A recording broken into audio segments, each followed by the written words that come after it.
Well, actually, I'm not sure what he's doing, but he's off doing something very important, I'm sure.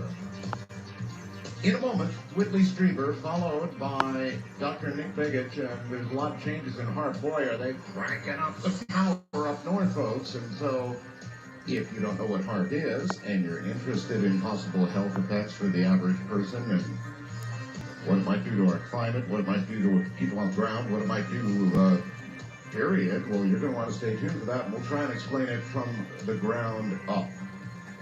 Worldwide at the moment, in Baghdad, just about one half of the Iraqi soldiers have sort of quit, deserted, left their posts, said, this is not for me, and gone home, or whatever.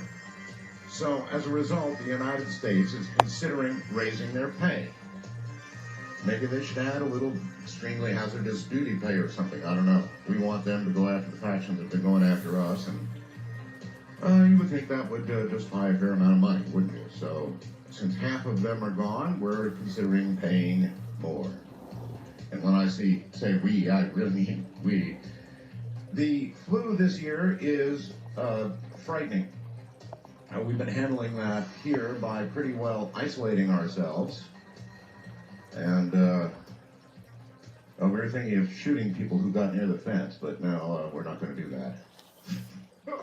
It's pretty bad, though. It's epidemic levels in more states than not at the moment. As bad as this year's flu season is, though, it has not yet become pandemic, but experts warn a pandemic is coming, inevitable, just a matter of when, what time. It's going to happen, quoting Dr. Greg Holland of the Mayo Clinic. For the American public in particular, I think it will be horrific. End quote. Horrific. And of course, as you know, Keiko has gone fins up. For kids, Keiko the killer whale was the charming hero of Free Willy. For biologists, the focus of fierce debate on whether captive animals could be returned to the wild Keiko who died of pneumonia this week never strayed far from humans. Even when we freed Keiko, Keiko didn't want to go. Keiko hung around until it was fins up time, and that's, I guess, this day. So 2 years after he was freed, that's it for Keiko. In a moment, a very special person, Whitley Strieber, who does a weekly streaming show on the internet that began long ago in a land far away called Dreamland. And, of course, has written a bazillion books. War Day, my favorite of all time. I love War Day. I'm partial toward end-of-the-world type nuclear sort of thrillers, and that was a beaut if you haven't ever read it. Whitley, who has written Communion, and just tons of books, is going to be here tonight talking about abductions, UFO abductions. Recent cases, as a matter of fact, of both abductions and UFO sightings. A lot of stuff going on. It's really hot out there right now. And, of course, Whitley of our joint book, The Coming Global Superstorm. And a lot of you have, I'm sure, seen the trailer based on our book called The Day After Tomorrow. It's closer than you think. About May 28th, I think, is the day. Maybe we'll talk about that a little bit, too. Coming up in a moment, Whitley Strieber.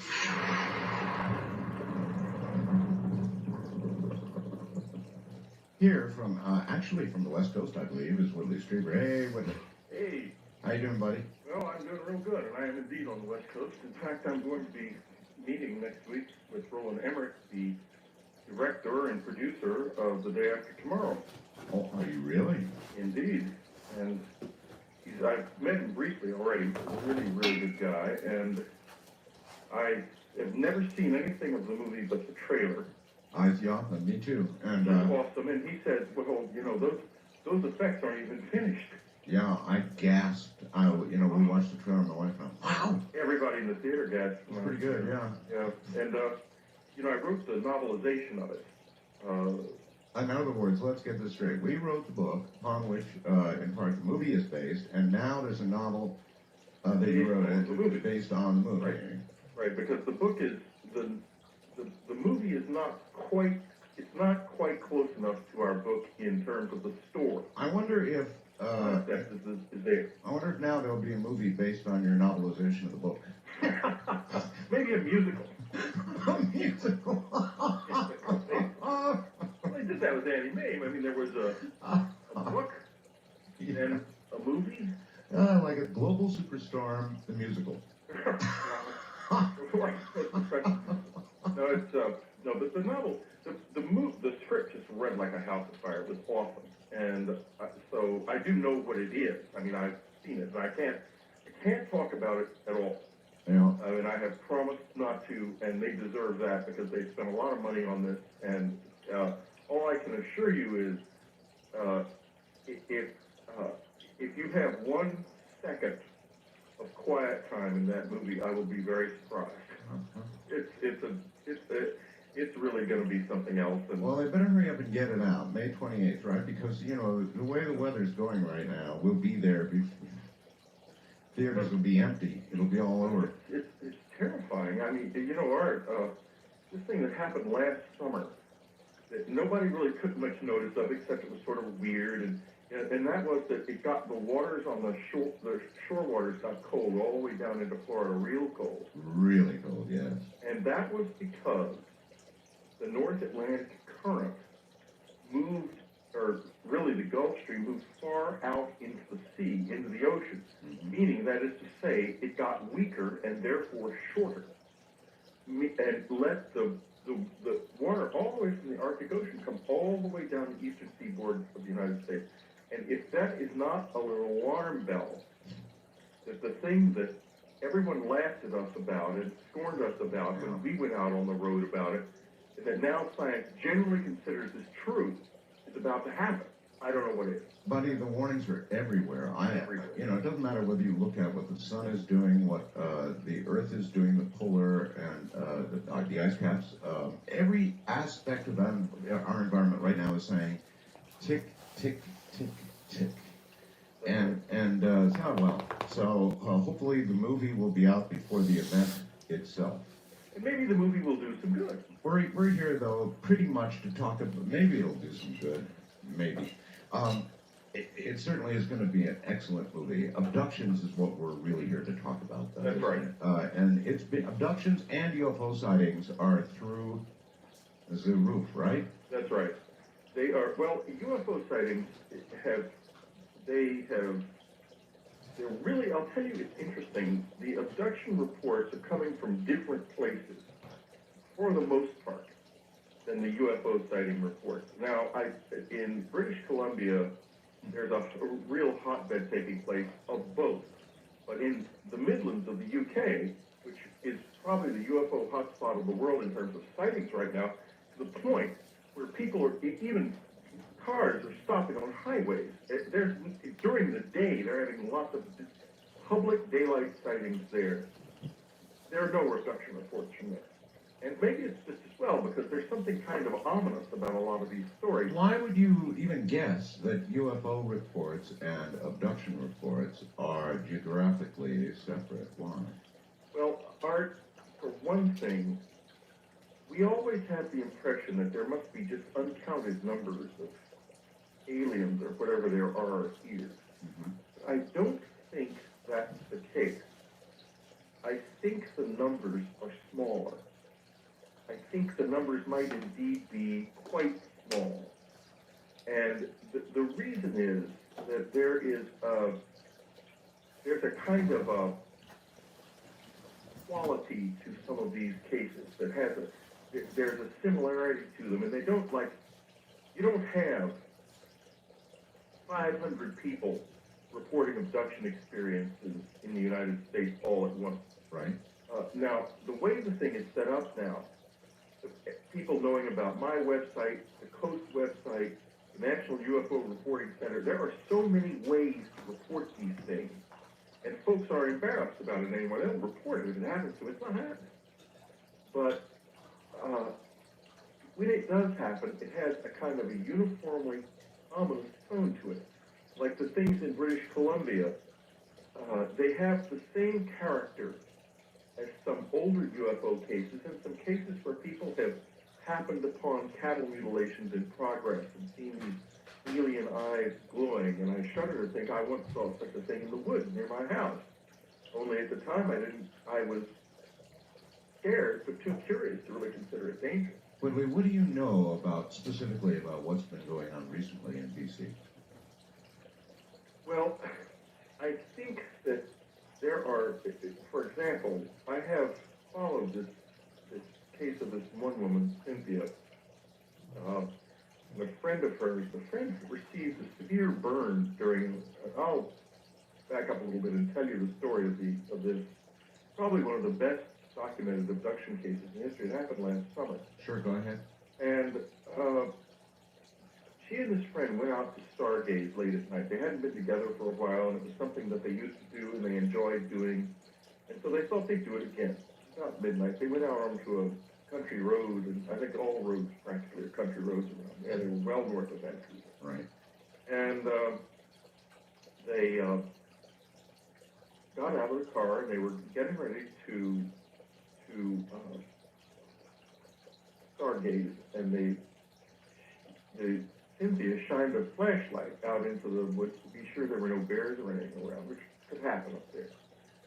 And she was very stunned to shine the flashlight on these glowing almond-shaped eyes, glowing green in the light, which really scared her.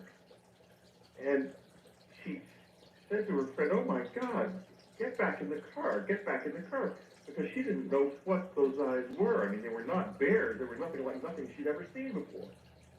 And they had, before they did that, they had seen, actually out of the car window, the reason they stopped was they saw a triangle of three lights moving through the sky. Mm-hmm. And then they get out of the car, they see this, and when they're trying to get back into the car, it's like moving through whoosh. They don't seem to be able to move very fast. I didn't want to say anything, but I've heard this story directly from the mouths when I had Peter Davenport on, and you are relating it exactly as they did. Well, exactly, because I know it by heart. But in any case, let me then follow up. Let me go past that story. We've talked this story before. I think I might have even talked about this show. It's been talked a lot. But there's a follow-up to it. And the follow-up is this. I have kept up with these people. And to give you an example of what happened, or has been happening, one night, Cynthia is sitting watching TV, and suddenly, she's so cold, she's literally turning blue. She's exhausted, with absolutely no sense of ever having even left the room. She goes to the emergency room, and they diagnose her with hypothermia. Hypothermia? Yeah. Really with hypothermia? Yeah, Oh. in other words, she's been outside. But when? She just gets no memory of it at all. It's as seamless as the abduction itself was. Isn't that interesting? But here's the kicker. The next morning, her daughter gets out of bed and collapses. Collapses. Collapses because her knee hurts so badly she can't stand up. She has no idea. It's a cardiac emergency. She's got an impact injury to the cartilage in her knee. She's fallen, and she has a memory of a dream where she was taken into some kind of a vehicle, and she didn't want to be in it, and she fought her way out of it and ran back home again in the dream. And apparently, the dream coincided in some way with reality. Boy, it sure is interesting to hear these physical manifestations that you can put your finger on, tied together with a story like this. When you hear that, it puts a much harder fingerprint on the story. Because that's the difference between now and most of the stories in the past. I'll tell you a story in a minute from the past. I want to bring up some because I want to point out that this has been going on like this at a low level for a long time. The difference now is there are some very hot investigators out there who aren't like the old blind UFO guys who used to say, well, if it doesn't fit my theory, I'll just quit the case. I'm not even going to think about it. These guys, they don't care. They just go out there, and they're experts at taking evidence. They know what they're doing. People like Brian Vike in British Columbia, Kenny Young in Ohio. These are young guys. They're a whole different ball of wax, and they're much more effective, frankly. than the old line investigators who used to just filter everything through their theories. That's not happening anymore. So we're getting better reports, basically. And like Vice, after this, she saw these two people reported seeing the UFO. He immediately correlated this with witness events from the whole area and found out a lot of people had seen the UFOs at the exact same time these two women were being affected by this on that road. So he had cross corroboration. They never used to do things like that in the past. They never think to. But it's awesome. And I have been for a long time now struggling, really struggling with all the people who tell me, and there are many, that all of this is harmless and their presence here is real, but good, benign. They're trying to help out the human race. I can't find it, man. Not in these stories that I keep getting told. I don't find it. Their presence here is complicated. It's not all good. I would not say it's all evil from my own experience. I got on this radio program a few weeks ago, a couple months ago, and I told why I now know for certain my abduction was real. And I know it for certain because of the way in which I was raped. Now, that doesn't strike me as being something that was being done to me by a real nice guy. You poured your heart out. Yeah, and, I did. Whatever, I'll tell you, I had about 5 million emails after we did that program, and everybody was clear on one point, and that is whether or not they believed it, and most did. Virtually everybody believed that you believed it. Because I believe it. Just because of the way you told the story. It was obvious. It was just obvious. But what happened to me afterwards? That's the thing. I went for it. I realized about, I guess in February, this happened at the end of December, by the time I had exhausted the obvious medical alternatives, I figured that this might have really happened, and therefore it might have been awful. And at the time, remember, I didn't really understand what had happened. I was not clear, not like I am now. I didn't have the advantage of hindsight and listening to the hypnosis tape after years after I was no longer emotionally impacted by it. But I decided I would go out in the woods at night and try to see. I mean, if I was in contact with aliens from another world, yes, it might be lousy, but God, what an incredible thing to have happen to me. Sure. And so try to initiate contact. And I did, and it was effective. Let me tell you, this is the next year now. By this time, I've gone and I've learned to sit in a certain place in the woods, and I've had what seems to be mental communication with them, although I'm not sure. I'm really could be playing with myself as far as I don't know. One morning, I'm awakened by what sounded like a chauffeur, maybe, a horn blowing, a sound anyway. Mm. And this had been kind of pre-planned, and I thought to myself, my God, this is happening. It's not in my head. So I had prepared. I had a heavy robe. I had heavy slippers. It was dead of winter. Threw them on and started to go down to the meeting place as we get arranged. Mm-hmm. In my mental meanderings, sitting out in the woods in the night, meditating. Halfway down there, I can see into the little clearing beyond the woods, snow. There are people standing there, short, dark figures. I can see them through the trees. And beyond them, a gray mass, and I hear a noise. A big machine is down there.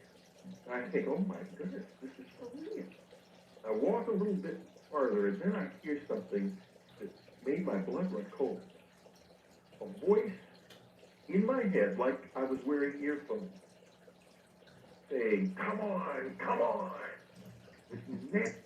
East of the Rockies, call toll-free 1-800-825-5033. Running out of patience that you could imagine. We'll translate that to gosh darn. Gosh darn. Oh, yeah, there you go. I stopped in my tracks because I am not going down to that voice. No way. Well, see, that's what I mean. That kind of a voice. Whitley, And hold on. when we come back, let me tell you what happened next. So Yeah, that's always the way you handle a program like this. You go right up and then we'll be back, and that's what we're going to do. We're going to take a break here at the bottom of the hour, and we will be right back and hear the rest of this. Somewhere it's going to be near 2 a.m. in a half hour, so. From the high desert in the middle of the night on the weekend, this is Coast to Coast AM with Whitley Strieber. I'm Art Bell.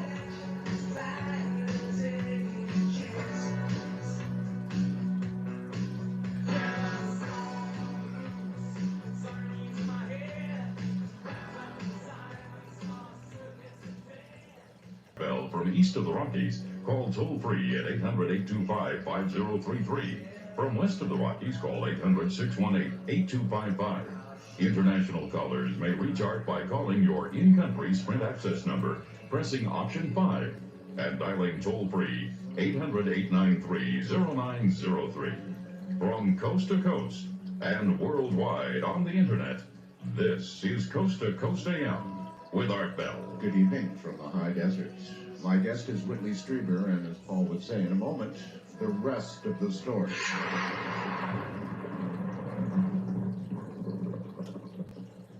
Once again, Whitley Strieber. All right, Whitley, let's pick it up. Okay, we left off. I was returning, shall we say, to my cabin at a fairly rapid rate of speed after the situation had overwhelmed me with, frankly, the fear that I would, if I went down there, never come back. And I got to the door. I put my hand on the doorknob, and I heard from those woods the three beautiful sounds in the form of three soft but echoing calls that echoed across the pre-dawn quiet that I have ever heard. They were awesomely beautiful sounds, like a disappointed angel. And I kept going because I figured disappointed angel or disappointed predator. Yes. I'm not ready to find that out. In any case, I've got a family in here, and this is damn real, and I was really moving at that point. I was thinking more in terms of shotguns, frankly. Uh-huh. I go into the house. I get back up into my bedroom. I sit on the side of the bed, and no sooner have I sat down than I felt someone come into that room. I did not see anybody. I couldn't see them, whatever, but it was a palpable feeling. It scared the living daylights out of me. The next thing I knew, I was plunged into a reliving, and this is not a dream, it is not a memory, it was not a hallucination, it was a whole different ball of wax type of experience. A reliving of the moment in babyhood, with the furniture in my mother's room towering around me, a moment I had never remembered, never. It was in the amnesia of babyhood. First walking. Now, Art, am I telling you a story about something evil, something good? I'm not sure. Neither am I, or something we just do not even begin to understand. But here's a caveat. We have to look at what is there on the ground. People tell me, well, you've changed. You used to think this was really cool and fascinating. Right. Now you think it's evil. Right. That is not true. Only thing has changed is the reports. I'm like a weatherman. You don't say the weatherman's changed because he said it's stormy today and it was clear yesterday. The weather changed. I don't get reports of extraordinary experiences like that happening anymore now, today. The only thing left seems to be the rape. And I'll give you an example. Cat mutilation. Cat mutilations they were in the news just a few weeks ago in Denver and Salt Lake. That is correct. They sweep the country, in fact the world. Linda Moulton House traced this thing all over the world, where cats are mutilated, cut up, and generally thrown back in the general area where they were found by something that seems to me, it might be happening, by the way, right now in Texas. I haven't been able to confirm this, but I was trying to just before I got on the air, but my brother told me that it's happening in North San Antonio, It happened about a year ago in Austin. Well, you know, there are terrestrial explanations for this kind of thing. Well, I'll tell you something, Whitley. A lot of serial killers start as animal mutilators. Now, I'm not suggesting that's what this is because I know it's happening in mass. It's happening in mass, but the problem with that theory is, it's like the cattle mutilations. There's too many similarities and strangeness in the way the animals are treated. And in addition to that, it's how could a serial killer be killing cats all over the world? I mean, it beggars imagination. Yeah, I know. I'm not going to tell you about thousands of cases of this. Yeah. God help us if a serial killer ever graduates. And I'm a cat lover, so I grab the proverbial shotgun. Believe me, if I latch on to Only something you that could. But Linda talked to those cops in Austin after this happened. She's talked to many policemen after it happened. And they are at their wit's end. They can't find out who does it. Nor can they really understand exactly what is done and what kind of instrument is used on these animals. All right, here's another more terrestrial explanation to at least consider. As you know, I frequently interviewed Father Malachi, the late Father Malachi Martin, and he indicated evil was on the rise at just an unprecedented rate, and there are certain types of cults and evil cults that sacrifice animals. Yeah.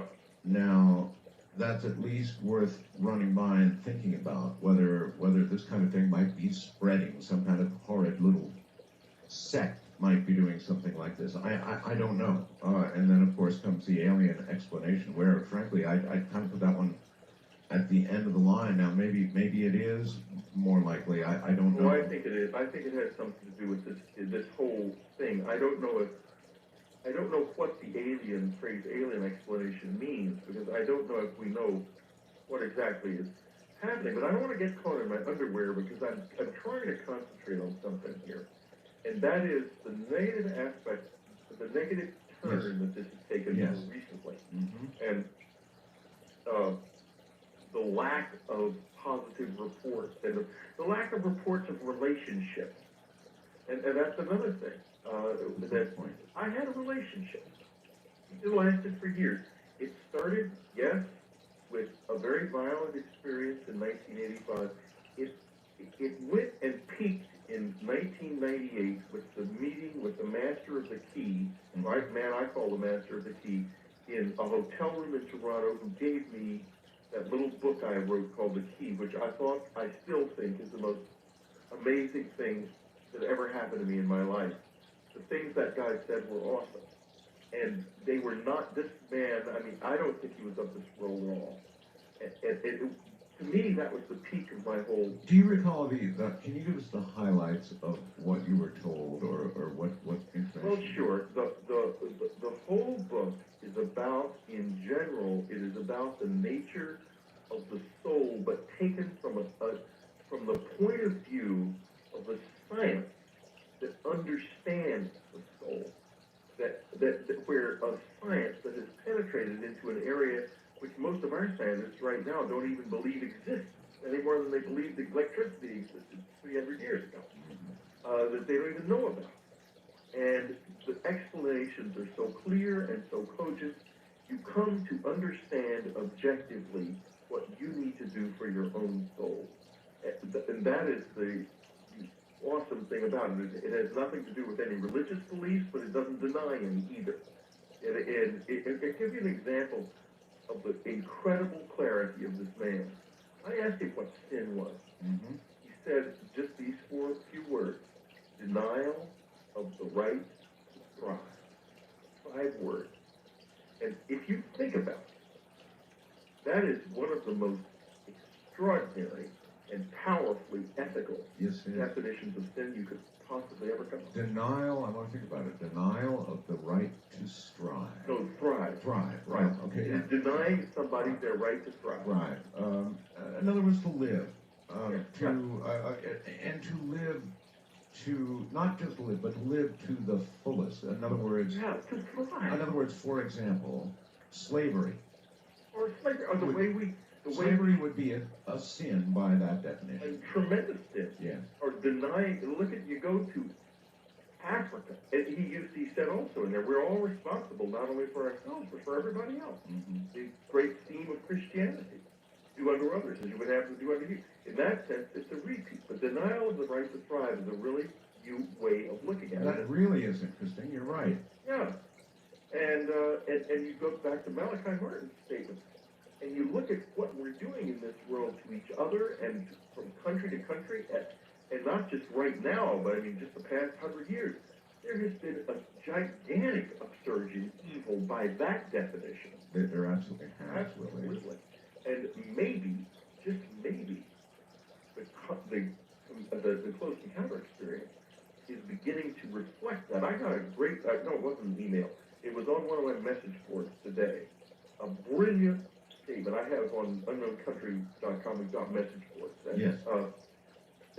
They're wonderful message boards. And it was a statement, this guy outlining one after another all of the things that we do all the time to each other and pointing out how these things relate to how alike the visitors' things are doing to us. In other words, they are coming in, like in the abduction, they're taking something from us. They're not telling us what it is. They're taking it and just sort of throwing us back, alive or dead, and obviously not caring at all about us. And we do that to animals and to each other all the time. As we would step on ants. Exactly. With the same kind of indifference. And are they treating us as we treat others? Would it improve if we got better? Or are they just simply And another question for you is, are we getting better? I don't think so. I don't think so either. I think I read a long book a couple of years ago by a scientist who was talking about how as societies became more technologically advanced, they must also become more ethically advanced. And I was thinking to myself, is he nuts? Didn't he notice the Nazis and the communists who used technology, like gas chambers and the communications that we had back then as a means of propaganda, and all railroad trains, airplanes, all kinds of modern technology to create evil. I don't think societies get less evil as they get more technologically advanced. Do you know what I think, Whitley? I Might think be the opposite. there are, this may be the wrong way to put it, but cycles of evil. The time of Hitler was certainly a cycle of evil, and then there are kind of rest periods in between. And right now, you can feel it. The word you used earlier was palpable. It's palpable. You can feel in society a societal change. People are more on edge. People are, frankly, weirded out more. They are, and I'm noticing it in the letters I get on my website. Yeah. I've written a couple of journal entries. I have a journal on the website, and which I will add, by the way. So don't write me emails asking me where it is. Please just click on the button that says Mind Frame on the top of unknowncountry.com, and you'll find my journal there immediately, and my wife's journal. I've been writing about these negative things that are happening in the close encounter experience and trying to relate to them and to make some sense of them. And because people are saying, well, we need to arm ourselves, and I'm thinking to myself, how? What do we do? If this is really bad, what do we do? Well, people don't like bad news. Yeah, They really don't. And if you tell them that the alien presence may well be negative, they react poorly to that. And they generally, as you found out, try and shoot the messenger. Right. Well, I've been shot as a messenger for a long time. Ever since War Day, I know what that's like. Yes. Boy, I got shot down like crazy with that one on Good Morning America and every other place. And then 2 years later, they published this doctor, Kostasikas, who supported me on War Day. He definitely did, very openly, and it was great. He published a paper showing it was all true, and referred to it as the War Day scenario. and of course, I didn't get back on Good Morning America to refute what they said at all. Well, and then of course, we both took it in the side on Global Superstorm. From Matt Lauer, yeah. Matt Lauer, but there was an answer to that one, and so that all worked out well. I'm not a prophet. I don't know if you consider yourself a prophet, but it is eerie sometimes, to think of the things that I've talked about over the years that I've told everybody I felt was coming.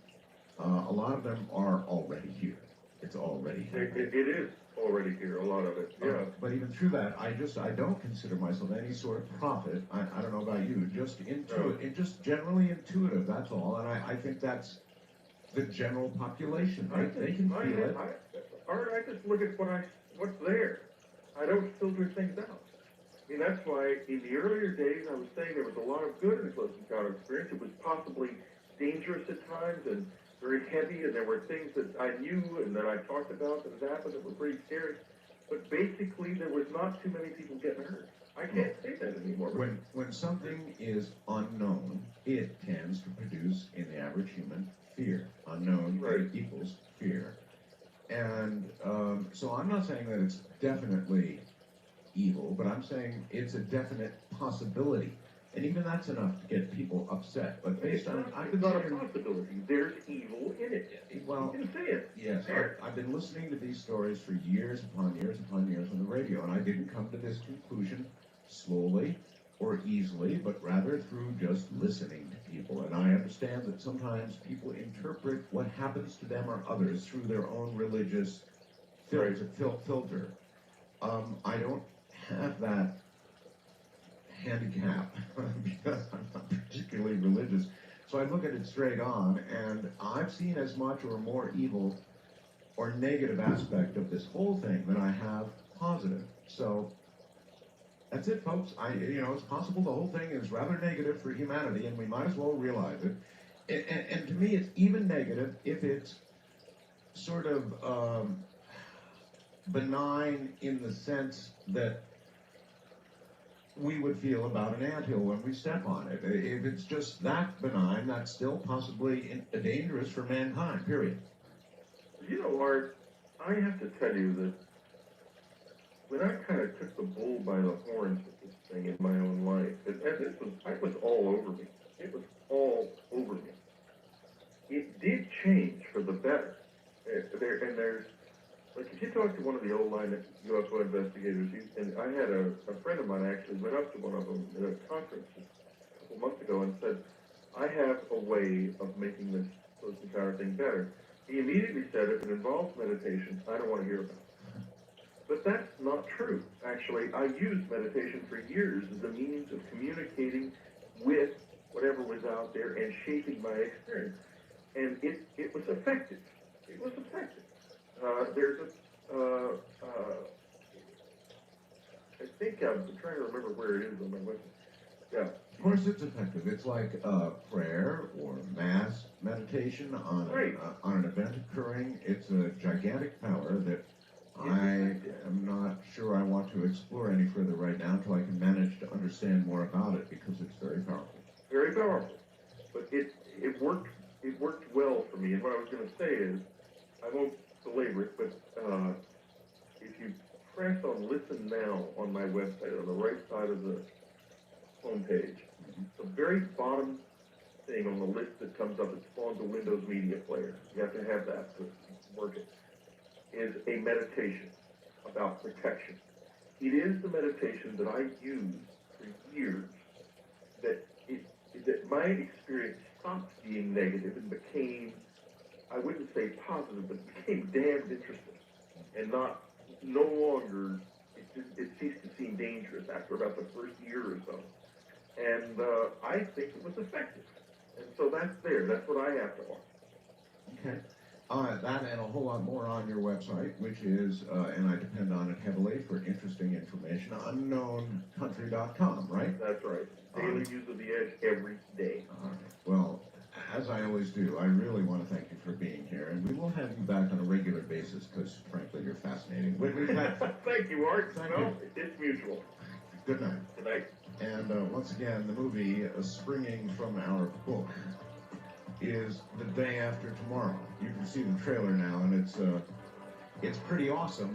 Yes, indeed. Based in part on our book, The Coming Global Superstorm. From the high desert, I'm Art Bell. Coming up in a moment, Dr. Nick Begich, and we're going to talk about Project HAARP up in Alaska, because they're getting ready to, actually right now, they're cranking the power up. And when they say crank it up, they really mean crank it up. We'll be right back.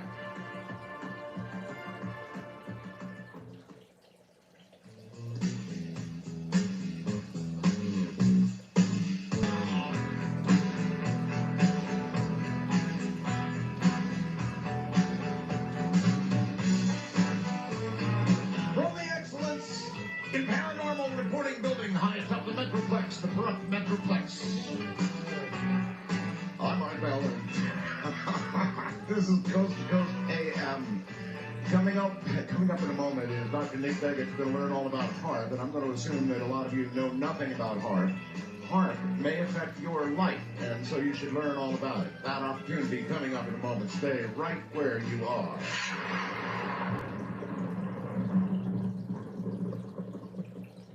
I'm here to tell you, as a ham operator, the shortwave frequencies and the radio spectrum have been really weird lately. Even after the sun let up taking giant shots at us for a while, it still is very bizarre up there. Dr. Nick Begich, coming up, is the eldest son of the late United States Congressman from Alaska, Nick Begich Sr., and political activist Peggy Begich. He's well known in Alaska for his own political activities. He was twice elected president of both the Alaska Federation of Teachers and the Anchorage Council of Education. He has been pursuing independent research in the sciences and politics for most of his adult life. Nick received his doctorate in traditional medicine from the Open International University for Complementary Medicines in November of 1994. He is also the editor of Earth Pulse Flashpoints, a new science fiction book series. Nick has served as an expert witness and speaker before the European Parliament and has spoken on various issues for groups representing citizens' concerns, statesmen, elected officials, scientists, and others. Here from Alaska is Dr. Nick Begich. Doctor, welcome. Hey, it's good to be with you again, Art. It's been a long time. It has been a long time.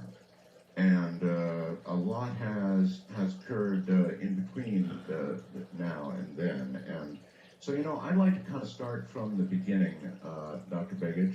What does the acronym HAARP, H-A-A-R-P, stand for? It stands for the High Frequency Active Auroral Research Project, which is actually a joint effort initially of the Air Force and Navy in Alaska. Okay. And what is HAARP physically, and what is HAARP supposed to do?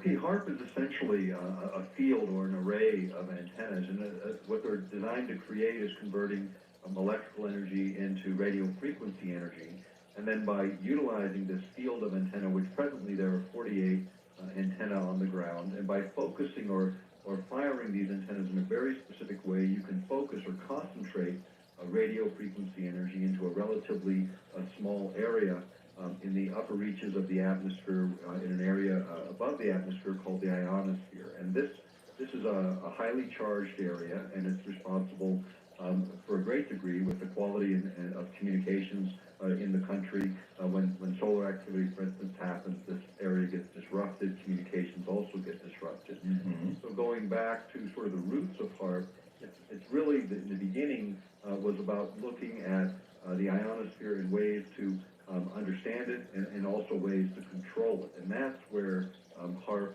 starts to take on all kinds of dimensions not really looked at in the past. Ideally, from a military's perspective, this instrument on the ground would concentrate radio frequency energy and be able to manipulate that energy in such a way as to change the character of the ionosphere itself, virtually making it part of the machine that is on the ground. Now, why would anybody want to do this, Doctor? Well, there's several things that come up in the literature. Firstly, the most obvious from a military perspective is being able to control the ionosphere. For instance, if you could artificially create havoc in the ionosphere in such a way as to deny an adversary, for instance, being able to use any of their wireless communications, and yet, because you're operating the system and you understand what you're doing, to the ionosphere, you could also carry your own communication signals while denying everyone else theirs. So as a sort of preemptive measure for knocking out an opponent's ability to communicate, that was probably the first fundamental area that military researchers began to look Well, see, at. now that sounds really military, but my early memories of the explanation for HAARP had nothing to do with the military. The military, well, they were said not to really be involved. Well, that's going back to let's go back to the companies that began this project. I think that kind of starts to sort out some of the mystery about this project. It originally started with Atlantic Richfield, which is a large oil and gas company at the time that controlled trillions of cubic feet of natural gas on the North Slope of Alaska. And what they were interested in doing was finding a way to sell that gas or market that gas. And there's no pipeline to bring that gas down from the North Slope into the lower 48 states. So what they were looking for was maybe a way to just use it right where it was. And then arriving on the scene was a gentleman, Dr. Bernard Eastman, who incidentally is a pretty good guy. I've talked to him lots over the years. And he, as a physicist, began to look at this concept and said, you know, if we took that natural gas and we converted it to electrical energy, and then we converted that to radio frequency energy, there's some ideas he had about weapons applications that might even create a global shielding effect. But all of that was kind of hidden away, and the things that came out... So are you saying it was really part of the early Star Wars thinking? Absolutely. It goes back to the mid-'80s. And even a little bit before, because what happened in the mid-'80s, there was a guy named Ramos, who was one of the founders of TRW, and he was one of the first people that Dr. Eastman went to more or less pitch his concepts of this new weapons technology. And Ramos immediately zeroed in on this global shielding effect. And Well, okay, I'm sorry. Let me just for 1 second stop you. I'm trying to imagine how you might take electricity, and of course you can convert it to radio frequency, to RF.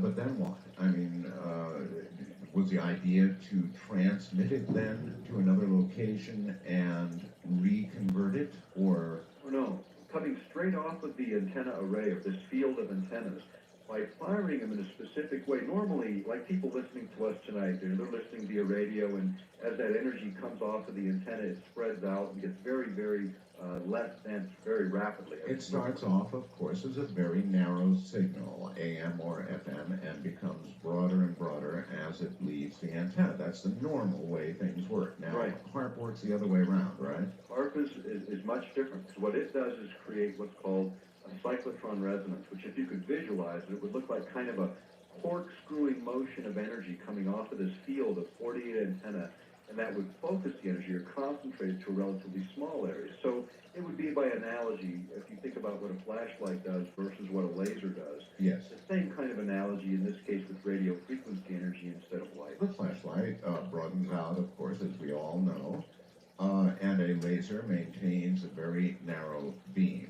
HAARP, of course, starts out as a slightly wider beam, becomes very narrow. But again, you're saying this then was envisioned as a way to use these resources, convert them first to electricity and then to RF, but always thinking about a shield-type weapon? Well, that wasn't out in the front of the public initially. Initially, they were talking about things like shunting energy out of the ionosphere for use in powering the electric grid, as an example, because there's tremendous potentials. In fact, when Senator Stevens from Alaska went forward in the floor of the Senate, he talked about this as something right out of Jules Verne, that we'd be able to tap the ionosphere for an endless supply of energy and solve the problems of the world. And you know, and that was quickly discounted by scientists.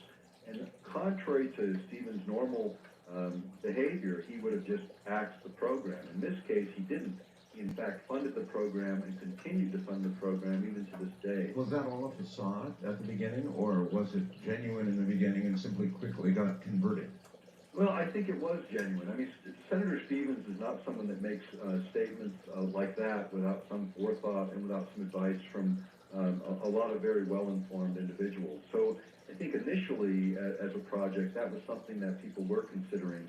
As the military moved into this project, things became much different. And they initially had it all up fronted by the University of Alaska Geophysical Institute in Fairbanks as if it were just an academic exercise. And that quickly dissipated, and it became clear that those that were really running the show were in fact the military when they started utilizing for all public comment a PR guy out of Haskell Air Force Base, who you might remember as John Heckscher, someone we tried to get on the air to have a little bit of discussion and open debate on this subject. Yes. Well, I did, as you well know, I did have somebody on. Or did I? Maybe that was NASA. No, I guess I never did. I guess we never did get anybody on, did we? We tried.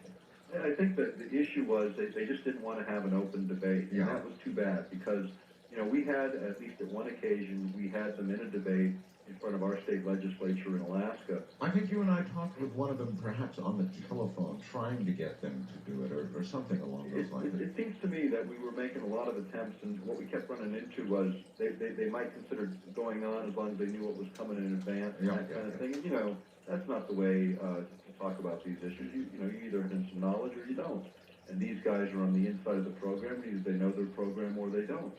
And, the way we looked at it from the very beginning was, in fact, in the very first article I wrote on this subject, because of my family's relationship with the senator, I sent that article in advance to him and his staff through a staff person that had been originally on my father's staff when he was in the Congress, with the idea that if there was some flaw, some fatal flaw in what we were considering, that at least he would have an opportunity to tell me what that was, and I would be more than happy to correct it.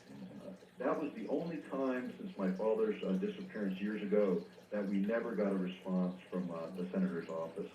And it really started to set the stage for what became, for us, a bit of a combat with Stephen's office in terms of how we were approaching this, because we did not intend, nor do we ever intend, to undermine security. Our issue was that the side effects or the other effects of this device were things that the public really needed to be involved in. Well, of course, we'll get to all of that. Now, recent headlines, I remember that you originally told us the ultimate goal of HAARP was to actually raise the power levels being used to something like 1 billion watts. That's correct. And I just saw some recent headlines indicating that there had been some funding that had occurred or something or another, and that in fact they were in the process of upgrading to 4 times the power they're running now, or something like that. Yeah, they're going from 48 antenna to 180, and eventually the goal was 360. And the idea is to create a 1 gigawatt or 1 billion watts of effective radiated power. And that, and the important thing to remember here, and this is where we get into the debate with these guys, they're the ones who publish that information. And then they want to play games with what that means. So what they've argued with us about is they talk about the input power, and we're not talking about the input power when we're talking effective radiated power. We're talking about the effect of that power at the point in which they're trying to create a reaction. That's right. That's right. Let's explain the difference. Effective radiated power is the totality of the actual power you have with the gain of your antennas. So you start off with a certain amount of power, but if you have enough of an antenna, you begin to effectively get more and more and more, and you can continue to double the amount of power. So they can talk about anything they want, but the ERP, or effective radiated power, is really what we have to talk about, because that's reality. That's what's really going to hit the ionosphere. Right, and this is where the action is. And when you think about the ionosphere, there's some other things that were discovered sort of along the way before HAARP was fully engaged. And one of those things was that if you pump energy into the ionosphere in just the right way at the right frequency, that it actually acts as a catalyst, actually drawing energy or causing energy to be released that's naturally available in any case. In this case, they were using VLF, a very low frequency signal, and they found out that when it hit the upper reaches of the ionosphere just below the next layer, the magnetosphere, it actually amplified by up to 1,000 times. And that was not energy coming off the ground. It was more like energy, like what would be an equation of the primer on a bullet. It's not the primer that does all of the action. It's the gunpowder that the primer triggers. And the same thing was being discovered, was that you could send energy up in very specific window frequencies and trigger releases of natural energy that was available, causing a much, much greater effect. So you have this huge transmitter on the ground that's very versatile, and then you have the ability then, if you know what these instabilities are, where you can trigger these events, then you have something that's even much, much more powerful and profound in terms of the technology. Well, so should we not assume, that is the general public, that since this is continuing to be funded and is a very active project, growing indeed, and all the rest of it, that there's something to all of this? I mean, they're not going to just, much as our government wastes money from time to time, they're not going to be throwing money at nothing. There is something big going on here. Absolutely. In fact, if you go back to the early days of all of this debate, back in 1996, the funding for HAARP was under non-proliferation and counter-proliferation in the defense budget, because one of the applications, one of the uses, was this idea of what's called earth-penetrating tomography, which in plain language would be like looking into the earth, or by analogy again, X-raying the earth, or seeing those layers, underground shelters, or structures underneath the ground. But the implication of that is that they get the signal back kind of like radar. Right, and what they would do is they would send the high-frequency signal up to the ionosphere, but they would pulse that signal. And what would happen is the ionosphere itself would begin to harmonize with that pulse rate. So it acts as like, it would convert from DC to an alternating current, and it would actually send a signal back to the Earth in this ELF range, which would penetrate the Earth and then reflect a certain amount of that signal back, which could be analyzed for earth-penetrating tomography. And on a program called Horizons, which is a BBC program similar to what we have in the U.S. as NOVA, this program, actually they interviewed Papadopoulos at the University of Maryland, one of the principals involved in this particular use, and he said that after the Congress mandated this demonstration, they actually proved with 99% accuracy that this application would work by looking at known underground mining structures in the area of these facilities and being able to deduce what. But the implication of this is that the RF radio frequency that you send to the ionosphere that then bounces off has got to be strong enough to penetrate the ground, right? And not only penetrate the ground, but then return. Right, and what we're talking about is it's basically not so much the amount of energy going in, because there are others who have used earth-penetrating tomography, like a gentleman by the name of Brooks Agnew, who actually ran around with a company that all of us know today called Halliburton. I know, but that's a localized phenomenon. In other words, they're doing that right there to the ground. We're talking about bouncing off the ionosphere and then hitting the ground. Right. And so that's a very, very different kind of thing, because coming back to the ground, you're going to encounter, before you get to the underground bunkers and tunnels or whatever, you're going to get to human beings. Right. And this is problematic, because the ELF range is in fact the same range of frequency that our brains operate on. And what we have learned about the brain is it's not so much the intensity of the signal as it is the frequency of the signal that can cause dramatic and different effects that are basically, I won't say unexpected, because many in the scientific community now understand what's happening, but certainly in the classical training that many scientists get in the life sciences, it's sort of out of the context of what they're used to seeing. And I think that's the difference between the physicist and the life scientist, if you will. They look at things much, much differently. Theoretically, what kind of effect on the brain and then consequently human behavior might there be? Well, it's not even theory anymore, it's a fact. Actually, at Yale University, what was discovered by a gentleman by the name of Jose Delgado in the mid-'80s, he used radio frequency energy at 1/50th of what the Earth naturally creates, and was able to influence the behavior of humans and primates, from changing them from lethargic and passive to highly aggressive, almost like flipping on and off a light switch. And that was done with no physical contact, no implants, nothing, just RF in the right frequency range. That is pretty dramatic. And let's put that in perspective. The Earth naturally creates an amount of RF. This is at 1/50th. What's around us right now at this moment is about 200 million times what the Earth creates, just by what man creates. And yet, in a coherent signal within the right frequency range, you can trigger this kind of cascading effect in terms of brain chemistry, causing huge, huge changes. Would the implication there be that what the Earth emits normally affects our behavior? Hence, if the radiation from the Earth were to in some way change, our behavior would change with it. Would that be? Well, not necessarily, because the Earth, the energy coming off of the Earth is not necessarily a coherent signal. It's more random and scattered across a range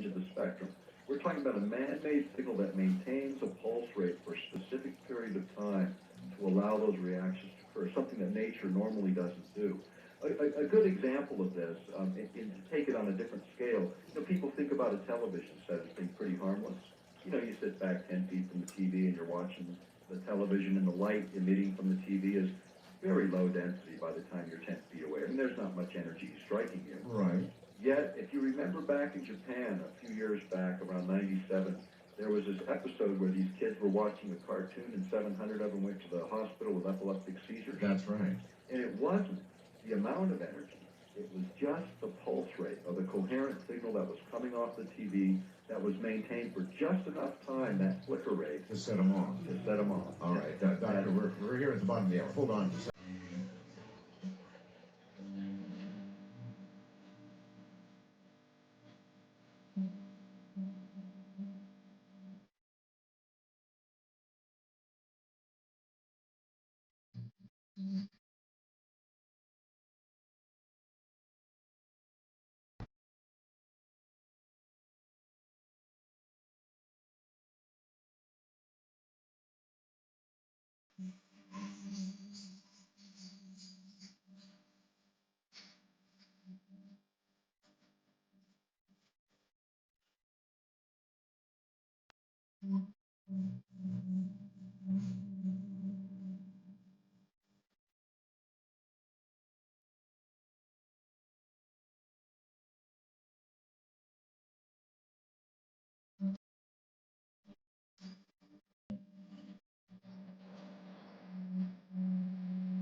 To talk with Art Bell, call the wildcard line at area code 775-727-1295. The first-time caller line is area code 775-727-1222. To talk with Art Bell from east of the Rockies, call toll-free at 800-825-5033. From west of the Rockies, call Art at 800-618-8255. International callers may reach Art Bell by calling your in-country Sprint access number, pressing option 5, and dialing toll-free 800-893-0903. From coast to coast and worldwide on the internet, this is Coast to Coast AM with Art Bell. Actually, HAARP could make a claim just like that, from coast to coast and worldwide, because what they do has exactly that kind of reach. What they're blasting up from the ground in Alaska to the ionosphere has exactly that kind of reach. That's what we're talking about.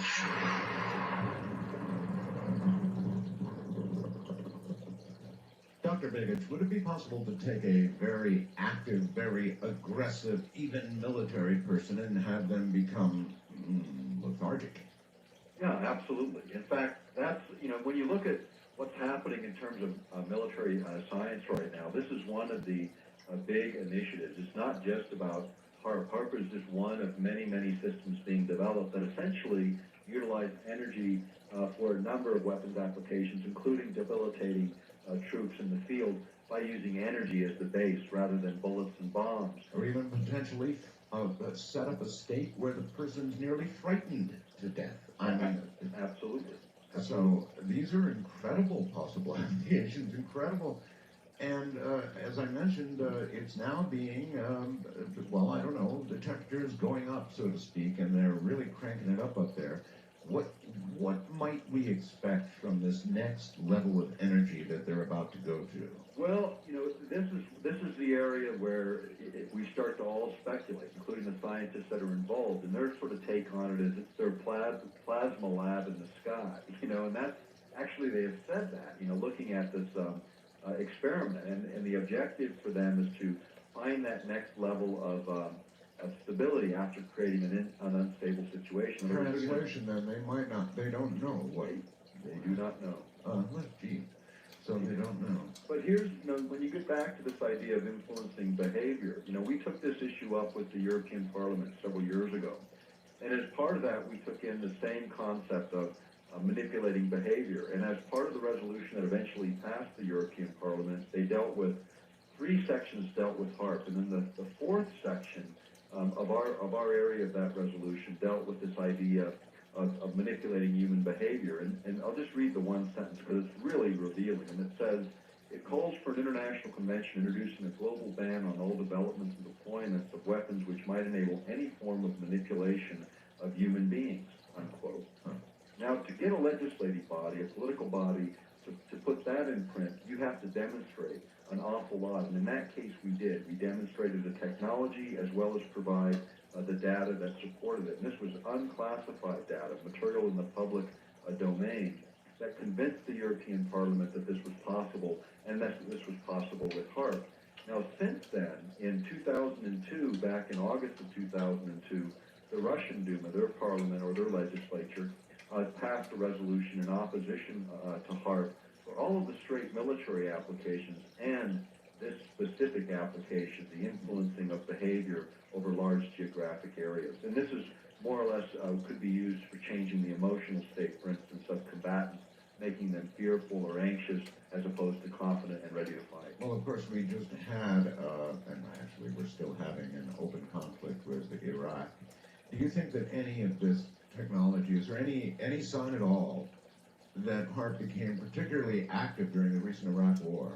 Well, if we go back a little bit, if we go back to Afghanistan, right after the 9/11 event, in actually November 27th of 2001, there was an MSNBC story suggesting that HAARP be used in Afghanistan, or a system like HAARP, for locating underground facilities. And nothing ever was heard after that. I mean, the story ran and then it went away. Oh, no, I understand, but I know that you monitor, to some degree, the activity of HAARP and get reports on it. Is there any activity that during that, any period of time since or during the war, it became more active? Well, you know, the thing that's happened with HAARP is they're not announcing much these days, but there were what they call engineering tests during some of these periods of time. And the problem is now sorting it out. Which is an engineering test that's legitimate, and which is just a way to hide what they're doing. Yes. The problem with so much of this is without independent monitoring, and that takes some equipment and some time and commitment, there's not a whole lot that you can really deduce without that independent monitoring. The countries that are most apt and able would be the former Soviet Union, now Russia, because they had developed a certain level of technology. In fact, the predecessors to HAARP were Russian ionospheric heaters, which is what we used to call these things.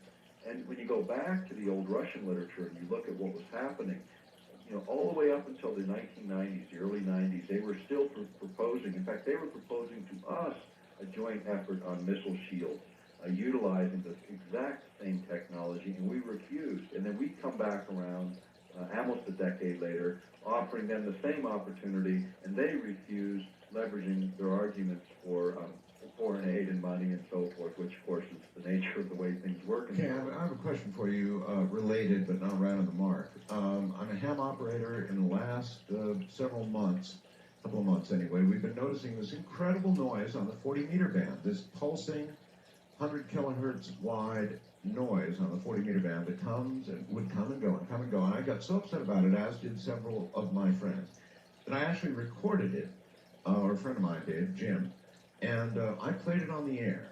And for a couple of nights I played it on the air, and all of a sudden, lo and behold, it disappeared for several weeks. It just went away after I did that. Interesting. And the question is this. Now, originally, I know you remember the Russian, we called it affectionately the Russian woodpecker. Right. That was that a form of ionospheric heater? Absolutely.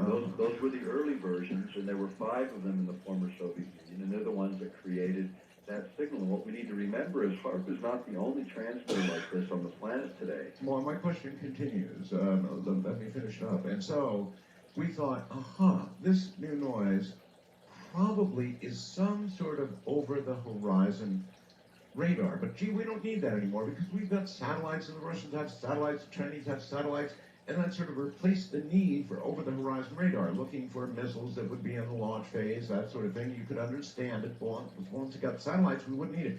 Question is, are other third world nations now beginning to experiment with this because they don't have satellites up there, but they'd still like to be able to look over the horizon. So is there experimentation going on in certain countries around the world?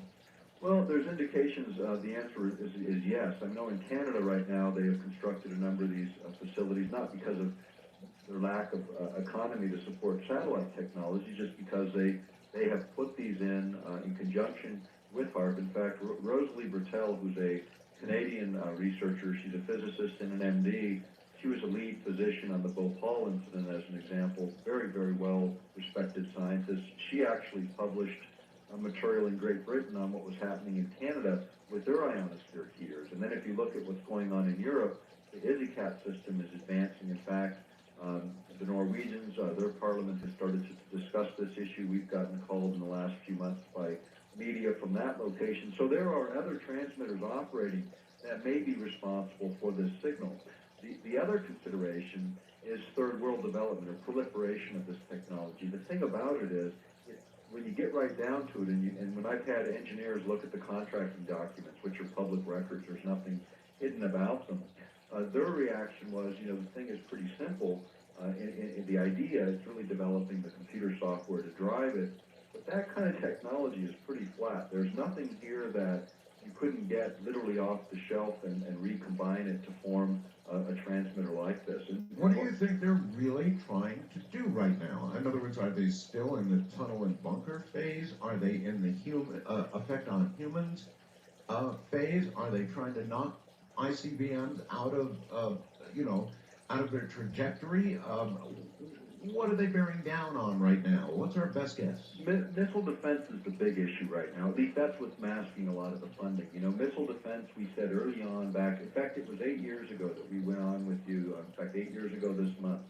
And we said that this was a ground-based Star Wars system then, and we suggested in the course of all of our work that this would eventually lead to a new weapons system for missile defense. And in fact, if everyone has followed the news, we know that the ABM treaty has been abandoned by the United States, and we're building a missile defense system in Alaska, originally projected to cost $11 billion and then projected to be $65 billion. Now we're hearing numbers in the hundreds of billions of dollars.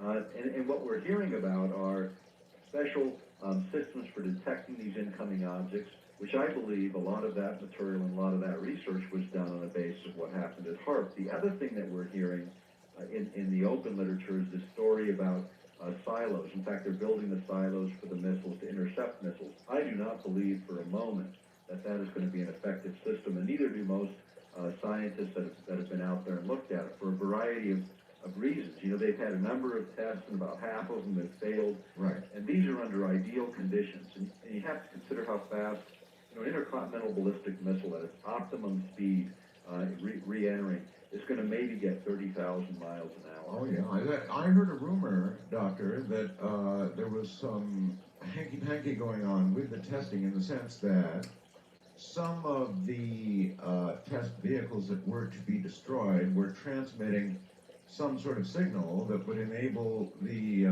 interceptor to home right in. Right, and that one of the key scientists on that project quit. Did you hear about that? I've heard that story, but I haven't seen the documents. What I have seen is the comments of the scientist that about a year or two ago quit because she said that they were manipulating the results to get positive results for the Congress. If you think about what is most likely, in my view, where I think this is headed is not to missiles intercepting missiles, but electromagnetic weapon systems being used to do that. In fact, there's a United States patent by the Department of Energy from 1990, now 13 years old. It's patent number 4959559, and it would create a much different kind of discharge. It wouldn't be a missile leaving, it would be a ball of lightning leaving the discharge point that would travel at approximately 186,000 miles a second. Okay, so just to put that in perspective, you can go around the Earth 7 times in less than a second at that speed. So this is tremendous velocity. Now you take a look at that concept, and you talk about energy weapons intercepting something with a great deal of precision. You've got a much different equation. With HAARP, what they showed is you could not only get this over the horizon effect to detect objects, but using special satellite-based technologies, using gamma ray detectors in conjunction with HAARP, you could actually sort out which of those incoming objects would carry, were carrying nuclear payloads. The real McCoy from the decoys. That's right, and this is something that scientists who have been opposing the missile defense system. That's an awful lot of detail, Doctor. Oh yeah, but they've been saying that you can't do this. Well, in fact, you can. And the next thing you can do is you can increase the power, and this is what we can look forward to in the next phase of HAARP, is to be able to increase the power sufficiently to disrupt the controls of those objects coming in. In other words, to disrupt their computer by what's called an EMP, or an electromagnetic pulse, a surge of energy that overrides those circuits. The thing about it is, HAARP isn't a precision kind of weapon where you can target like one object. You're going to hit the whole mass of everything within that area, including civilian planes and so on, which, you know, in a nuclear attack, I mean, the military has to make tough decisions. Yeah. Those are some of the tough decisions that someone one day may have to make. I wonder how you test something like that. Now, that's the real question. And how do you test a ball of lightning? And yet, think about some of the reports that you and I both have heard over the years, coming out of primarily Australia, where they had these visual images of these balls of energy that seem to be traveling at tremendous velocities, almost too fast to even track. I've seen them myself. And Not in person, but I've seen videotape of them from space. That's right. And they're like balls, shots of plasma that just rise at an unbelievable rate.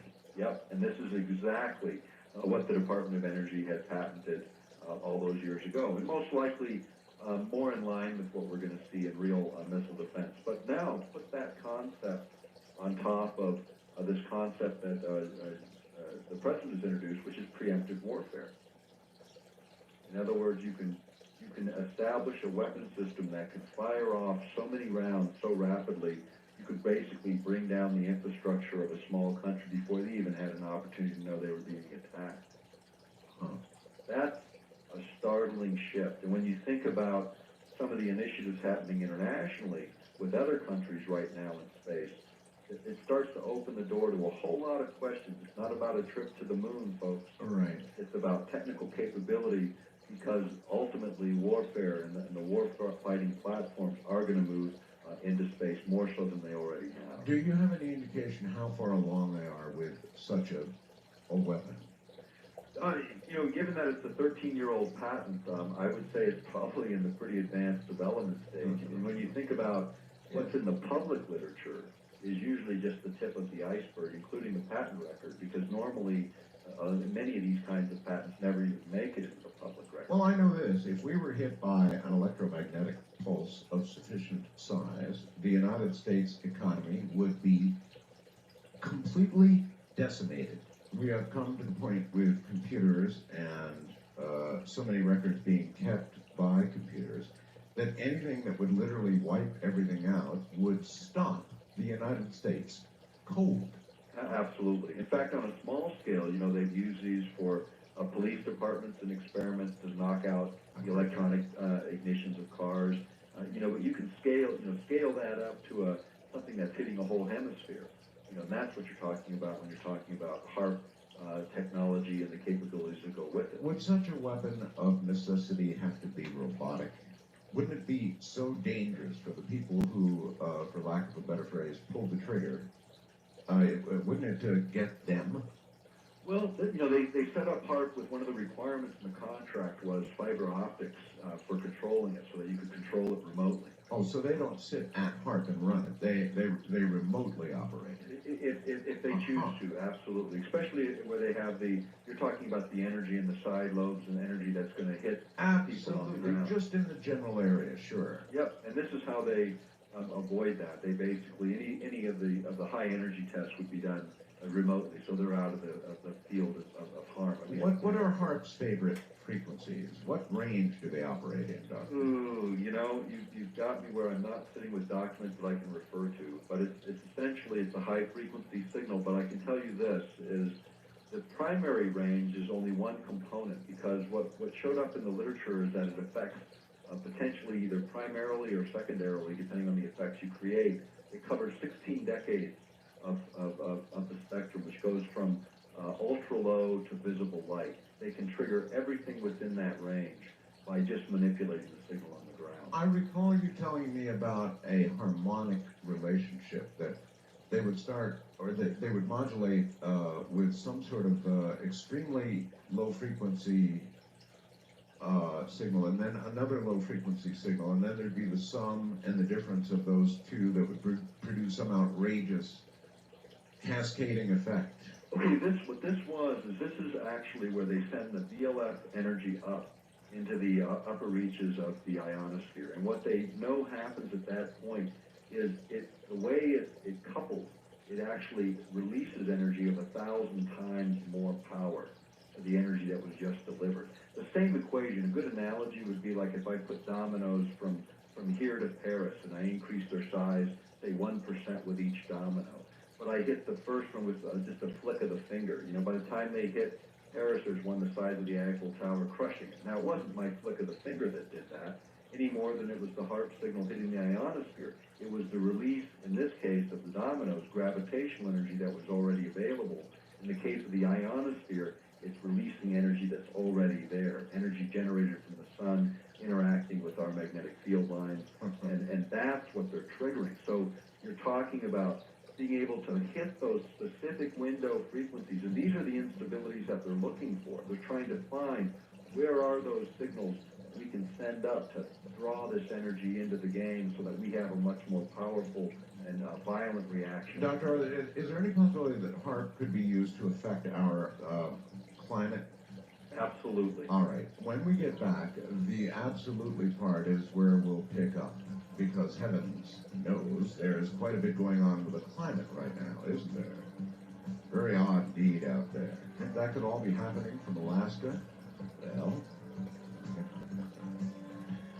maybe. From the high desert, I'm Art Bell, and this is Coast to Coast AM in the nighttime.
Talk with Art Bell.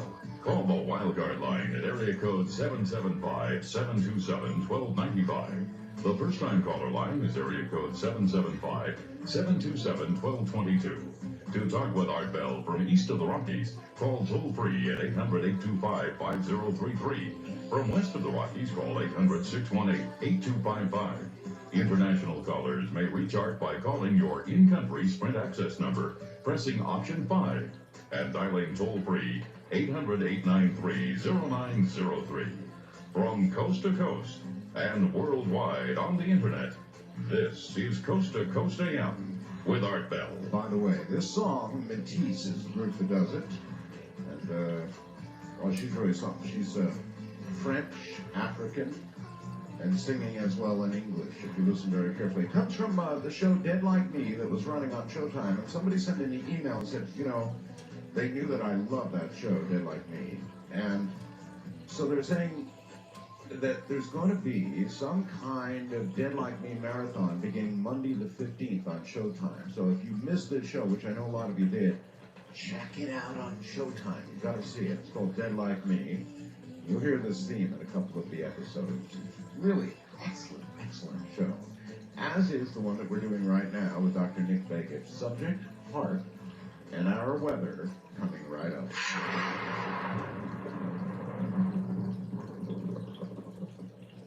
So hopefully you've got an idea of what it is that HAARP is. It's this high energy radio frequency blast that's sent up to the ionosphere for various stated goals and reasons. And one of the possibilities that we just asked about prior to the top of the hour was affecting our weather, which Dr. Biggs said, absolutely. I would love to understand, or even try to understand, the dynamics between high-frequency RF to the ionosphere and some or any effect on the weather. How would that, or how might that occur, Doctor? Okay, looking at just the mechanical idea of heating the ionosphere, and what happens in that heating is interesting. Above HAARP as it's currently configured, you can heat an area about 30 miles in diameter, and you can lift that area. By heating it, it pushes it further out, and so you push out what would look like a column going out maybe as far as an additional 200 kilometers. So you're talking about changing the local atmospheric conditions, because when you push this hole, the lower atmosphere moves in to fill that space. And what that does is it alters the local pressure systems, and it also alters jet stream flow. So just as a mechanical activity. Now, whether or not you can trigger other things with electrostatics or using the electricity or the electrical radio frequency energy itself and triggering things, there's some question about that, because Russians have been doing this work for years. In fact, in the last 2 weeks, I was called by it was the Fort Worth Star-Telegram that was interviewing me for an article on weather modification taking place in South Texas, where they brought in a bunch of Russian specialists using, I believe they're using electrostatics. That's what they have announced. Is that so? Yeah. The Russians made, as you know, all kinds of interesting claims, like being able to create cyclones, to put out fires in Southeast Asia and all this baloney. And I was wondering, and you're saying there's electrostatic technology behind it? Yes, and that's according to the articles that came out in the late 1990s on the subject.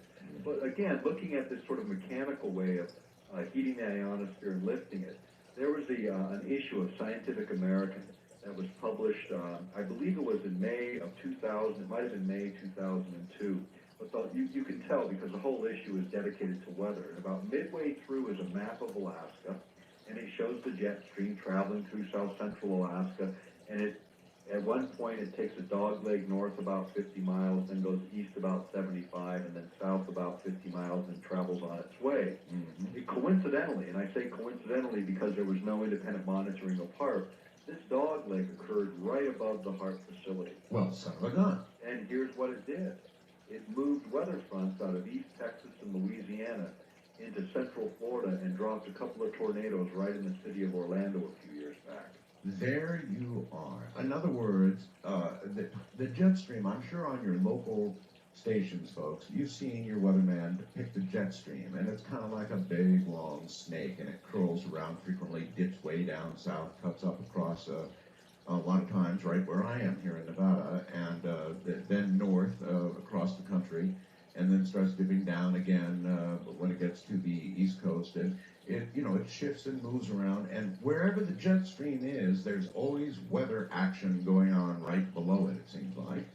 And so if you were to change this snake way up north, then it would whip around down south, wouldn't it, Doctor? That's right, and the thing about this is again, it's unpredictable in terms of what it really does, because we're not capable of modeling the entire system and understanding all of the intricacies of how it works.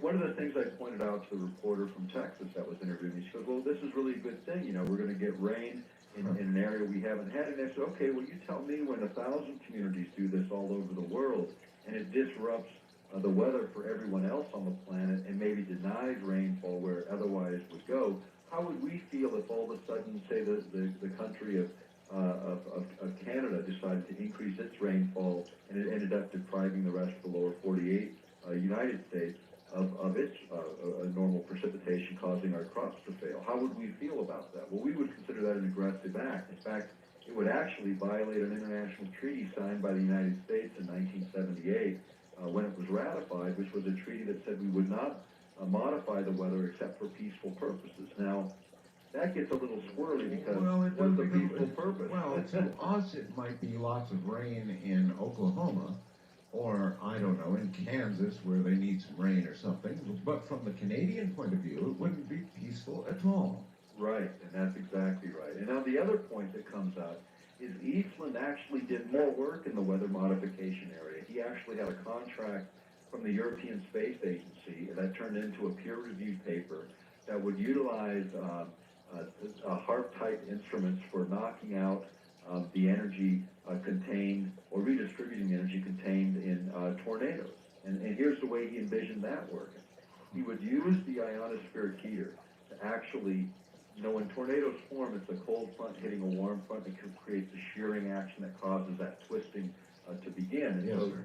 the more extreme the difference in temperatures and so on, and just a whole lot of factors, you can actually see that go from, say, a 2 to a 4, depending on what that energy exchange is looking like. Yes. Now, if you could heat up the part that was cold to keep that shearing action from happening in the first place, maybe you could stop that tornado from forming. In fact, you would stop it. Or conversely. Or just the opposite. What if you missed or miscalculate and you heat up the already area that's warm, Yes. creating a greater difference and a more extreme reaction? Instead of getting a class 1, maybe you get a class 4 tornado out of it. Now, that wasn't lost on the United States when that work was done for the European Space Agency, and Bernard actually got a contract with FEMA, interestingly enough, and NASA to demonstrate, or at least to analyze the possibility of doing the same thing using space-based lasers, for instance, to create the heating effect. And that work was actually completed as well. The point is, what's happening, and this has been raised with the last 3 secretaries of defense, this discussion about even abandoning this old treaty on the basis that the technology now is becoming so desirable from a military perspective that they'd like to advance it. And Well, while I would like to believe, Doctor, that we adhere scrupulously to every treaty that we put our John Hancock to, I don't believe that for a second. So what are the odds that we are now doing this kind of experimentation under the name of something else? Absolutely, I would say 100%. 100%. Well, that's pretty high. Yeah, and the reason I would say that is because when you read the treaty, and I reread the treaty in the last couple of months, there are so many holes in that treaty you could drive a truck through it. The fact is, all you have to do is make the assertion that it's for peaceful purposes, and largely you could escape the treaty guidelines. And it even speaks about ionospheric modification as a specific area within that treaty, and this is exactly the stuff of HAARP. Have you lately seen maps of the world showing the ice shrinkage both at the North Pole and the South Pole? Yes, I have. In fact, it's something that I followed for a number of years because in my region of the world, of course, we see the effects of it much more rapidly. When this idea of global warming is amplified at the poles, the fact of the matter is, in my lifetime, I can take you to glaciers that once I could see from roads that now are so far back in the mountains you can't see them. You can look at pictures of glaciers 100 years ago versus today and see huge differences. In the area of Valdez, they're almost 800 feet thinner than they were at the turn of the century when the last gold rush was going. Well, there are people who argue, perhaps with some merit, that these things are cyclic. Perhaps so, but when you look now at the North Pole, for example, and it looks like 2/3 of what once was ice and solid snow and ice or whatever was up there is gone now. 2/3 of it are gone. And there will soon be a new ocean at the Arctic. One that we're now going to have to navigate for military purposes and learn to patrol and all the rest of it. I mean, things are changing so quickly from a weather point of view that one really might imagine they are, my gosh, they're trying something. Well, I think there's a combination of factors. I don't disagree with the natural cycles, because looking at the geologic record, you can see that.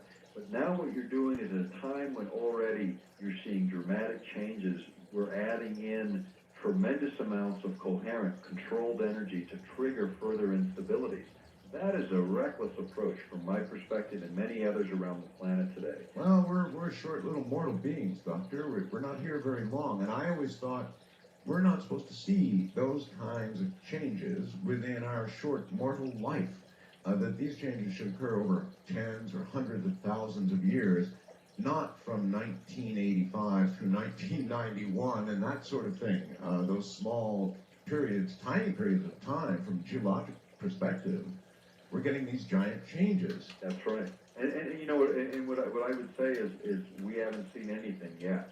And I mean that sincerely, because I believe we're going to see an acceleration of these shifts in chaotic conditions, both from nature and from man's activities, particularly when man begins to utilize systems specifically designed to interfere with these natural processes. And that is what we're in the process of seeing happen. 20, 25 years ago, it was unthinkable that they'd call off the Iditarod race because there wouldn't be enough snow. Right. It was just unthinkable. Well, and you know, we've got a problem in my part of the world. I mean, this year is the first year that looks like winter in quite a while in my part of Alaska. And you know, we've seen huge changes, and you know, last winter we didn't even have snow till December 11th in south central Alaska. You know, that is unheard of. You know, when I grew up in Alaska as a young kid, by October we always had snow on the ground because we went out. You know, that was trick or treating, right? And it was always a mess because you had to fight the snow and the cold. Nowadays, it's not so much that way. In fact, we have a week on the front end and a week on the back end, more time in the summer than we used to have. Do you know there's an Air Force website that boasts that by 20-something or another they'll own the weather? Yes, actually we cite that study in the book Earthrising the Revolution, which we published in 2000. What do they mean they'll own the weather? The idea is they want to control a number of specific factors. In fact, what they were talking about was controlling it for the battle space. In other words, if you could control the weather, think about that in terms of its implications. And one of the other considerations is controlling the weather. You could actually fight a war without ever declaring it or without ever being upfront about it. In other words, you could have a clandestine war that denied someone the benefits of a proper weather distribution, perhaps causing massive droughts, such as what we see in North Korea today. You know, that kind of phenomena can be artificially created with the right technologies that are available today. When you look at of that particular owning the weather as a concept, there's a number of papers that speak to that. You can go back into the early days of the discussion, which in the hearing before the Subcommittee on International Organizations, which was a committee on international relations in the House of Representatives on July 29, 1975, was a prohibition on weather modification as a weapon of war. It was a resolution number 28, passed at that time. And what they said, and this is interesting, is that if weather modification research is open and above board, if it is conducted domestically by domestic agencies, a fairly high level of credibility can be established. If, on the other hand, weather modification research is conducted in secret, frequently outside the country by military or intelligence agencies, then I would suggest that any treaty would not be worth the paper it was printed on, unquote. And that was by a congressman in the committee in 75, and I would say he's right. It's not worth the paper it's printed on, because weather doesn't respect international boundaries that are artificially drawn by mankind. Well, or we can think of it this way. There's not really any point in making treaties against doing something that can't be done. Right, and this is, think how old that is, 1978. And you know when the dialogue started? Because it takes time, to get to the finish line on these things. Yeah. It was 72 when the conversations first began. That's how far back this technology goes. And it wasn't just about weather, it was environmental manipulation. They were considering things within that treaty such as stimulation of earthquakes or volcanic eruptions or tidal waves, those kind of geophysical phenomena that didn't come back around until April 1997 when Secretary of Defense William Cohen was lecturing with Senators Lugar and Nunn at a conference on terrorism and weapons of mass destruction and U.S. strategy. That was April 28, 1997. And he said in the press briefing afterwards, and I quote, "Others are engaging even in an eco-type of terrorism, whereby they can alter climate, set off earthquakes and volcanoes remotely through the use of electromagnetic waves," unquote. Think about that from a seated Secretary of Defense at the time, making that assertion about terrorist states. Well, all of this sounds really Tesla-like to me. You know, it's interesting because when you go back to Dr. Eastman's original work, you know, he actually references a number of articles from Tesla's early experiments going back even to 1950 and later ideas in the early 40s, just before his death. And Tesla, had this concept, and when you really look at all of his patents, they were about oscillating energy, about modulating energy. That's right. In specific ways to create resonance effects. And resonance effects are easily understood if you think about dialing through the radio station, as people did tonight to get into this program. In between the stations is just static, but when you have resonance between the transmitter and the receiver, you have a nice clear signal. The same is true in the human body, the same is true in the earth, the same is true in every physical thing. You can create resonance effects that have devastating capability. Were there not rumors that Tesla at some point had shaken a building, had caused an earthquake, all kinds of interesting rumors in that area about Tesla? Yeah, actually it was based on a technology that he developed. That rumor was based on an experiment in New York City in 1898, where he took a small oscillator, attached it to an I-beam in an office building, and then that I-beam that was bent deep into the earth, it was just a small oscillator that created an oscillation in harmony with the earth at that particular point, causing that resonance effect, and it supposedly broke glass for several, in buildings surrounding this event. Now, I never saw anything that confirms that. I keep seeing it in the literature, but this, again, is the kind of thing that speaks to exactly what Secretary of Defense Cohen was saying 100 years later. Exactly. And here we are revisiting the same game all over again, and we're saying that it's so simple that even a terrorist can figure it out. That is a telling tale when you think about what is possible today. And when you look at these kinds of weapon systems being developed, they also all create a very clear signal. Anyone who's experimenting in this area would understand what the dynamics of those signals are, and those can be easily monitored by satellite-based technology. So we probably have a pretty good idea of where these technologies are being tested and played with. And yet, we're the biggest player probably on the block, so we're not saying a whole lot. Well, we went in and confiscated all of Tesla's research and all of his materials and everything, and frankly, a lot of what we're doing right now sounds like it's the same rough idea. In other words, tickling the tail of the tiger, for the giant effect, whether it's HAARP or whether it's research into weather control or weapons that would act as a shield for the whole country. All of this sounds like it's tickling the tiger's tail, doesn't it? And in fact, I think it really is. I think when you look at this whole situation, it's the technologies have now caught up in many respects to what Tesla had envisioned, because many of the ideas he had, he would actually have to create all of the things that were necessary to make it happen. Hold on, Doctor. We're here at the bottom of the hour. I understand I literally gave them a heart attack at ABC in New York when I did this a little while ago. Well, I really like this song, It's really cool. I ought to make it my theme song. Just kidding, folks. Actually, this is sort of a repayment kind of thing. Some of you will understand. From the high desert, this is Coast to Coast AM. I'm Art Bell.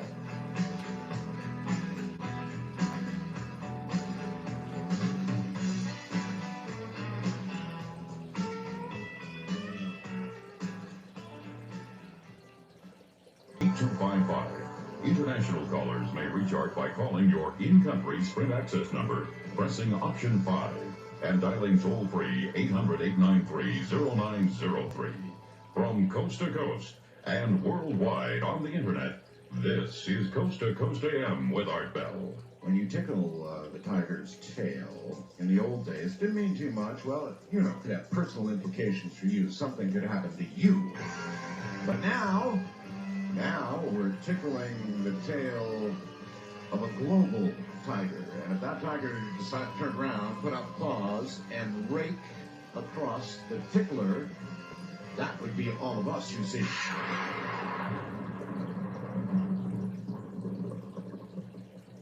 So that people understand what we're talking about here by, tickling the tiger's tail. Doctor, was I right? I mean, in the old days, you could do scientific experiments that perhaps would have some sort of local effect.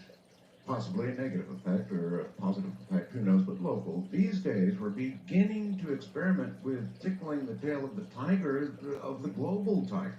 Absolutely, and HAARP is not the only example of it. There are several systems being developed and that have created some level of controversy that'll essentially doing the same thing in different areas. The underwater sonars are a good example of, of what's happening in the seas in the same vein as, when you're looking at these kinds of systems, they're not like of the past where we looked at, doing these events that were localized. I mean, we could, using ordnance bombs and bullets, certain things happened, but they didn't have global implications in the manner in which they do now.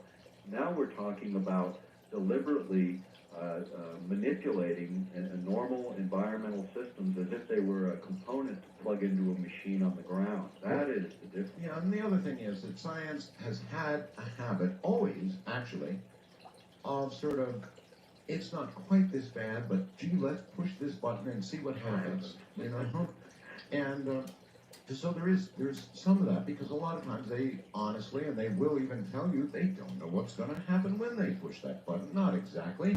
Certainly we all know when they tested the A-bomb, there was a significant percentage of people who thought it would set off a chain reaction in the atmosphere and burn up the whole damn atmosphere. Right. In fact, the scientists, part of the way our science is developed in the United States, we compartmentalize most of our military research. And what that means is we separate all of the various specialties in the sciences, and they each kind of work on their own little piece of the puzzle. Sure. And only a few people know how the puzzle goes together at the top. So one group of specialists doesn't really understand necessarily the implications of their science for other areas of science. So, often they'll say, yeah, but I never heard about that. I mean, I hear that from science all the time. Well, I never heard about that, as if they had heard everything that ever was uttered on the planet. All right, now, very quickly, with regard again to HAARP, HAARP is now owned by a company that has something to do with DARPA. What's DARPA? DARPA is the Defense Advanced Research Projects Agency. Is that what it is? Okay. That's who they are.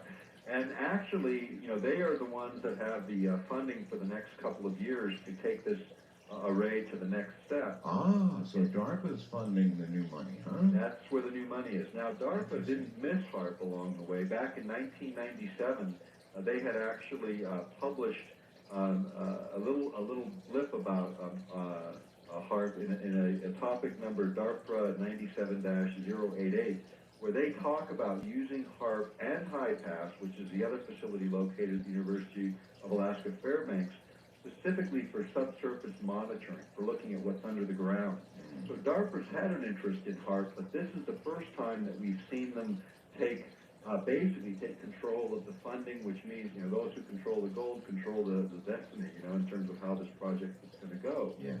So with DARPA engaged, and this idea of earth-penetrating tomography going back to 1997, one of their principal issues, you can still see the merit of that. I mean, today, look at the situation in Iraq. We could get full imaging under the ground. Wouldn't that be useful? Which is exactly what John Heckscher said to us in 1994 when we were researching this subject in the early days. He said, wouldn't this be great? Because it was in the aftermath of the first Gulf War. Well, here we are a decade later asking the same question. Doctor, do you get people coming to you who know what's going on in the inside right now? I mean, frankly, they could be so far along, we don't even have a clue how far along they are. Do you ever have people, sort of, I'll tell you type guys come to you and tell you what's going on? No, I've had only a couple of occasions, and generally I won't reference those sources because I won't reference an anonymous source. Of course. And to me, that's just not a valid way. However, there have been occasions where we've been pointed in some directions to go look, to go ask for the right things. Yes. That they have to give us because they're public records. So in that sense, yes. There's also a couple of people that we've been communicating with recently that are compiling some things from the inside of this program that are non-classified materials, because we will not touch anything that's classified. It's just, we don't need it, we don't want to go there, and I don't want to go to jail. Well, you're always getting close to it. Oh yeah, we're on the edge. Have you ever been offered? Yes, and we've declined. And you've declined. Yep, and we've declined because we don't know whether we're being set up for the fall, yes, or whether it's something that we really need. And our position on it is, as long as the national security rules are as they are, respect the law, and our position is the law ought to be changed. And when that law changes and we have the ability to at least conceptually debate these issues, and that those issues and concepts become disclosed, then it would be another matter. But our view is we may not agree with the way it works, but we'll respect the law as it currently stands and work with the public literature. Fair enough. All right, a couple of other things I want to touch on. You've written something about China. You know, China is going to the moon. They say they're going to the moon, and it's a curious thing indeed because, of course, we've been to the moon, and from what I was told, nothing but a bunch of rocks and no real reason to go there. And yet, as a matter of fact, I understand our own president may be about to announce as early as Monday, it could happen, and we're going back to the moon. He's going to go back to the moon with a shuttle. China's announced they're going to the moon. What's going on here? Well, it's not really so much about the moon as it is about developing technologies for what are considered, would be used as low orbiting space platforms. And the idea is to gain enough knowledge so that we can put in space platforms that can maintain relatively low orbits. We have figured out ways to stabilize satellites. Well, how does going to the moon help that? Well, because you have to have the basic technology. I mean, you have to be able, and at the same time, when you're developing, China should go out to the world and announce, hey, we're going to develop space-based platforms. That's not going to be a very popular concept. Probably not. On the other hand, a trip to the moon doesn't really bother everybody as much as military applications, but ultimately they result in the same basic knowledge. I see. How to develop the technology. Remember part of this was going back, I think, to the tether experiment. Do you remember that one? Clearly. Okay. One of the big problems with maintaining low orbits is the power source. And one of the things with HAARP early on was that you could actually concentrate the energy in such a way that it could be converted then by space platforms orbiting at low orbits, so you could keep it aloft for an indefinite period of time without refueling. The tether experiment, in my opinion, was not just about sticking something down there to drag through the ionosphere. It was about sucking energy off the ionosphere by moving through that area. Yes. And the energy that they conducted off of it was significantly more than anybody expected. It almost destroyed the shuttle, as many will recall. It sure did. It burned the hell out of that tether, just like that. Yep. But take that concept now and consider the fact that if you could draw that energy off in a controlled way, now you're talking about serious energy. Serious energy. You know, this is perhaps related or unrelated. Actually, I think it's related, Doctor. As a ham operator, I now have up this incredible antenna. I put up this 2-wire, 1,000-foot loop, and I put a grounding system all the way under it. You know, a welded wire mesh wire, 4 feet wide, all the way under it, and the loop itself's up at fed at 100 feet, and then it's 75 feet and 68 feet, all the way around an acre and a quarter I have here. And I began getting almost 400 volts on a clear, cloudless, windless day off that antenna. So bad that I had to come up with a device to ground the voltage so that it wouldn't damage my equipment. Now, where the hell was that coming from? It had AC and DC components to it. I'm going to experiment more with it. And matter of fact, energy. By the way, Doctor, I just acquired some property, and I'm going to double the size of my loop. It's going to be going soon around 5 acres in another month or so. Big project ahead. But I'm telling you, my friend, there's power coming from somewhere. You know, there's a good friend of mine did an experiment where he took, he didn't explain exactly what kind of coils he used, but he took the conductive copper wire and ran it from about 1,000-foot elevation down to about a 500-foot elevation, Yes. and put coils in, and he actually picked up usable energy off of that simple system, which, Absolutely.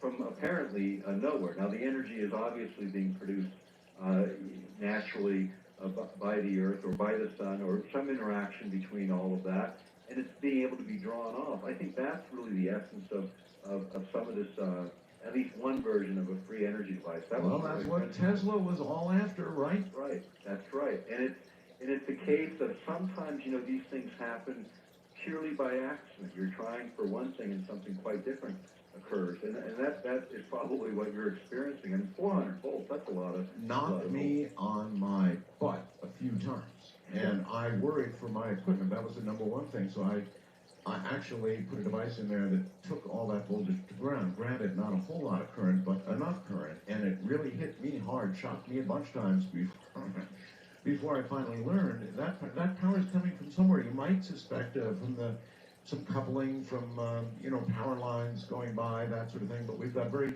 relatively low power lines. A lot of them are underground here, and even the ones that are in the air are very low voltage comparatively. Very rural power lines. Right. Very unlikely that this kind of voltage would develop. So, and then I called the power company because I was so curious, doctor, and I said, look, you guys have zillions of lines in the air. We have a local electric cooperative here, and you must have a bunch of long lines that are unterminated or not being used. I want to ask you, do you measure large voltages at the end of these lines? And the response was, well, no, because by code, any unused line has got to be terminated to ground. That's a regulation. So they know and routinely accept the fact that they get this incredible power on these lines that's coming from wherever. Yeah. And they just ground it. They don't want anything to do with it. They just sort of ignore it and ground it. So he had nothing to say on the subject other than that, oh yeah, sure, we ground it. Well, when you have intense solar activity, it can actually Sure. send a charge through power lines. Granted. Yep. That can then blow out transformers. In fact, if you go back to the early woodpecker signal from the former Soviet Union we were talking about, there was a power failure in Quebec around the time that was occurring. Totally, I understand all that, but I'm telling you, doctor, this is separate and apart from that. It's interesting. I mean, I think this is, again, it goes back to, some of those things that, again, we're not clear on what the cause and effect relationships are, but think about that in the context of the kindergarten with the hand grenade, and that's the equivalent of our scientists. We hope they don't pull the pin, but there's a lot of folks that are very excited about their area of science and are willing to take risks and expose the rest of us to those risks without much consideration. I think you see, here we go. So we know science is doing this, and we know that they're way out there somewhere, but how do you get oversight on a project that is, by its very nature, so secret it's probably violating treaties? How do you get oversight on something like that? Because the answer has to be, oh, we're not doing that.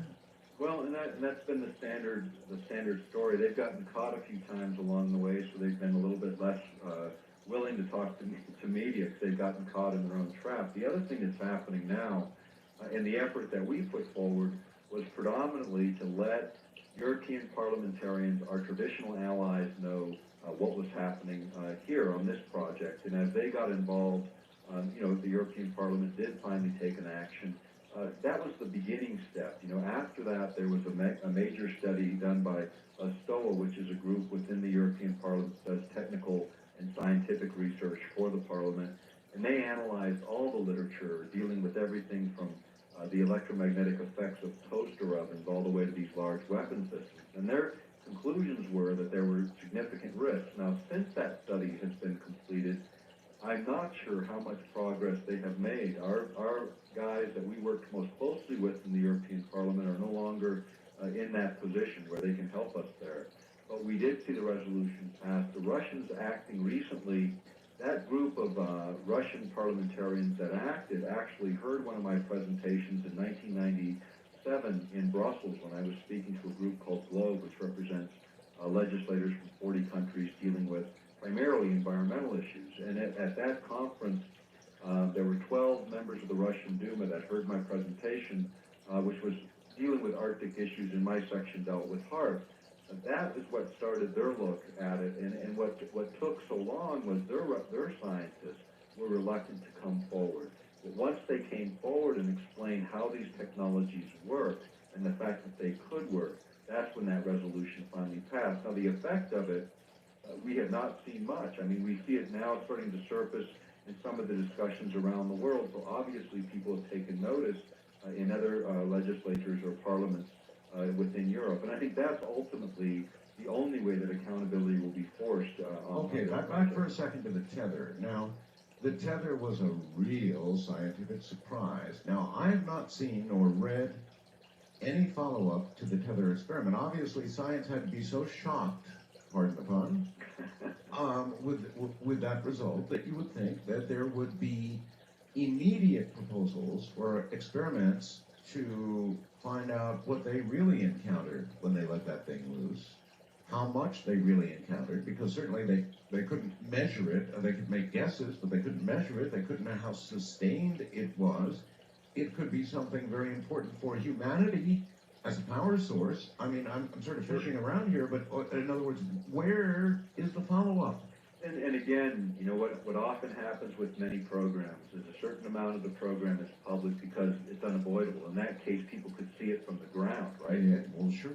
So you had to have some plausible explanation for what you're doing. And maybe the intention was exactly that, was to draw energy off in a way that could be useful. Well, in that case, they got a hell of a result. So where's the follow-up? Are they going to do another experiment? Did anybody ask NASA? Well, okay then. With regard to the tether, what next? Well, and I think the nature of these things are, once something is discovered that is unexpected and might be useful, these things tend to go black. I mean, if a power supply were realized in the ionosphere, it would not be to the United States' advantage to announce that. You mean black from an intelligence point of view? From an intelligence perspective, yes, I'm sorry. But basically just taking it out of the public view. What if every country knew that there was this unlimited power supply available for space platforms? They would quit worrying about that particular technical aspect of space platforms, which is the most important aspect, incidentally.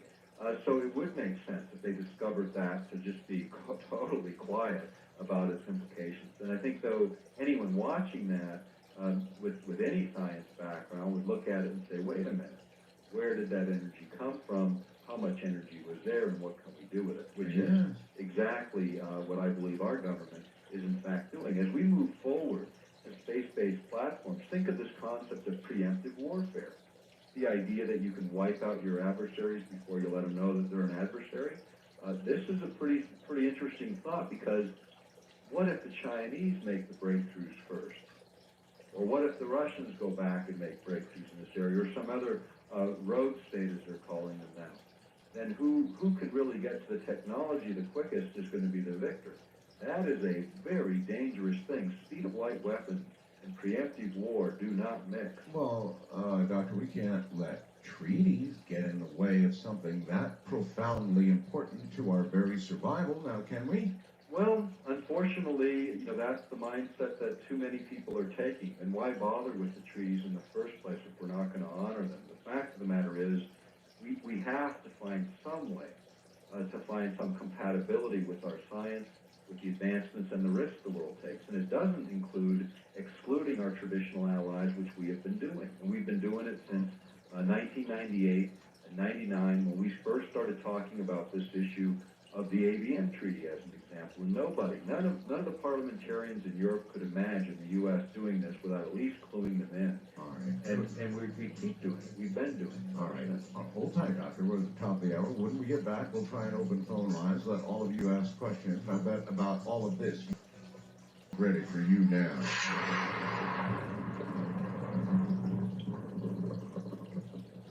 All right. We're looking now, of course, from all of you out there for questions that are relevant to what Dr. Begich has been discussing this morning. We're about to go to the phone with Dr. Begich very quickly. Well, actually, a couple things. One is the sonars the Navy is using. Is there any chance that these sonars are causing whales to commit suicide, beach themselves? Absolutely. In fact, the Navy acknowledged it recently, and they actually settled a lawsuit. There's some holes in that settlement. The Navy actually looked at the beaching in the Bahamas. It was a multi-species beaching that occurred a couple years back, and on the beach where these whales came ashore was a scientist from Harvard University that was able to take the animals and actually have them analyzed at Harvard. And they determined that what had happened was a massive trauma. And the reason this happened is when sound travels in the air, for instance, 99.97% of the energy in that sound is bounced off or reflected away from tissue.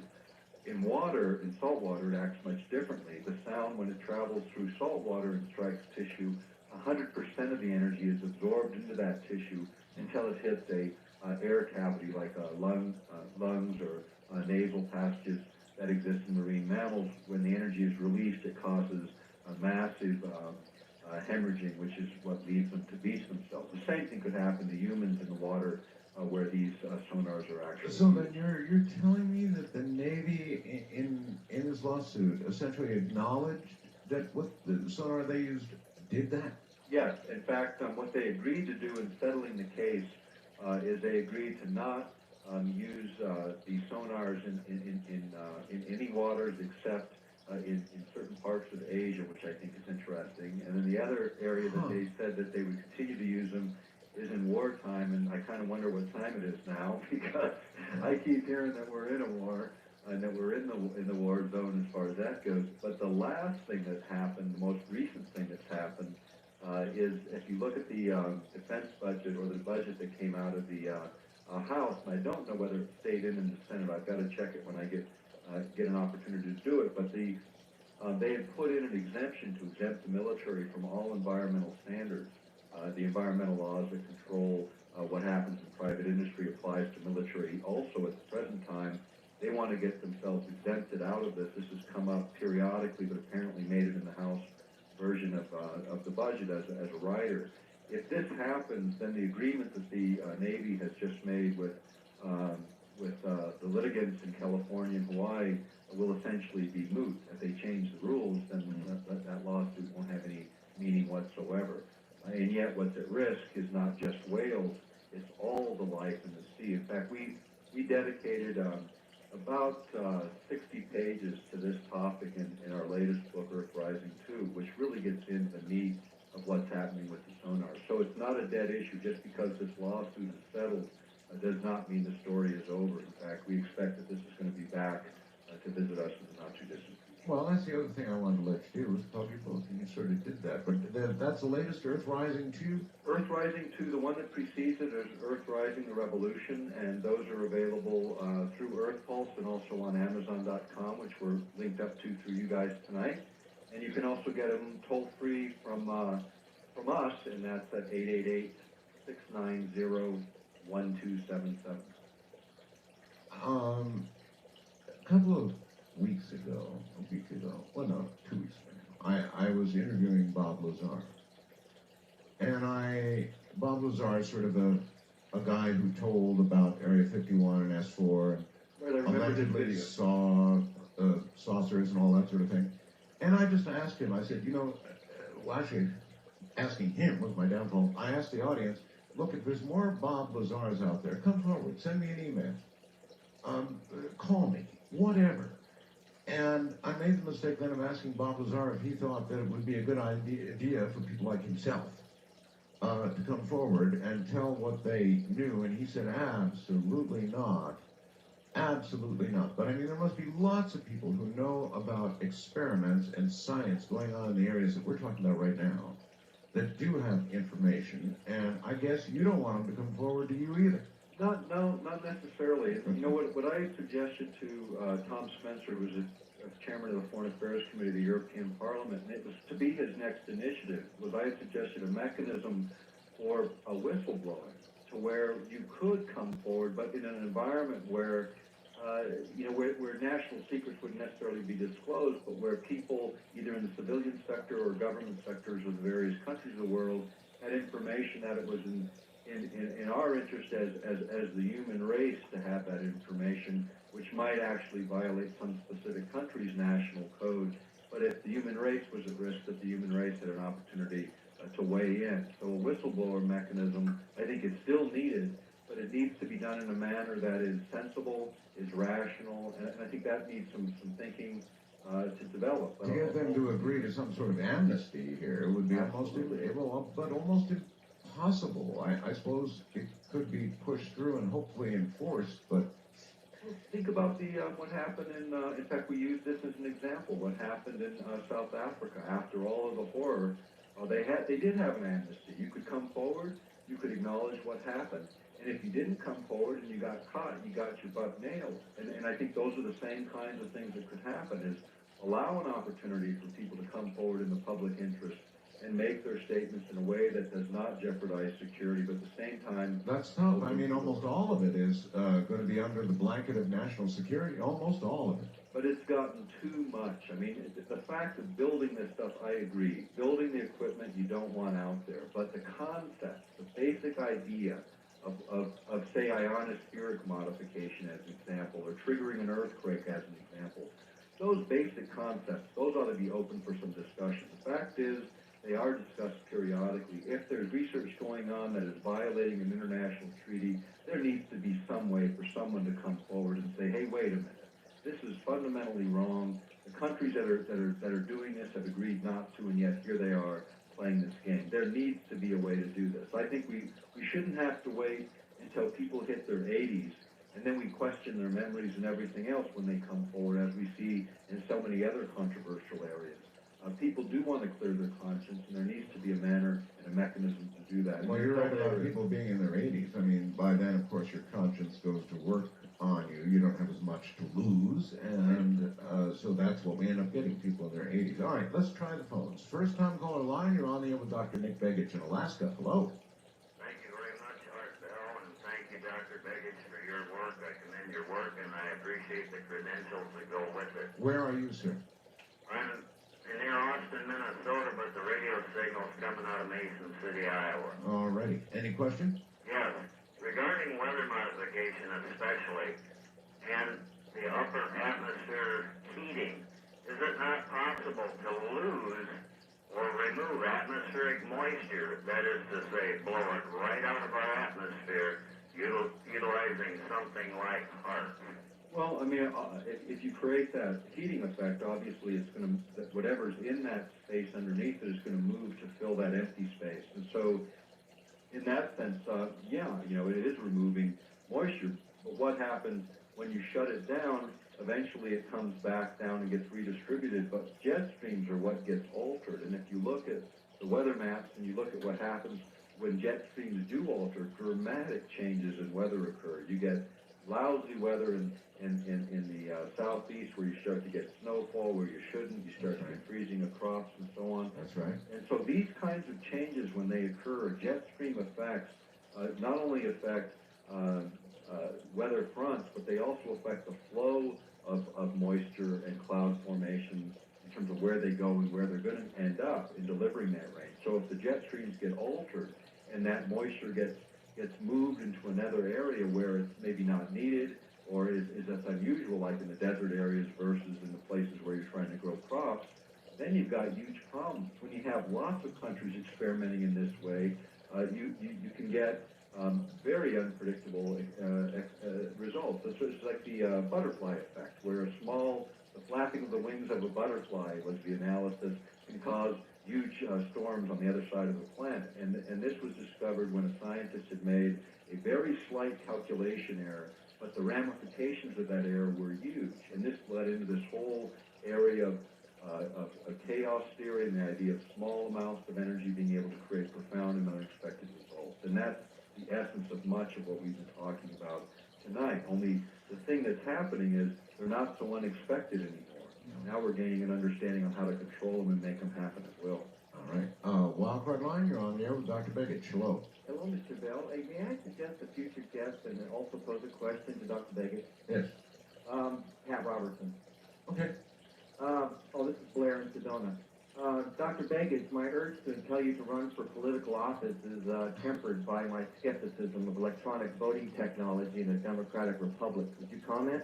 Well, that is a really important issue, and I believe in paper ballots. I don't believe in there are some things that don't belong in terms of automation, and I think voting is the single biggest issue in the country. And I think you made a public statement about this, haven't you? Voting machines.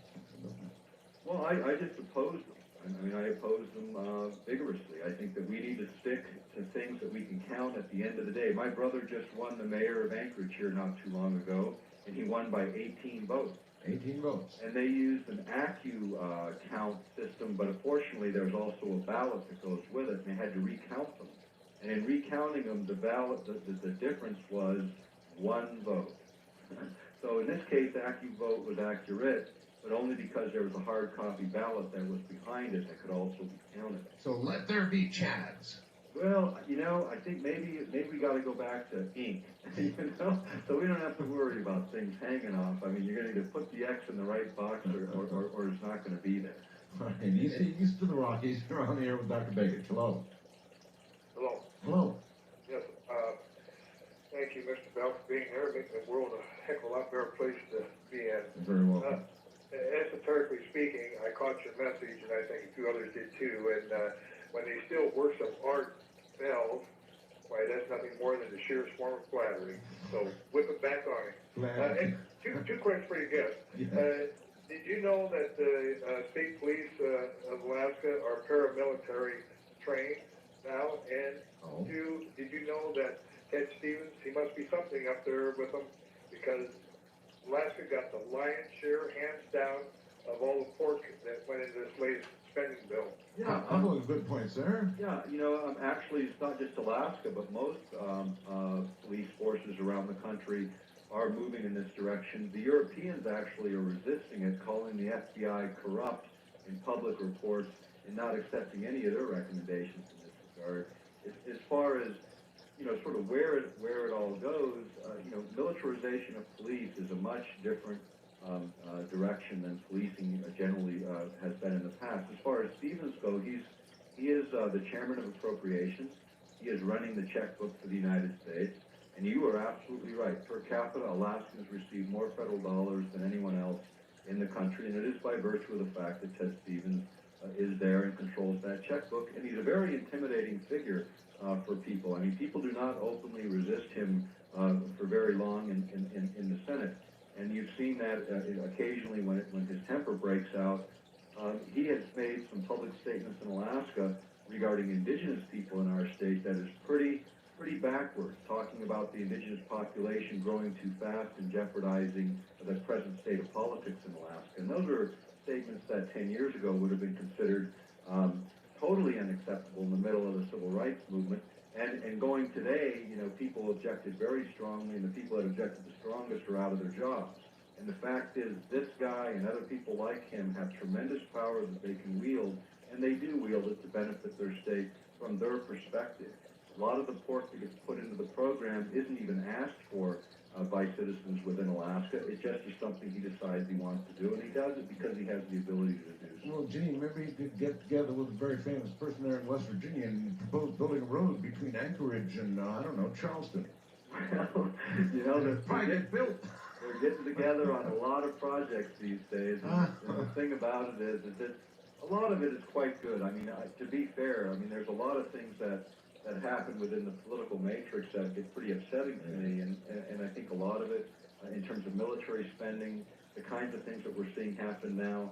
We're spending $87 billion to rebuild Iraq, when we know by national reports that if we put that same money into the first peoples of this country, the indigenous, we could completely solve many of the big problems that have been plaguing indigenous people here for 200 years. Well, that's a lot of money. That'd do a lot of things, $87 billion. West of the Rockies, you're on the air with Dr. Nick Begich. Hello.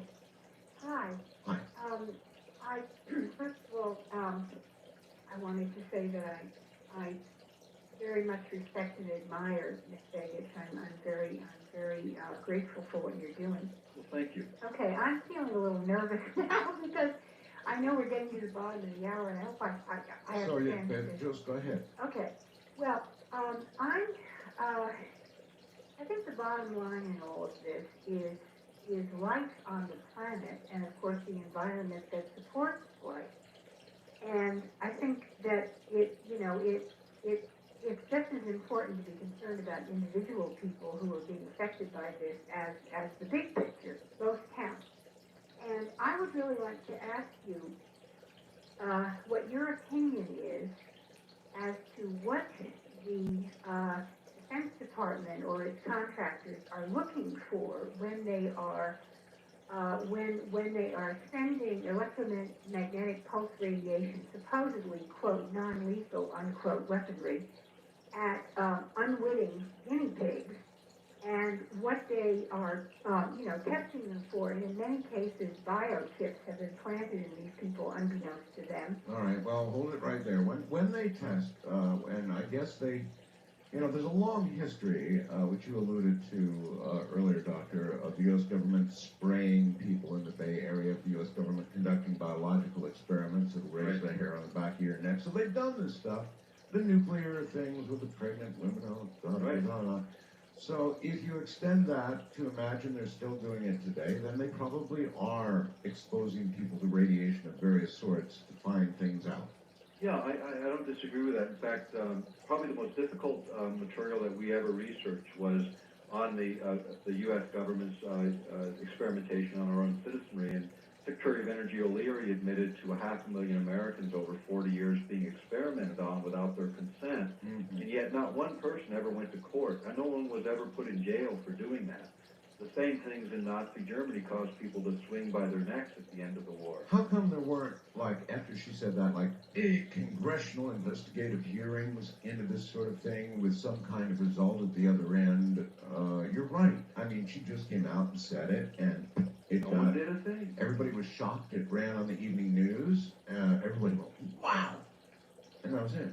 And that was it. We never even got to find out who the 500,000 people were that they admitted to, so they might be able to at least have some relief in their life. The fact is, experimentation, I think, does go on. They try and get what they call informed consent, and every once in a while they get caught because they didn't inform people quite right. So this does go on, but the places where technologies get tested are in the battle environments. I mean, right now in Iraq, I'm sure that we're trying every technical technology that we have available to us in order to see how they work. In terms of individual people in the United States being victimized by these kinds of systems, I hear from probably 3 to 4 people every week that make that assertion. And I believe several of them are probably exactly what is. Well, if history is any teacher, then yes, Doctor, hold on. Wildcard line at area code 775-727-1295. The first time caller line is area code 775-727-1222. To talk with Art Bell from east of the Rockies, call toll-free at 800-825-5033. From west of the Rockies, call 800-618-8255. International callers may reach Art by calling your in-country Sprint access number, pressing option 5, and dialing toll-free 800-893-0903.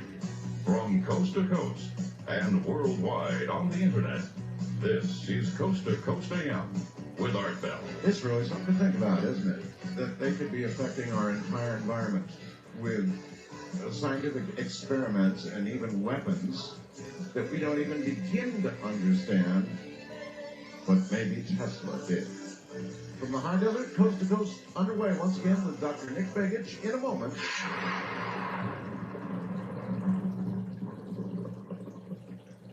You know, if you can affect people's behavior, then here's a really good question for, well, kind of a politician. Dr. Begich, do you suppose that something like HAARP, if sufficiently developed, could be used to influence the outcome of a national election? Great question. In fact, if you go back to a book called Between Two Ages, written by Zbigniew Brzezinski in the early 1970s when he was at Columbia University, before he became National Security Advisor to President Jimmy Carter. In that book, I think it's around page 55 or 56, you'll see a quote, which is a quote from J.F. Gordon MacDonald about electronic destroking the ionosphere to modify the behavior of people over large geographic areas. Yeah. And then you'll see later in the text, the whole text is about the technological implications and how they might be used.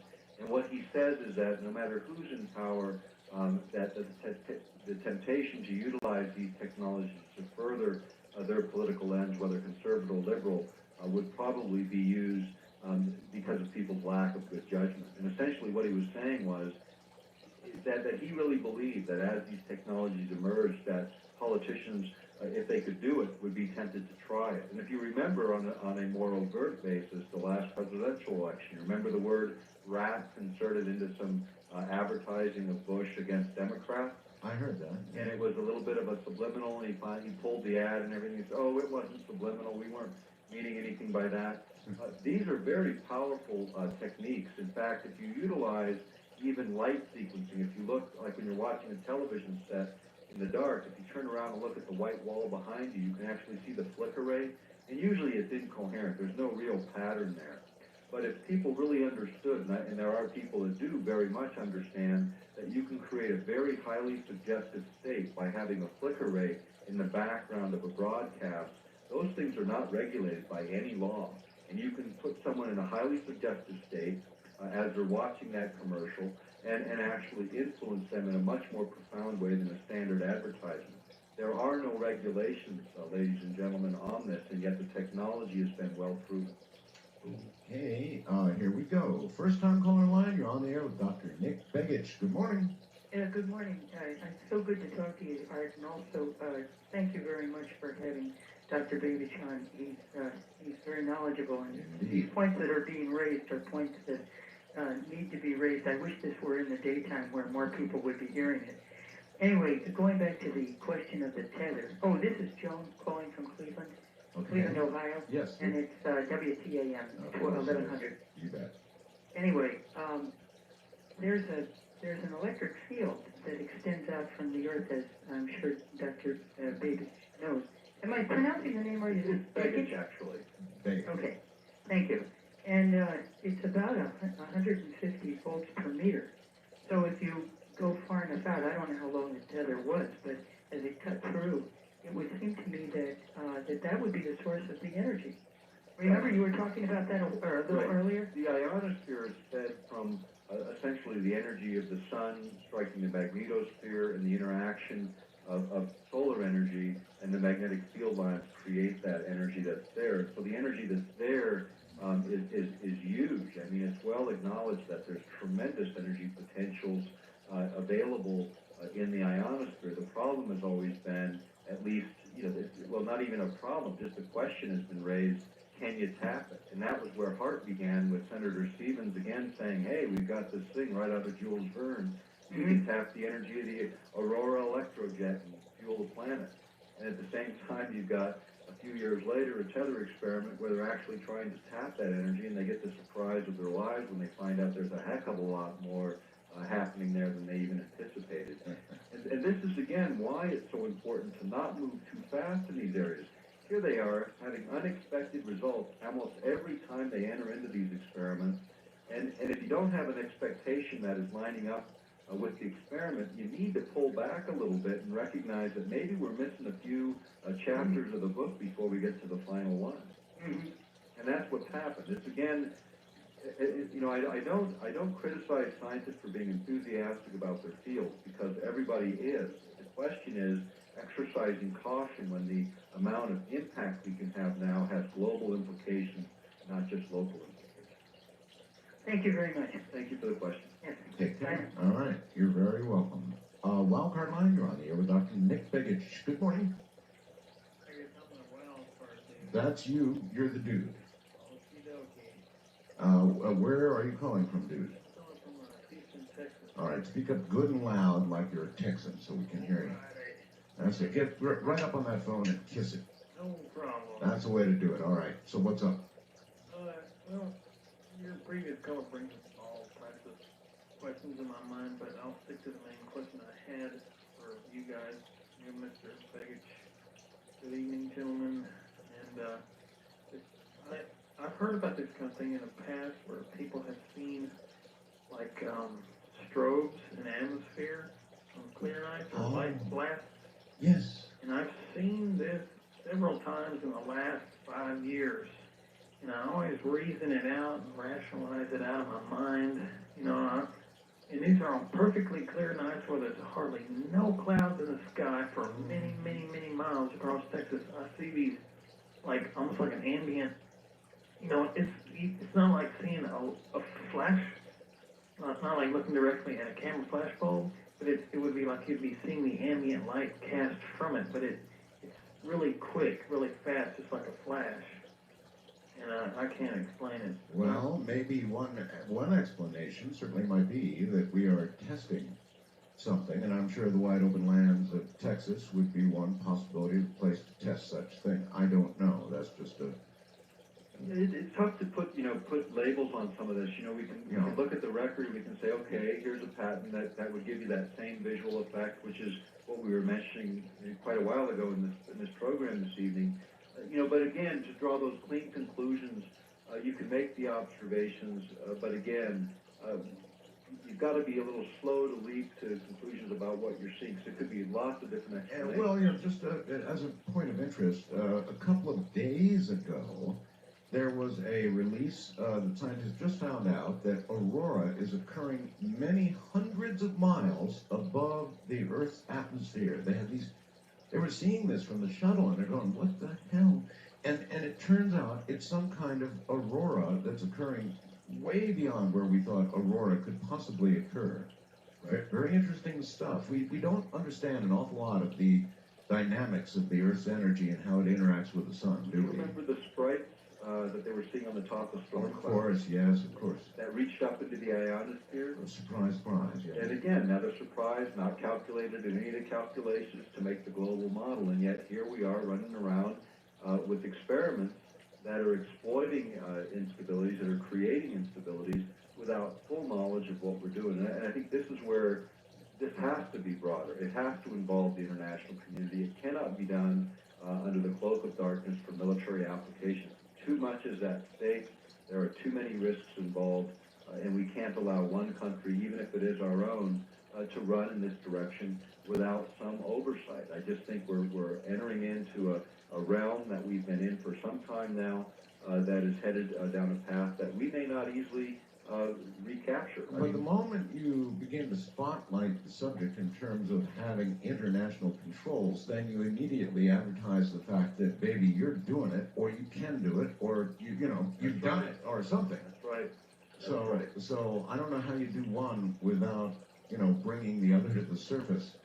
East of the Rockies, you're on the air with Dr. Nick Begich. Hello. Good morning, gentlemen. This is Steve from Arkansas. Yes, sir. When you talk about HAARP and climate control, one thing that just shoots out in my mind is earlier this year we had our government butted heads with the French, and the French have had a really bad year, and it kind of culminated this August with a massive heat wave there that resulted in, I think they last count 15,000 dead in France alone. Right. This just jumps out at me.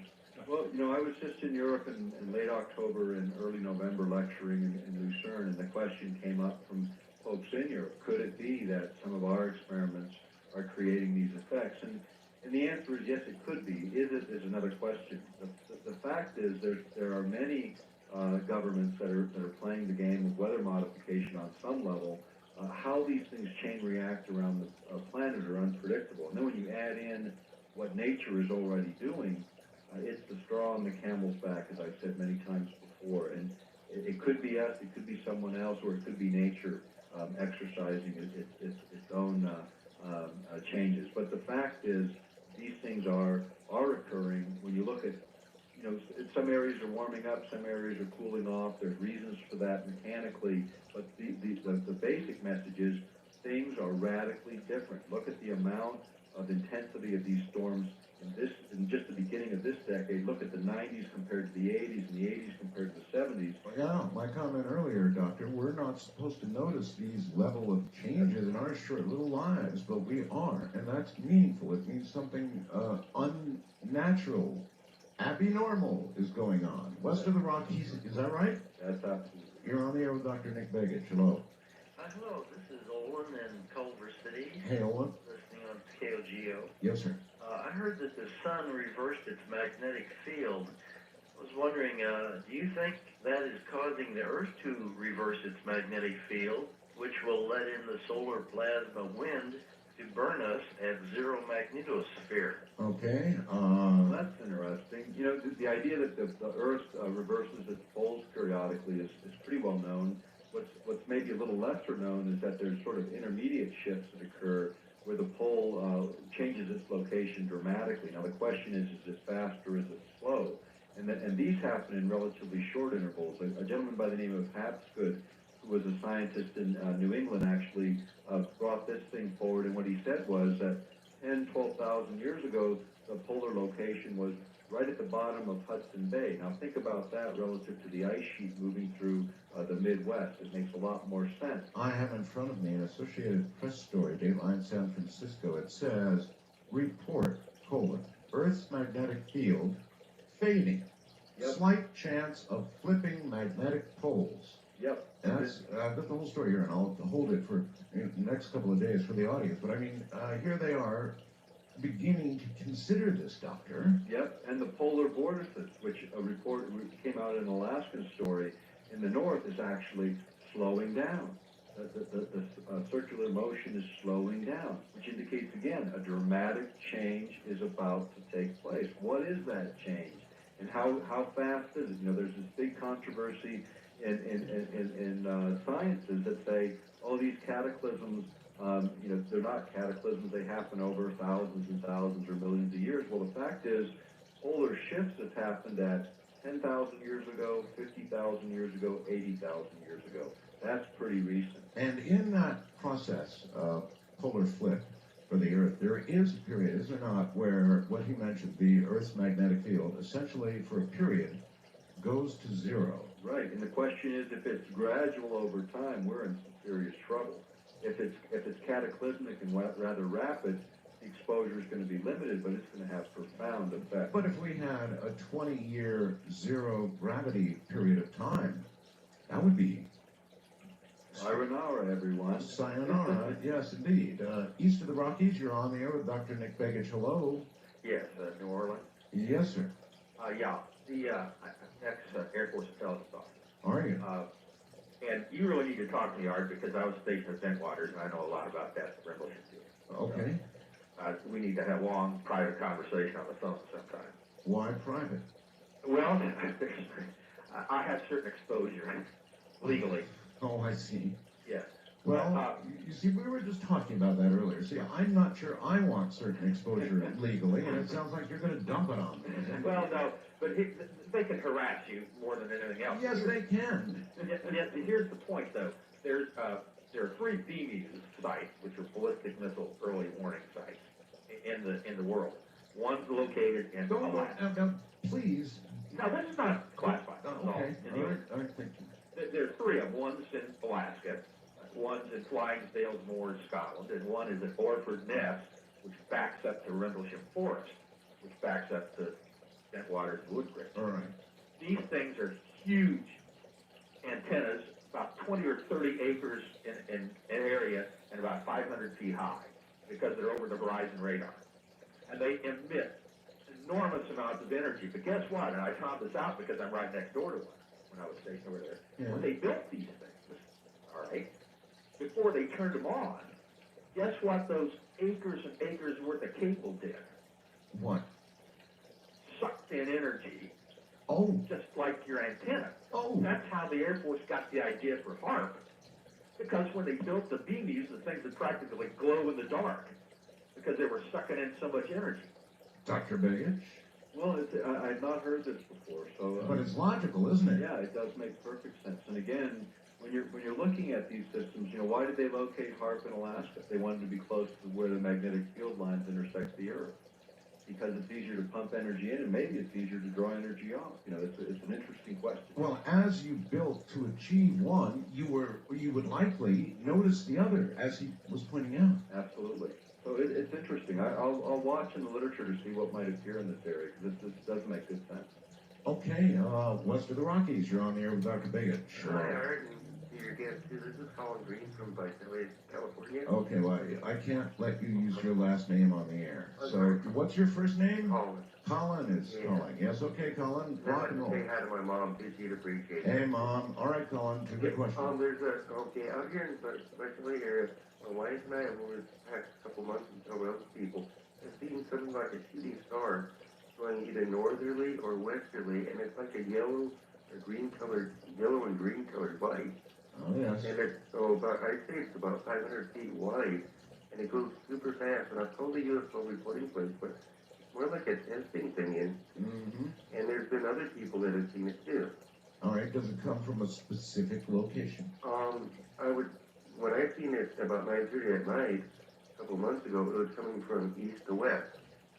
and I get it from like Southerly place, and I'm not sure if it's like from the Edwards Air Force Base down in the Barstow area or what. Gotcha. All right, thank you. Well, so much of this is hard to know what to do with reports like that. But if, in fact, we are testing this sort of thing, then those kinds of reports would be...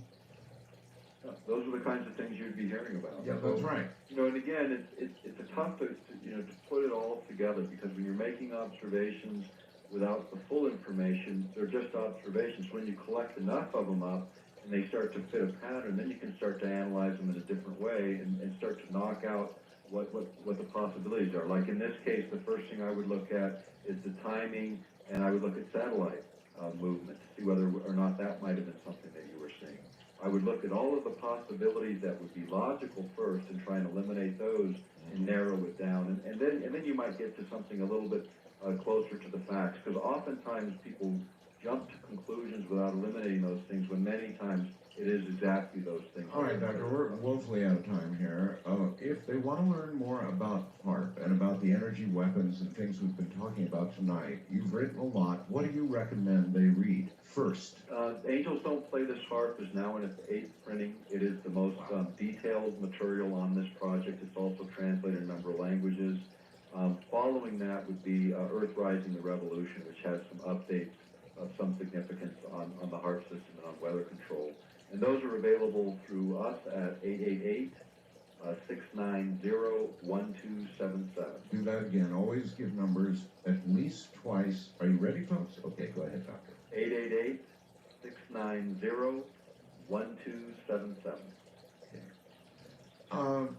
We will obviously continue to have you back from time to time, if you're willing. Absolutely. Anytime that you would like me to come back, I'm always available for you, Art. I always enjoy being on with you. It's a great way to get this story out. And the fact of the matter is, that's how it ended up in the European Parliament. It was one of your listeners that put our information in front of Tom Spencer and eventually resulted in some of the good changes that we hope are on the horizon. Good night. Good night, my friend. Good night. Have a great one. Take care. A great one indeed. And by the way, I will be back tomorrow evening for another toast, as well as Monday for George. From the high deserts, I'm Art Bell, in the middle of the night. Let it start with Coast to Coast AM. See you tomorrow night.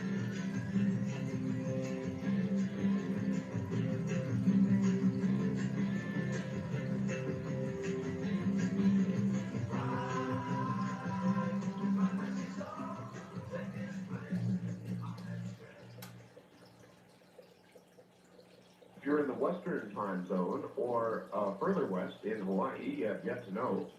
But there was a show tonight, apparently on Nightline, that dealt with the new Europa information.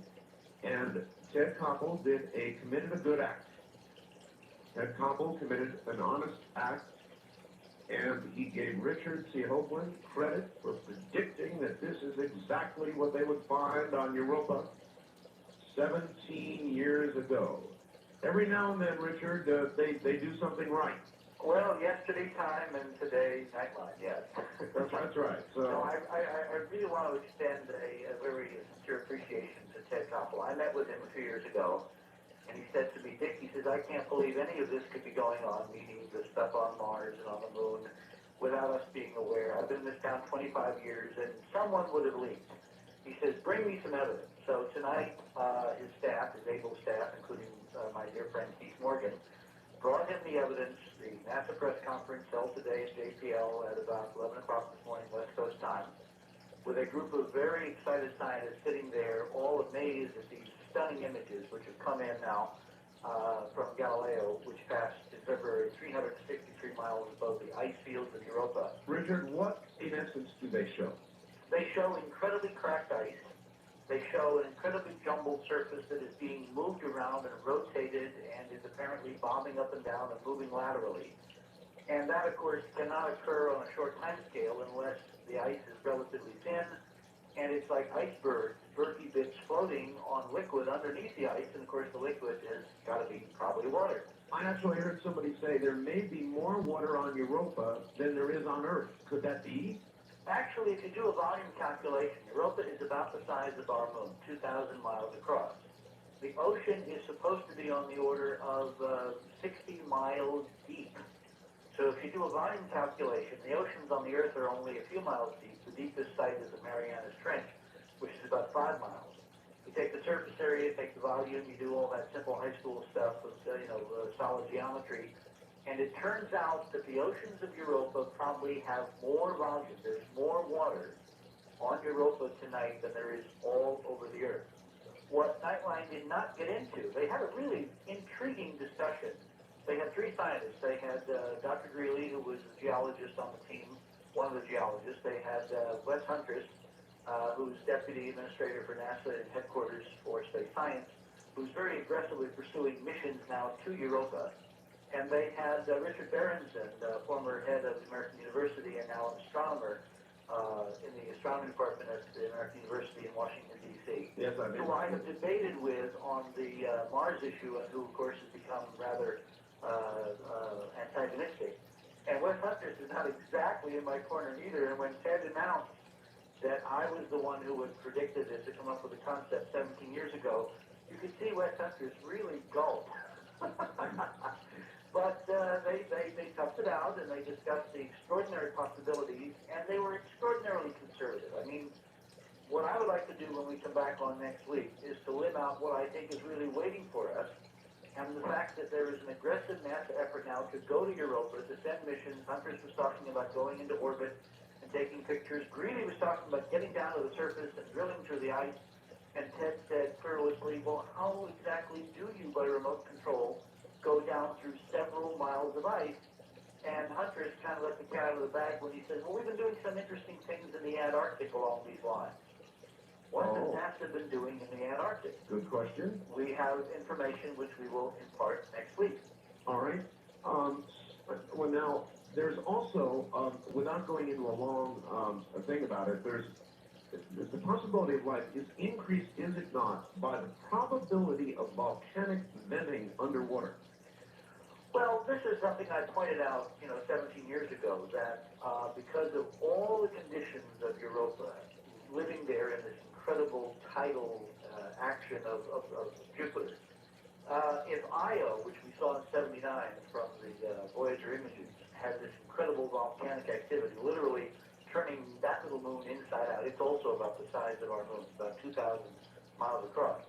Then I reasoned then, and the data now supports the idea that there is internal heating due to tidal energy stolen from Jupiter inside Europa, which could fuel undersea volcanoes and could provide the oases, the nexus for some kind of evolutionary process up to and including microbes and, I believe, stunning things far beyond microbes. But of course, NASA was 17 years behind us back then, and they're about 17 years behind us now. They were just dealing with possibilities of microbes tonight, and frankly, because of hyperdimensional physics, which we have seen played out in the heavens a la the sun. I think that the evolution on Europa is much more exciting, and in fact, that's the quiet, behind-the-scenes reason for this flat, all-out push now to send missions to Europa. Huntress was talking about less than 2 years. All right, we will get into depth about what you think might be there. I don't believe you just said that. Next week. Yes, I did say that, didn't I? Congratulations, Richard. It's certainly deserved. Well, occasionally you win one for the Gipper, and this time everybody won one tonight. And next week we will fill in details, and we have some surprises.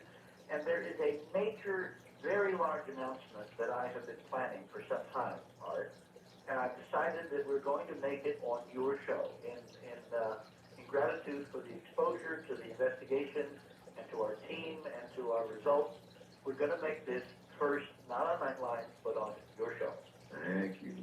We will talk about which day next week off the air this weekend.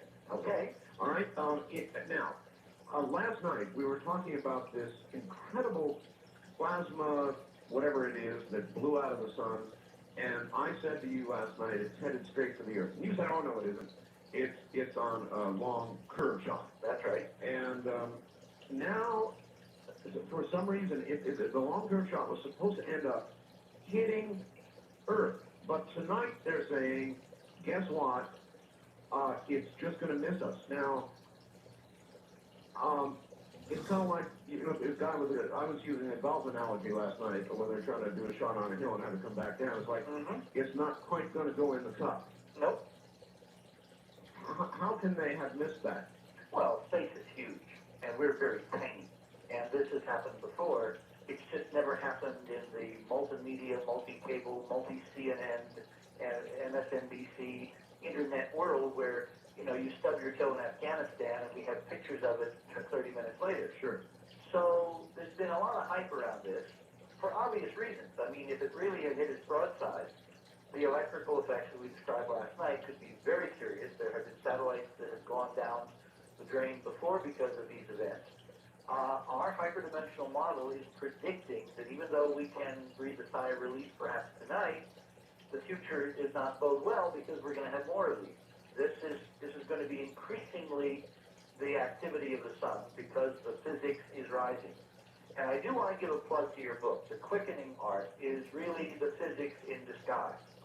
And it is what's fueling all of this, the social, the consciousness, the change in spiritual terms, the change in geophysical activity, what we're seeing in terms of the center of the solar system, the sun.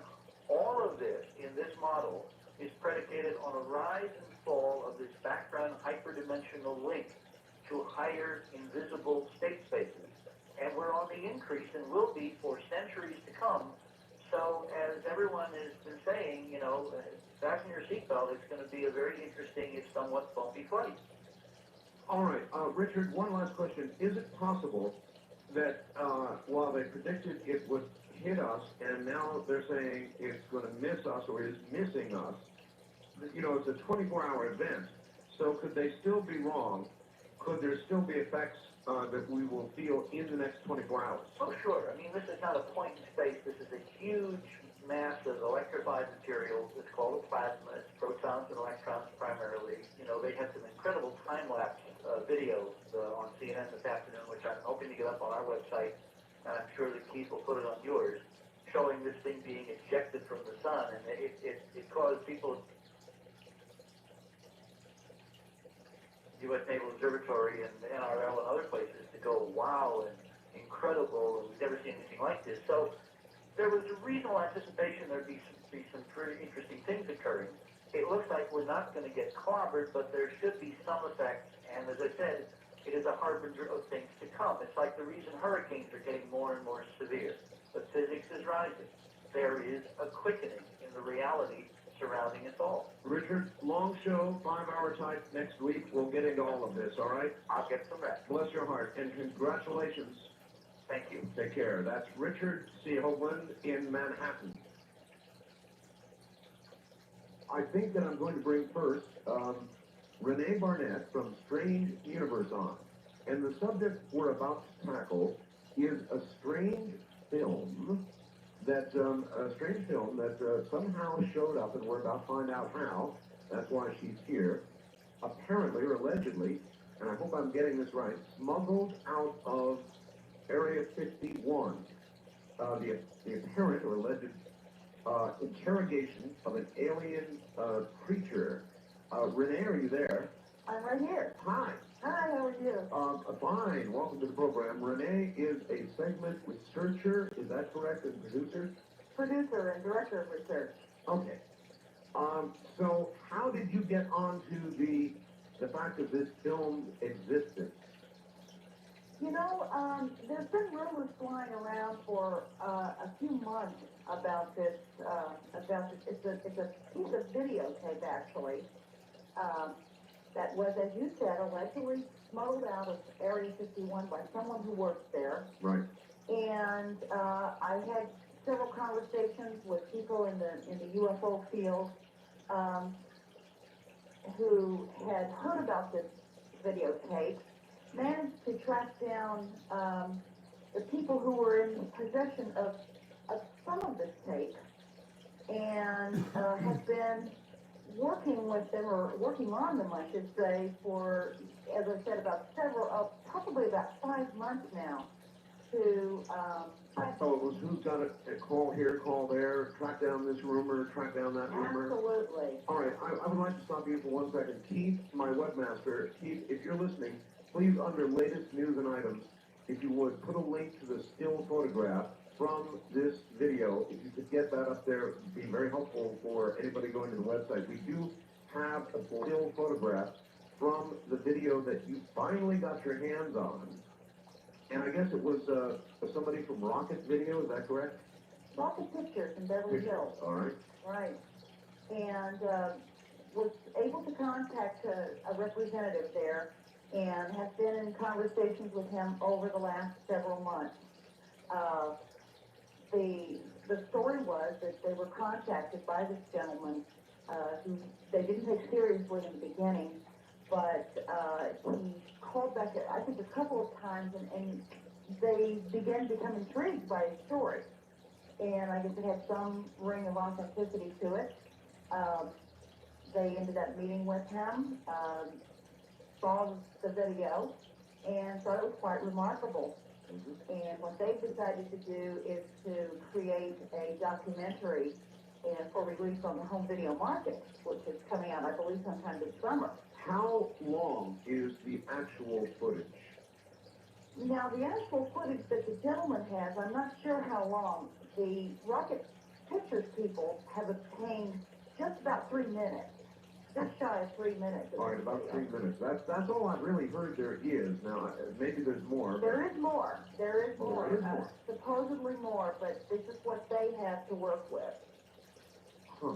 So they've created a documentary which I believe is either finished or nearly finished, and should fairly soon be available on the home video market. All right. However, Strange Universe is going to be previewing a small portion of this and we're doing something on Strange Universe that we've never done before, and that is that we're devoting a whole show this coming Monday. This Monday, the 14th? That's right, the 14th. An entire show to this piece of video. Entire show to this video. All right, now I know that you went some trouble to gather a group of people together, one of which I've done online, my friend Whitley Strieber. And money. Indeed, and others, to view this video apparently first singly and then as a group. Is that correct? That's correct. We gathered together 4 people who have had first-hand experience with their own extraterrestrial or whatever, other beings, visitor experiences. So we thought, well, gee, these are the experts. Let's let them have a look at it. All right, who else? You got Whitley? Whitley Strieber.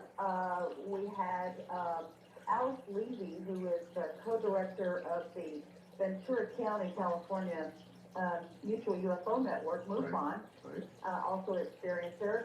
We had Jesse Long, who's an abductee, who's also had an implant removed at one point from his body through surgery.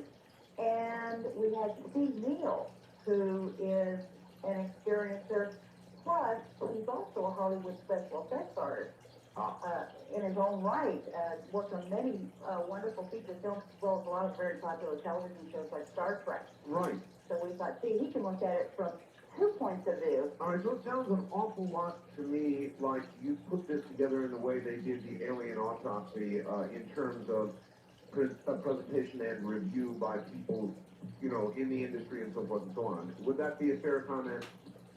Yes, except in this case, we also put together some eyewitnesses. Eyewitnesses, yes. That's strange beings. All right. Very good. Renee, hold on. When we come back, we're joined by Whitley Strieber, who was there, and a couple of more questions for Renee.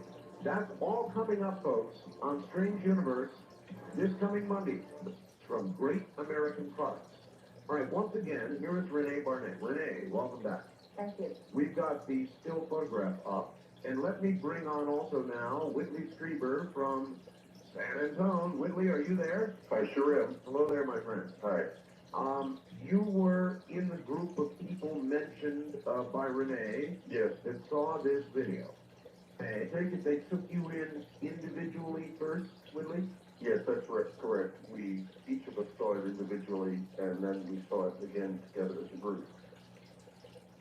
We'll get your impressions in depth here in a few moments. Renee doesn't have a lot of time, so I kind of like to finish up with her, but I want you here, Whitley, so that you stop me if we are going down a wrong or incorrect path or say something wrong. Okay? Now, Renee, I had a call tonight from Dr. Lear. Yes.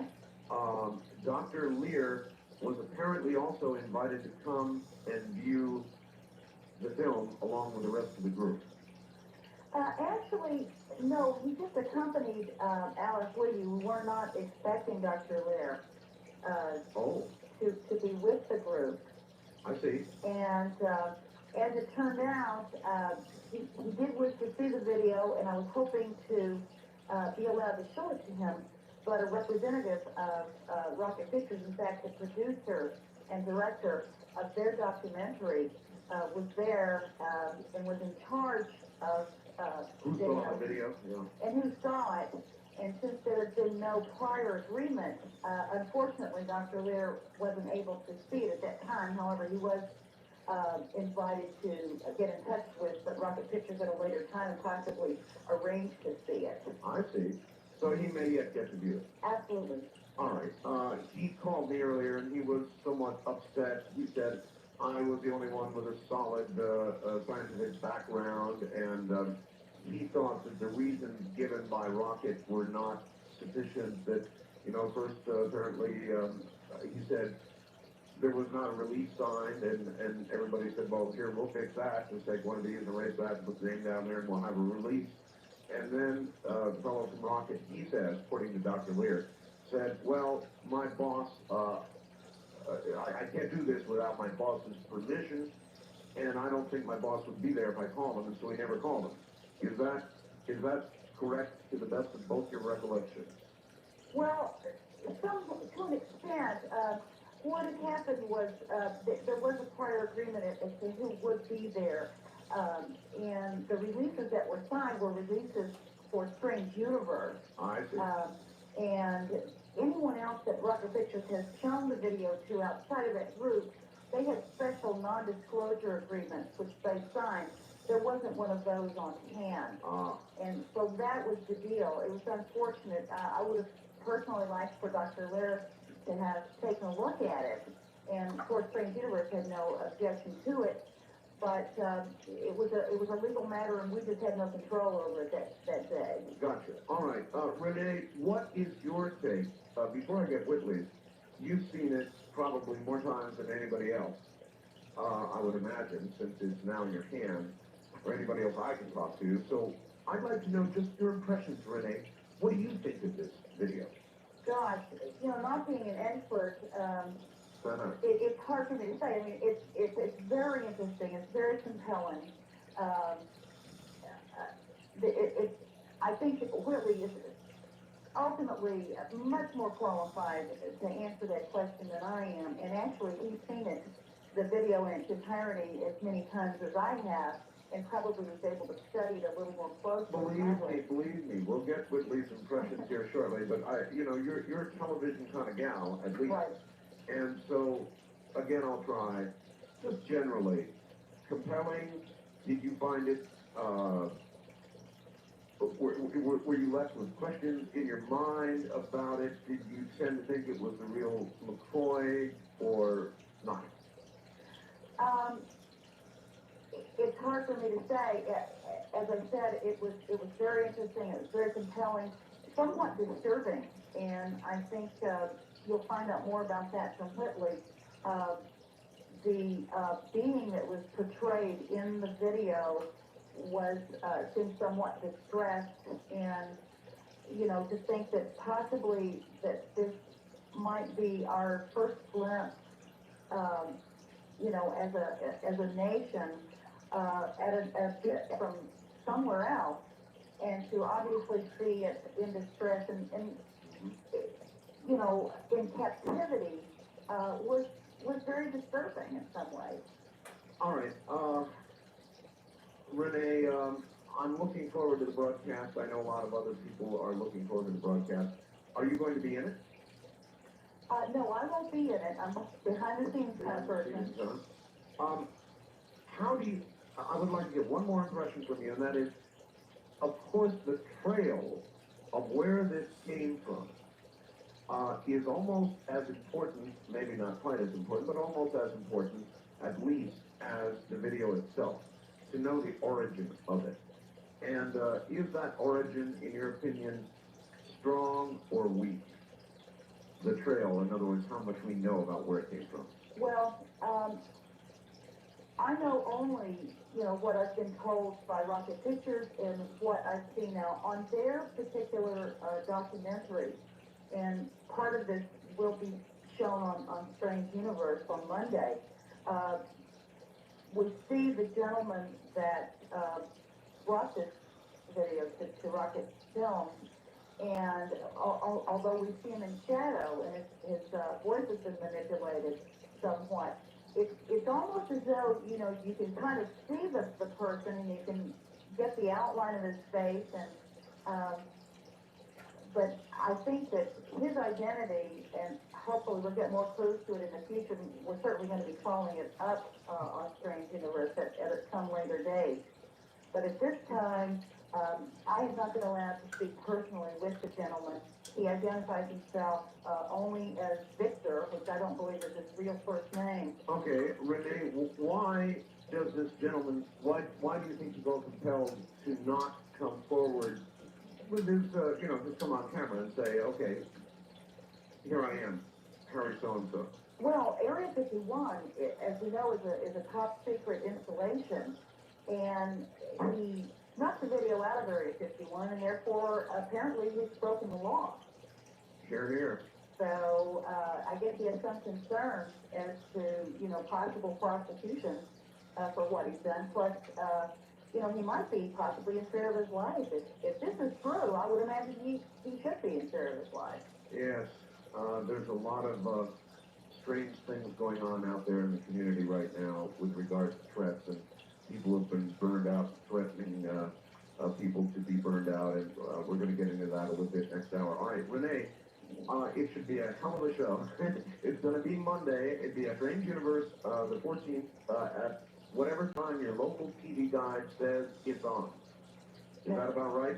That's right. I want to watch the following Monday also, when we'll finally be showing our segment on Mel's Hole. Oh, it's going to be on. I thought you asked me about that, so I was prepared this time. Oh, wonderful. All right, Mel's Hole will be the following Monday then. 21st. I'm really looking forward to that. Right. All right. Renee Barnett, thank you so very, very much. Unless, Whitley, do you have any questions or anything I didn't cover that you would like to cover? No, I think that it was fun. We could go on at this point. I don't have any questions for Renee. All right. Renee, thank you. And you. And take care, and good luck. I hope the ratings are very high Monday. I'm sure they will be. Thank you very much. Take care. Very, very interesting. All right, Whitley, welcome to the program. It's good to talk to you, Art. Now, you were taken in first individually. Yes. To see this thing. Yeah. And I guess I would just like to ask you, and I know there are some things that you're not going to discuss with the audience about this. A few, yeah, but before we get into that, I'd like to, I think, back up a little bit, because there's a sort of backstory connected with this that you and I have not discussed. Oh? And that is that some months ago, Jeff Broadstreet, I think his name is, from Rocket Pictures, telephoned me and tried to get me to come out and view the video and give my comments about it. I was unable to do so because of, I believe, time reasons. I can't remember you telling me you were going to go to California to see this strange film. Video, yes. And some others did, I believe, who are now going to be in the documentary that they have made. I followed their various attempts to, or heard stories of their various attempts to get a TV special organized around this film. So in other words, they went and shot the networks and that sort of thing. Yeah, I think they probably did. In any case, that was not to be. Whether, for what reason, I have no idea. I think it would have probably been a very successful special, but anyone who tries to get television, films, and books and so forth out in this area knows that it gets special treatment, so goodness only knows why they didn't succeed. In any case, I would also like to talk a little bit about the four people who were there, because two of them were quite unique people in the world. It wasn't just an ordinary sort of garden variety group of witnesses like me. I mean, I don't have any, there's no physical evidence connected with my case, at least not yet. But with the case of Alice Levy and Jesse Long, they are unique people because their cases are substantiated by remarkable physical evidence. What kind of physical? Well, Jesse Long's implant has been studied here in Texas, and it's probably it is in fact the only implant that has ever been studied that has turned out to be intractable to scientific understanding. Intractable? Yeah, Jesse's implant is made of it's glass, essentially. However, it conducts electricity very well. What? Yes. Glass does not conduct. I know, but this does, and we don't know why. It is a scientific mystery, Jesse. Who looked at that, Whitley? A scientific research organization here in Texas that I've been working with for about a year studying implants, and I can't say their name yet because they're not ready to go public. Well, glass, of course, is used as an insulator. I know, yes. It's anything but a conductor. I know. It's a remarkable object.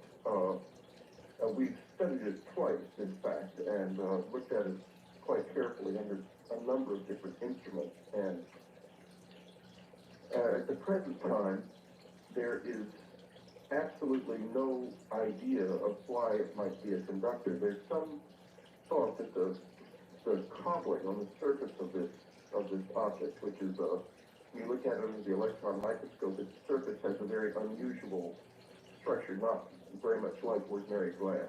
And that something about the surface of the thing may make it a conductor, but what that would be, we just don't know. In any case, Long is a remarkable man because he's had this object taken out of him, and it has been studied and proved to be, at the moment at least, a true scientific anomaly. He's had extensive close-encounter experience. Can you relate, in a nutshell, some of his experiences? Well, I won't speak for Jesse. He can certainly speak, I think, very eloquently for himself. Sure. But I will say that he has had experiences over about I believe a 30-year period, which has involved exposure to numerous children that he thinks have something to do with him. It's been a very disturbing and difficult experience for him. Whether or not his memories accurately reflect what really has happened to him, as in my case and every other witness case, we cannot know. And that has to be remembered. But nevertheless, it's a compelling and interesting story, and one that's supported by this unusual physical evidence. Okay. So Jess is a remarkable case. Alice Levy is also a remarkable case. Alice had an implant removed from her by Dr. Lorenz Lear, who you talked to earlier today. And that implant was studied through the auspices of the National Institute for Discovery Sciences in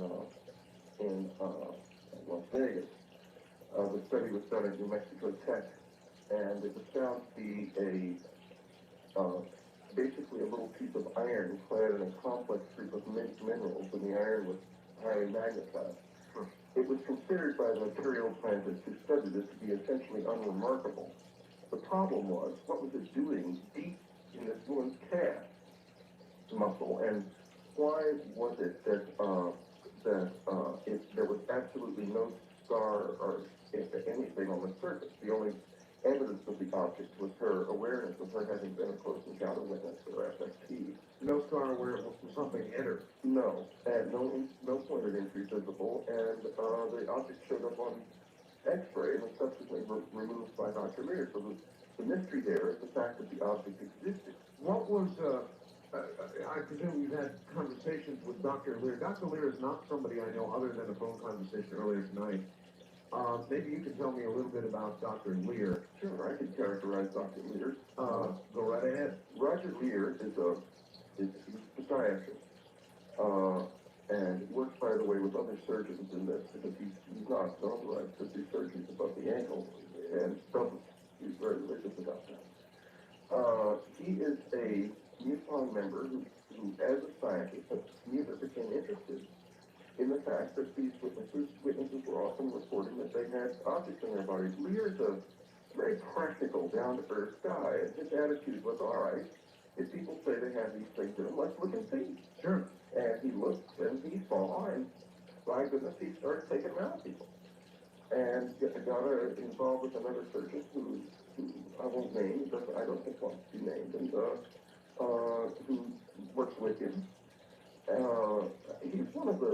Lear is one of the most honest, straightforward people I've ever met. He's a pleasure to know as a human being, and a scientist of a kind that we don't have enough of, in the sense that he's really only interested in what's there. He's not terribly interested in theories. He doesn't come at things with a set of beliefs. He just comes at them. If they're there, he reacts to that. If they're not there, then he reacts to that. Hands-on.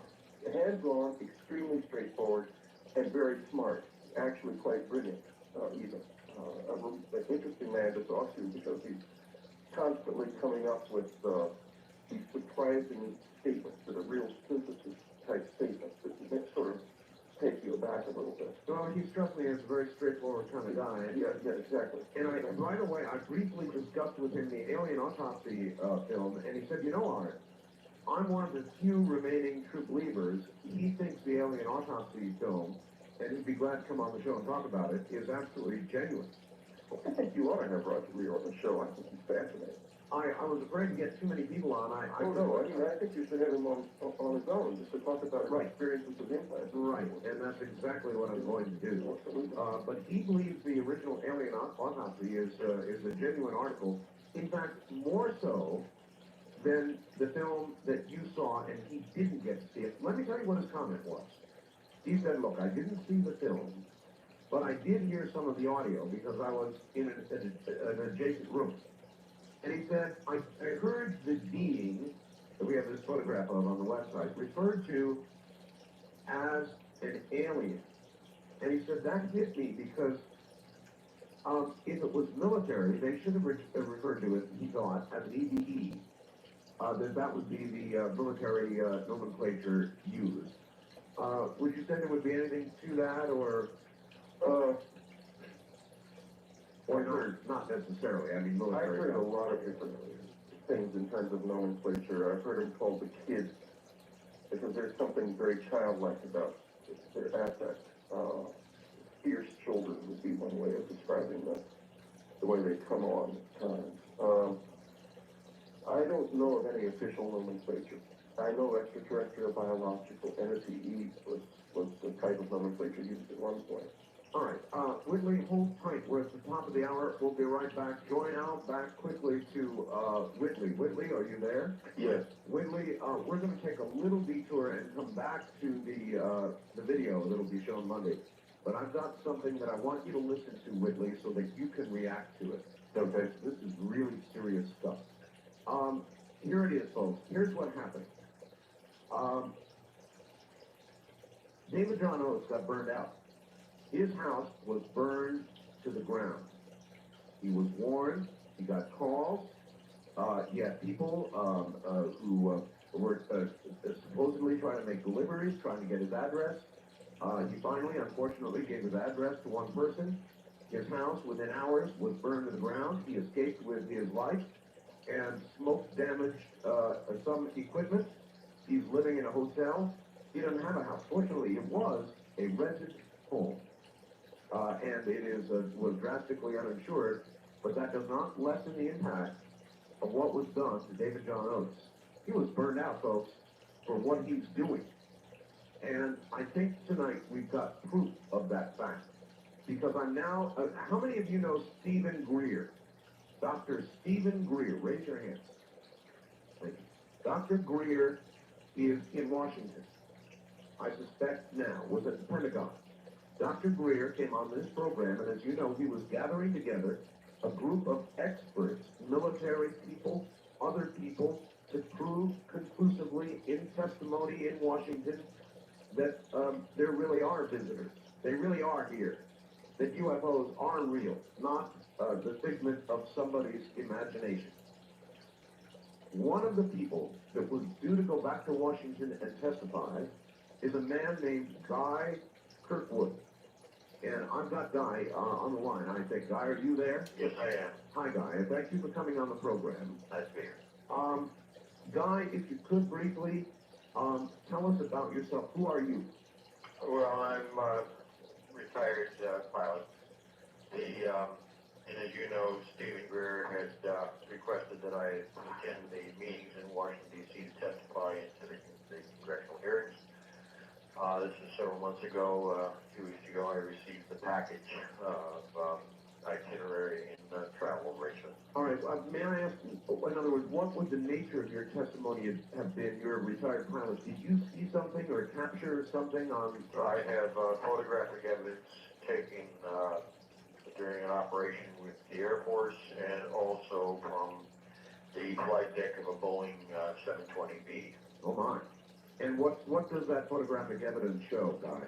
Well, the one photo, which was only one of approximately 30-some thousand frames exposed by the group of 4 Sabres in 1954, shows one of the Sabre jets and 2 of 5 objects that were under observation at the time. Daylight. A daylight. So you were flying a Sabre jet? Correct. What do these objects appear to be? I mean, They were discs. Discs. They were approximately, the Sabre just 36-foot wingspan, and the objects were very close to the same in diameter, about 35 feet diameter. Okay, so you've got some pretty serious evidence. I understand why Dr. Greer would want you testifying in Washington. Mm-hmm. So you got a package, you had your travel plans, you had your ticket, you were ready to go back and testify. I was scheduled to leave San Diego at 6:30 in the morning on Tuesday. On Tuesday.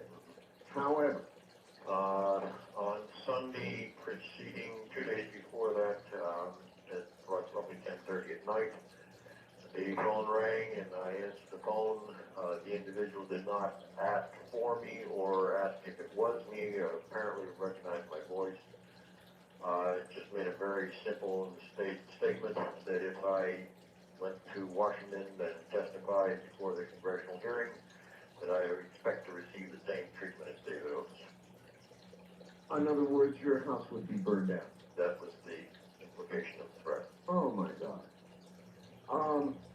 I don't know how much you can talk about on the air, Guy, but I know that at some level the Federal Bureau of Investigation is involved. I spent some time with them the following morning on Monday. Mm-hmm. Now, of course, it is not established at this point in time that it is a federal matter, so they do not have official jurisdiction, but they have a file working for follow-up purposes. Did you recognize the voice? No, I did not. And of course, it was very brief. And by the time I really, what had sunk in, what was said, you hung up. All right. Again, you received that call when? On Sunday night, about 10:30. Sunday night. All right. I didn't air the business with David Oates until last night. Were you aware, I guess you know David Oates? Yes, I do know. I've known David since he lived in Dallas some 2 years ago. So this phone call thread occurred certainly prior to my broadcast, and at that point, not too many people knew that David had been I asked David how many people he had informed of the fire, and he said, as of that time, roughly about a dozen. Of course, those could have talked to others in the meantime, but there was no big national broadcast. Oh no. It hadn't received any widespread exposure. Until my show, all right. Guy, it doesn't even stop there. There was another woman who worked with Dr. Greer who was also threatened. Can you tell us about that? I Monday morning, attempted to contact Stephen Greer to bring him up to date on the circumstances, and he was at that point en route from his home in South Carolina to Washington, D.C., so I did not reach him. I then called his assistant, associate in Colorado, Sherry Adamek, and informed her of the event that had taken place the prior evening. Her statement was that she wished that she could respond with surprise, but unfortunately that she had received the same type of threat, and that the threats had been carried out, and although in error, they apparently burned the wrong condominium, they burned the neighbor's condominium instead of hers. My God. So she received a similar threat, and in fact they did do it. So based on that much information, you obviously decided not to go to Washington. That decision was made in meetings with the FBI. Guy, do you have any idea of the number of people that were due to go to Dr. Greer's? According to Stephen Greer, in the area, 20 to 22 people. How many, do you have any idea how many? I do not know in fact how many are actually there at this time. Or how many were threatened? Correct. So we know about actually 2 now, and of course, poor David Oates, who lost his home. Correct. I spent about 4 hours today with David at the house, going over the remainders. I was hoping and looking for any type of evidence or testimony that it wasn't arson, and instead it just continued to show factors that it was. Yes, and there's something that I'm going to make public that maybe I shouldn't, but I should because it ties it all together. David's public presentations of reverse speech have mostly been celebrities and politicians and that sort of thing, dangerous as that might be. It's not generally known that David has done a great deal of work for the UFO community with reverse speech. Yeah, he has some significant evidence to bring to bear, which he has not done because he doesn't feel that it's going to aid and abet his efforts. However, it is if you're in the business of connecting dots, it's certainly a dot that connects to these threats. In fact, more than threats, these arsons. Well, of course, whereas you might otherwise consider it to be a cruel prank, because of the acts that had been perpetrated, it has to be considered serious. How are you reacting now, Guy? I mean, even though you didn't go to Washington, you've still got to have concerns that what happened to David might happen to you. This is why the FBI has been a great help, along with all local law enforcement. All right, Whitley Strieber is on the line. Whitley, does any of this surprise you? Well, it doesn't surprise me, and I'll tell you the most telling thing about all of this, and that everyone should remember. I think that as the lines are now being drawn pretty well clearly in the sand here, it's obvious that the people who are behind the cover-up do not have access to the normal authorities. In other words, it probably is in general an illegal activity, which is what was more or less concluded, I believe, by that there was a Senate investigation of this some years ago that was very quiet, and I don't even know very much about it, but I did understand that they came to feel that if this existed, it had not been properly disclosed to the authorities. I mean, to the Senate, to the oversight committees in Congress, meaning that all of the activities that had taken place or been initiated after the law changed, I believe in 1968, requiring such disclosure, was not legal activity at all. And therefore, people who have signed security agreements in connection with this, subsequent to that time, have not been in compliance with the law, and the agreements are even valid. And now we see a situation where instead of people who were scheduled to go to Greer's conference being given a quiet visit by the FBI and reminded of their security oaths, floods appear on the scene, burning people out. And it's because of the fact that the individuals involved in this cover-up don't have access to the FBI because they're not an official organization. They are absolutely a rogue organization operating inside and using the facilities of the U.S. government. But I think it's becoming quite clear that this is not legal activity. A government within. A government within that does not have access to the duly constituted authorities of the United States. And when it needs enforcement, it has to resort to the tactics of fun. Well, I'm beginning to wonder if those involved in ufology generally should all. I got a call from Barbie Taylor, who warned me about all of this today, and she said, "Take care, look out." Well, I've known for a long time, and my whole family has, that we're soldiers fighting in a war.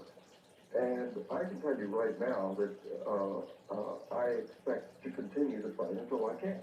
Period. You know, my view too. Absolutely. I think you and I and everyone else involved in this is in the same position.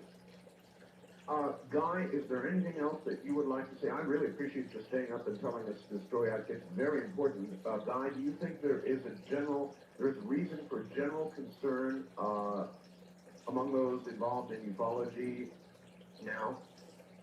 Well, there's an old saying in the Air Force: the flag is heavy until it's target. And it is an indicator that you're getting close to the action source when you see such things coming about. They apparently are very tolerant of reviewing of data and sharing data with groups of 30, 40, 50, 100 people at a time at the lower level, knowing that there is not going to be any kind of organized threat to their activities. But when you elicit this type of a reaction now, you know you're starting to hit home. That's a good point. I don't want you to reveal anything. You just heard what Whitley said about the government within one. You think that's a reasonable possibility? I mean, after all, I'm afraid this is a tragic truth. Tragic truth. And the reason I say that is because here you are dealing with the FBI, which is the government we see, but obviously whoever threatened you had to have had motivation that would have been as Whitley described. So as the FBI pointed out, they said this is probably one of the most difficult, if not impossible, charges to prove and get a conviction in a court. They said even when they have voice tapes, it becomes very, very difficult to convince the jury that the suspect is the actual perpetrator. And they said irrespective of that, they said normally what they do is even when they've ID such a caller, they'll send agents out to the address and show ID and then read the statute, the violation of the penalty. He said normally this will scare them straight. However, he said you have to understand when it gets to this magnitude that these are only employees. These are people who are only contract people who are carrying out the orders of their so-called bosses, if you will. Guy, when you saw this disc that you got the photograph of, was there any doubt in your mind about what you were seeing? It was perfectly clear daylight. There was 4 of us in the operation. They reflected sunlight. We lost all analog instruments in the aircraft. It was a serious situation. Guy, I want to thank you for coming on the program, and be safe, keep an eye out, do all that sort of thing, let them surveil as much as they want, and just be safe. That's nice talking with you, Guy, thank you. And we'll be right back with Whitley Strieber. With the new one. From Mike in Seattle, Art, I suggest anyone who is threatened with any violent act should go as public as possible and contact all their neighbors. Set up 24-hour surveillance of their home from surrounding vantage points and catch these low-life SOBs in the act. This type of terrorist threat can't and shouldn't be tolerated by free Americans. I absolutely agree with that. And Whitley, I know you have some comment on... Oh, yes. Please go right ahead. Well, I have a couple of things to say. First, if we look at this carefully, we find in both cases, or rather in all 3 cases, I refer to Sherry Adamiak, David Oates, and the caller, the gentleman we just talked to. Yes. That would be Guy Kirkwood. Guy Kirkwood, that's correct. In Sherry's case, they missed. They went to the wrong place. Yeah, by one place. Right. In David's case, they had made an attempt to find his address. This means that they don't have access to official sources of information, obviously. It means they don't even have access to the telephone company. It means that these people are what I have always suspected they were, people in possession of extraordinary information who are outside of the loop. It's very essentially outside of the loop, and have got much more limited resources to do this kind of thing, I would guess, than they would like us to believe, and would like especially these people to believe, because they realize how vulnerable they actually are when people who have signed security oaths come to understand that those oaths were obtained illegally and are not valid. So I think that, in one sense, by bullying people, they're exposing a weakness. I think, however, that whoever's back there behind this is extremely dangerous. Extremely dangerous. Well, I think they've just proven that. Oh, yeah, to everyone in this community. And anytime somebody is willing to violate the law like this, it means that they are dangerous. And if they're as secretive as these people are, it also means that they are absolutely desperate. That should be remembered by every individual who engages in research in the UFO community. It's time to be careful. Apparently. Absolutely. I mean, here we've got an Air Force pilot, Guy Kirkwood, who took photographs of a daylight photograph with a gun camera in the Air Force. He's got those photographs. He was all set to go testify, and they said they'd burn his house down if he went. Right, and they backed that up by actually doing it for someone he knew well. That's right. That's right. And in fact, you've almost got to wonder if David Oates, and this is off into the air of speculation, wasn't just done in order to validate the threat to Mr. Kirkwood and others. Well, of course, I'm sure that was part of it. I have to agree with I believe you read a fact just a moment ago? Yes. Well, I couldn't agree with that gentleman more. I am ashamed of the fact that this has happened to our country. That apparently a bunch of idiots and goons are in possession of what is probably the most precious information that mankind has ever possessed, and are hiding it out of arrogance and stupidity from the rest of us. Tell us what happened in New York, Whitley. Well, I have a little bit to add to this. I think I've referred to on a number of occasions. We had to leave our cabin in upstate New York. It was not a matter of choice. We were driven out in part by a financial attack. We were paying a loan to Chemical Bank on time, and they accelerated the loan. I was not able to pay the full amount off that they accelerated, even though the payments were being made on time. They claimed in court that the loan was overdue. We presented evidence in the form of canceled checks to prove that was not the case. They were granted a judgment anyway, as if I had been a deadbeat. But that was one part of the thing. The other part of it is, at the same time, we were finding 5-gallon cans of gasoline in the basement of our house, open next to the oil burner, or the gas pipe. And I was finding these in the morning, we would find them when the alarm system had been on all night and had been in the house. I complained to the state police and was visited by someone from the Criminal Investigation Division. And we were told that, in all frankness, they couldn't really protect us because we were too far from the state police barracks, that we were very vulnerable. It was clear that if this gasoline had caught on fire while we were in the house, our chances of escaping were small. Yeah, it would have accelerated and burned very fast. Very fast. Yeah. And the other thing was that even if the alarm system had not been tampered with, obviously whoever was coming in could get right past it. And the system had sent out an alarm. It would be about 20 or 25 minutes before the police could get here. Too much time.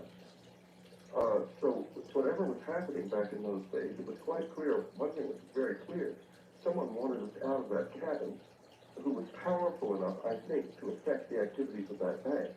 Because any of the attorneys involved will attest to the fact that their actions made no sense in terms of getting their loan paid. Well, that would seem to argue, though, with your earlier assessment of their capabilities. In other words, on the one hand, they ought to be able to get crisscross directories. They ought to have no problem finding their way to David O's house or anybody else's house if they want to. Yes. But on the other hand, they can influence a bank to accelerate a loan to ruin somebody. Well, if the things are all connected, it's hard to know whether they're connected or not, because in a case like mine, I mean, the amount of persecution that I've received over the years has been extraordinary, and from many, many different sources.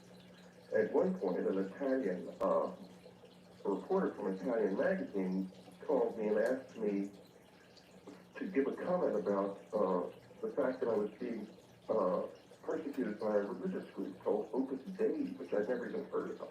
I've never heard of them either. Well, it's some kind of Catholic conservative group, very allegedly, I had no proof of this, was influencing my Italian publisher, Rizzoli, to cease to publish my books, which they did do. They did cease to publish it, and in fact, they even bought and paid for one of the communion-related books and did not actually publish it. Oh, really? Yeah, absolutely. And I sold it a second time to another publisher who published it very successfully. That's called shelving it. They do that with radio programs sometimes. For example, in a market where they don't, they don't want the competitive edge, my program, the Art Bell program, is acquired by somebody. They sign a contract and they never run the show. They just put it up on the shelf so that nobody else can get it in the market. Yeah, but that sort of thing happens, and in this case, it was because of some kind of connection that Rizzoli had to the church, according to what this man said, although my point is, this had nothing to do with anything, I don't think it had anything to do with any kind of secret government or anything. It was just something, it was unrelated persecution. But there's so much of it out there that whether the gasoline and the bank's activities were related or not, I don't know. Yeah, well, the gasoline and what we've heard so far tonight, this is really stuff. It sounds related. Yeah, I would say so. And I thought the guy made a pretty good point. He said, look, when it gets this serious and people's lives are being threatened and their homes are being burned, what that means is that you're getting close to something. Exactly. I think that Dr. Greer, my impression is that there's been a lot of false starts and confusion connected with that whole operation, but at the same time, there's been a basic level of effectiveness that's always been there, and I think that that's beginning to threaten somebody, obviously, very much. Well, it will be interesting to find out from Dr. Greer how many people that were due to testify were threatened and didn't make it, and whether they effectively, whoever the hell they are, effectively stunted the effect that Dr. Greer wanted to have in Washington. I hope that's not the case, but I fear it may be. Well, I'm aware of some of the people that were planning to do this, and they certainly had the capacity to make some extraordinary statements and back them up, as Mr. Kirkwood was going to with documents of various kinds. If that came off, I think it probably would mean that there would have to be a more serious investigation of this cover-up. Well, look, I don't for one second blame Guy Kirkwood. If somebody tells you your house has gone up in flames if you go back there and somebody else's house just did, I don't think I would have gone to Washington under those circumstances either. Of course not, and I think that Kirkwood was extremely courageous to come on the air. Well, right. I told him earlier I thought it was his best, being public. It's a very good defense against people who are obviously vulnerable in this way. Yeah. But I do think there's a possibility that they will continue to act out of fear and desperation. All right. Let us leave this horrible little topic for a moment and come back to the video. Yes. There's going to be this video, folks, for those of you who just joined us on Strange Universe, Monday the 14th. It is a video that supposedly came smuggled from Area 51. The interrogation, is that the right word, Whitley? Well, let me, in a way it is. It looks like an attempt at an interrogation. All right, just lay it out. Okay, let me describe the video in detail. And then, if we can go through the things that suggest it may be real and the things that suggest that it may be a hoax. Sure. happens in the video is as follows. It's a color video. It doesn't look like a transfer of a video. It looks like a straight video. Okay. And what you see is a situation where there is a being behind like a glass. There is someone sitting immediately to his left, and you do not see this person except part of the head and shoulders. The being comes forward into the space, or it's there already, and let me describe the space. It has roundish, very black eyes, that look like they're almost the size of pancakes. Yes. A long skinned face with a small mouth that's prognathous a little bit. It's a little bit extended. And it has a vertical fold in it. The being sits there motionless for a few moments. And then it begins to wobble in a peculiar manner with its head sort of wobbling to one side. And material is seen, but not very well, on the video, issuing from below its eyes and in its mouth. And as it... Organic material? You can't tell. It just looks like some kind of oozing or some liquid. Yeah, it's very hard to see. I didn't see it except on the second viewing. And it's obviously in distress. It opens its mouth and begins to sink down. It's a terrible, terrible image. To my mind, it was just dreadful.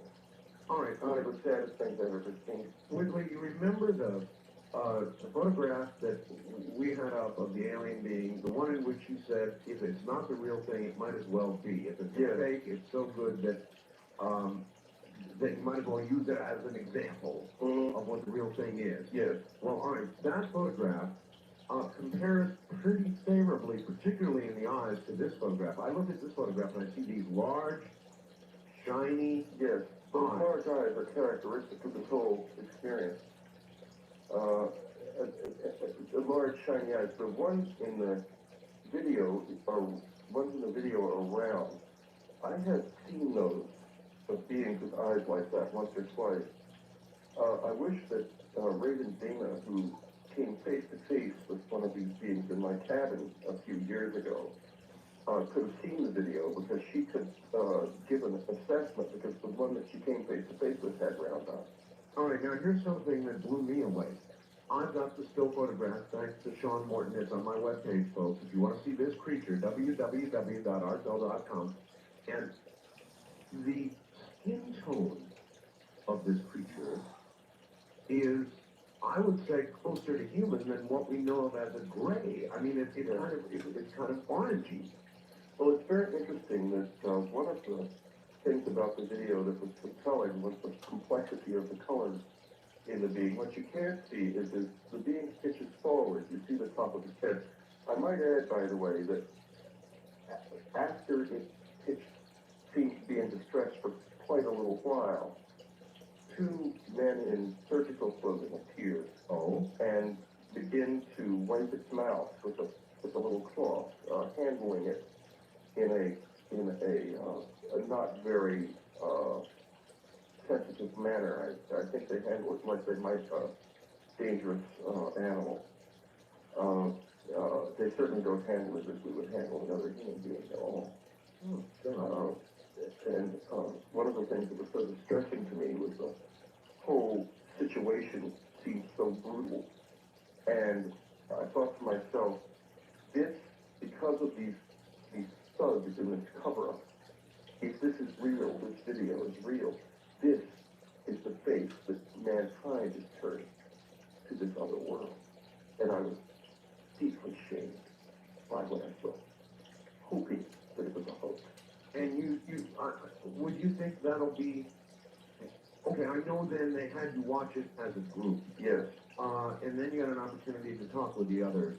Yes. So the hoax or valid question aside for a second, what was the reaction of the rest of the group? Was it like yours or different? Well, I can't speak for the others. I don't think the others had as strong an emotional reaction. At least they didn't give any evidence in my eyes to it. I think that they tended to be very cautious about the videos, simply because I think everybody in this community is aware of the fact that there's a very high level of hoaxing going on. Yeah. Lots and lots of fakes that are around. Oh, don't we know it? Don't we all know it, and very convincing fakes. However, I do think that this is that there's some things about this. I think on the whole, I was probably more convinced than the others were by this. I wouldn't say that I was convinced it was real, but I was convinced that it deserved a serious look. All right, there is a designation at the bottom of the still photograph I've got. It says DNI/2704/:01:05:21. DNI, any idea what that means? No idea what any of that means. Was that present through the entire video? Yes, it is, and there's also a counter reading out up along the bottom. Let me get back to the description of the video, if I may. Go ahead. As these men come in, the being pitches forward, and this is when one of the more unusual things takes place, in the sense of it being convincing. And that is, when the being pitches forward, you briefly see the top of the head. Mm-hmm. And along the top of the head, there is a faint shadow, like a ridge, a slight ridge of some kind. I can actually see that in the still. There it is. Well, that has been described to me from time to time by my readers, people who have had very close looks at visitors once in a great while, and used to be one of the things that I use for verification, because it's not something that's been described anywhere in the UFO literature, to my knowledge, or if it has been, it's been in very obscure places. Listen, my friend, we're coming to the top of the hour. As you know, I've got a brand new book out called The Quickening. The Quickening, actually, I should mess with the title. And you reviewed it for me. Yes, I did. And I really, really want to thank you for that review with Whitley. A video that is going to be shown on Strange Universe Monday. They're going to devote the entire program to it. It is alleged to be an interrogation of an alien being, an EBE, I'm not sure what you would call it, a being from elsewhere. And we're talking to Whitley about that. So Whitley, let's get back to it. You said the overwhelming sense you had or feeling was one of sadness. Yes. The way it was being treated. Well, if it's a real video, then it of course it represents a great tragedy, because it means that our country has failed in a deeply fundamental way to address the presence of aliens in this world appropriately.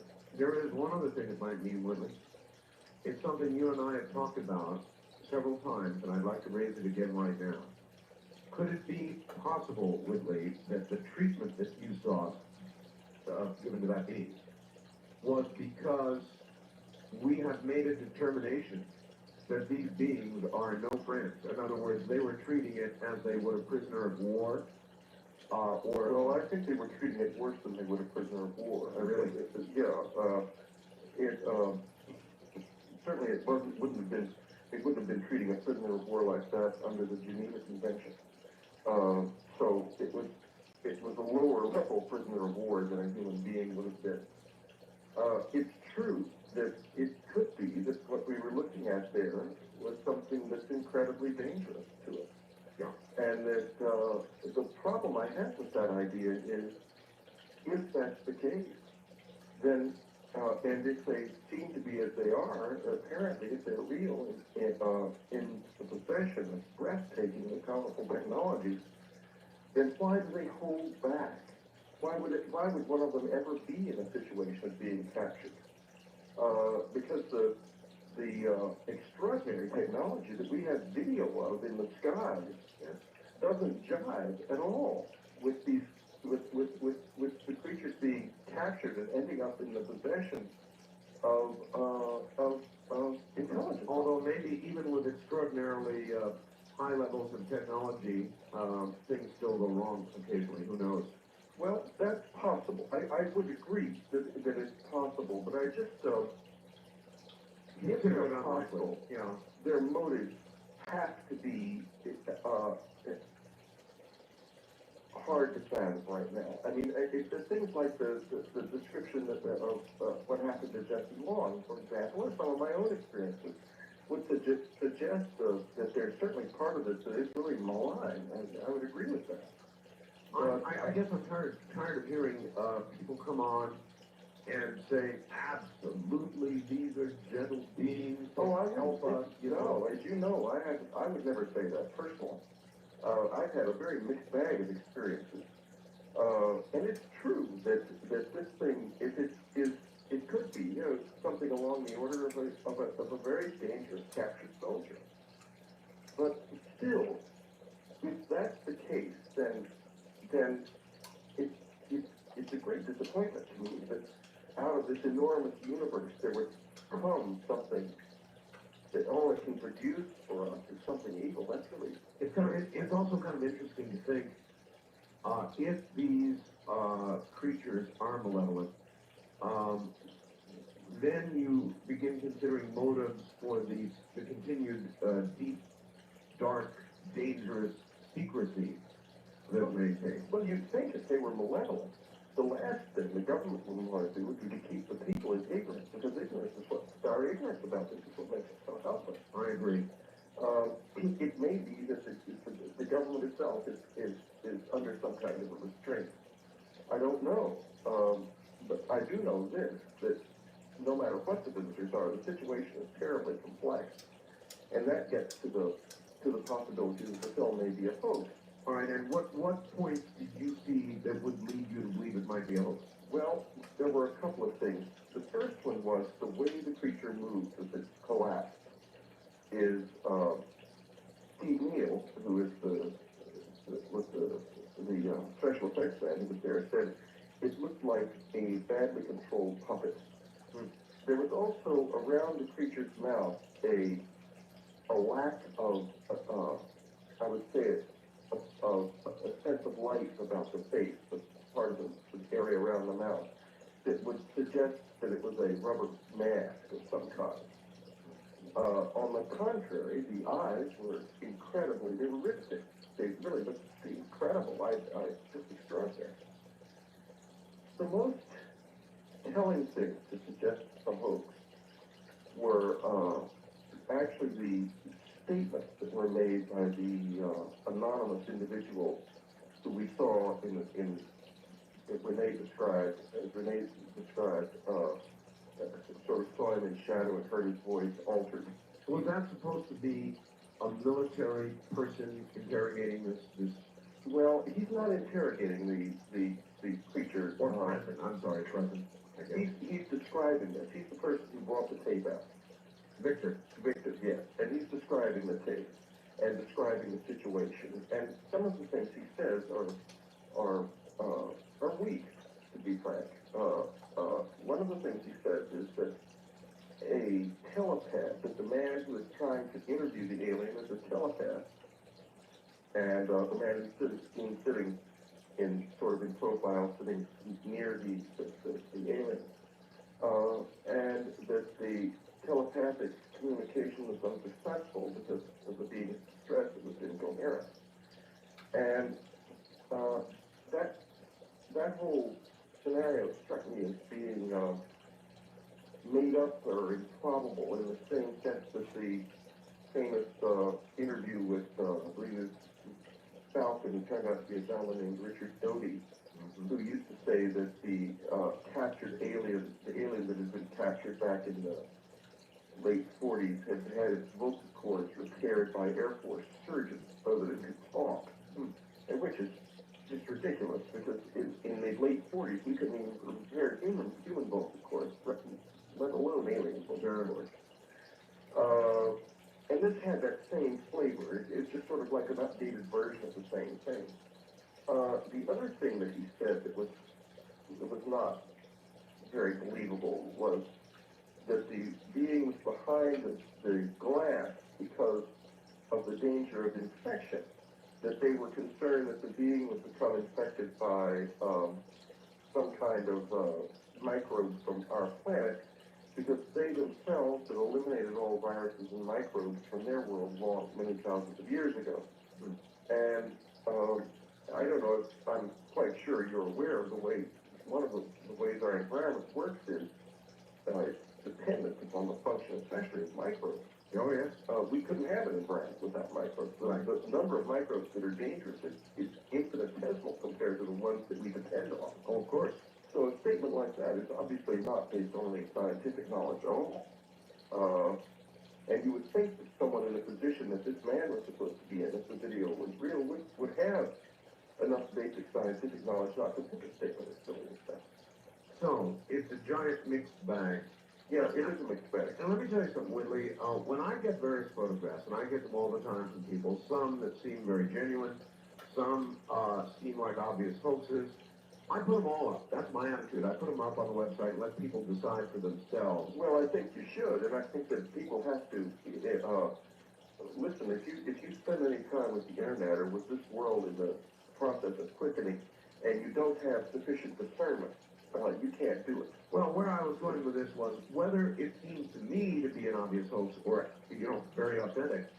The breakdown always comes back about 50-50. I mean, people will say, I took a look at pixel number 578, and this proves that it's fraud, or it's true, and it comes back a mixed bag no matter what you put up. And so, my question to you is, when the American public gets to see this on Strange Universe Monday, what do you think is going to be the result? Do you think it'll be a big mixed bag? A lot of people who will feel as you, that it's very sad? Will they feel angry? Will they go, ha, ha, ha, what an obvious hoax? What do you think? I think a lot of people will believe it's an obvious hoax. That would be my impression. There's something else about it that we discussed earlier before we were on the air that I wasn't going to talk about, but I think I do want to talk about. Go ahead. That is really the strangest thing in the whole video. And I didn't want to talk about it because it's one of the things that I've used as a confirming tool, because it's mentioned rarely, but mentioned by people who have close contact, and it, to my certain knowledge, has never been discussed anywhere. But it appears anywhere in any book or TV show or anything. I watched for it, and strangely enough, it appears in this video. And what it is, or it may appear in the video, it could be just a coincidence. In the lower right-hand corner of the screen, you see a little bright green light sort of bouncing up and down. I'll watch for it. Yeah, watch for it, because this light has been described by occasional readers who have been very close in contact with the visitors in situations where there appears to be some kind of self-transference going on, which is what was said was attempting to happen here. And I was rather surprised to see that little light, because if it's a hoax perpetrated by someone who knows the descriptions of the close encounter experience so intimately that it must be a hoax perpetrated by people who are very well aware of a lot of the hidden details of that experience. So in other words, boy, you see a lot of things on both sides confirming and denying. Yeah, well, I do, and that's not unusual, Art, because the whole structure of the close encounter experience, in fact, the whole UFO experience, is to lead mankind deeper and deeper, not into a moment of catharsis, but deeper and deeper into question. And it is constantly putting us in a position of facing questions that we can't stand, but that we also can't answer. And it's amazing that questions like that almost they make the mind grow. It's almost as if there's someone out there trying to induce a sort of psychological evolution in humankind, or a kind of breakthrough. Yeah. And they're doing it by putting us under the pressure of question. And the pressure is increasing. And this, and again, that's why I wrote this book, because in society right now, there's a big argument kind of going on about whether what I call the quickening, without boring everybody by defining it again here, is simply a result of more media and or whether it's real. And so I thought, you know, do some research and really come up with the answers and try and prove that it's not just more mass media and more communication, that by God, across the whole human spectrum, things are accelerating and we're moving toward something. I don't know what. I'm not a prophet. Tomorrow night, a very rare interview tomorrow night with Elizabeth Clare Prophet. She is one. We'll ask her. But I'm not a prophet. I'm just a talk show who's been observing the news. And so I thought I would lay it out in this book. And when it gets out, it's going to make a lot of people kind of angry, I think. I would agree with that. Yes, I'm angry. It made me kind of happy. I thought it was great. Well, I know, but you've got a good open mind. Well, it's gonna, I think it's gonna infuriate some people. That's so big. Mm-hmm. So I appreciate what you said about books, and that was very, very kind of you, and I know that you've written a number of books, and now mine is 2 days old, and it really, it's like having a baby. Yeah, it's a strange experience. Now, what I would like to do in a few moments is broaden the discussion a little bit at the bottom of the hour, and I want to talk about Heaven's Gate.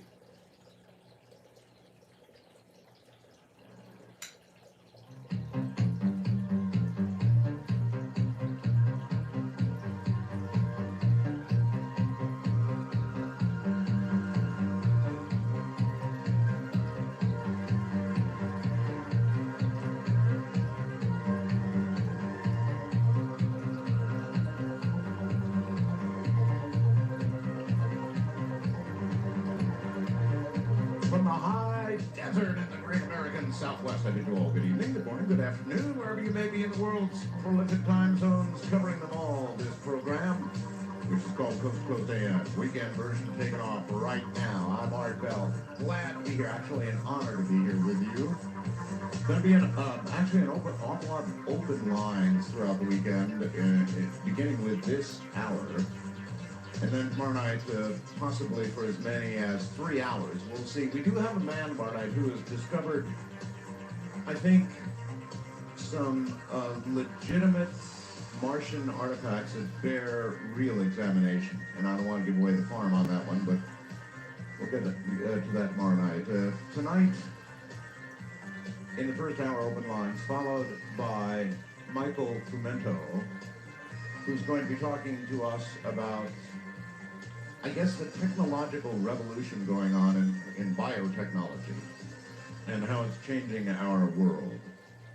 Now, I have no idea whether it was real or not, but earlier tonight, somebody sent me a picture of what amounted to a sniper rifle that was designed to fire chips that would be implanted into a human being. Now, they would, upon being hit with this at a great distance, one presumes, they would then begin to irradiate, and they would be tracked by GPS.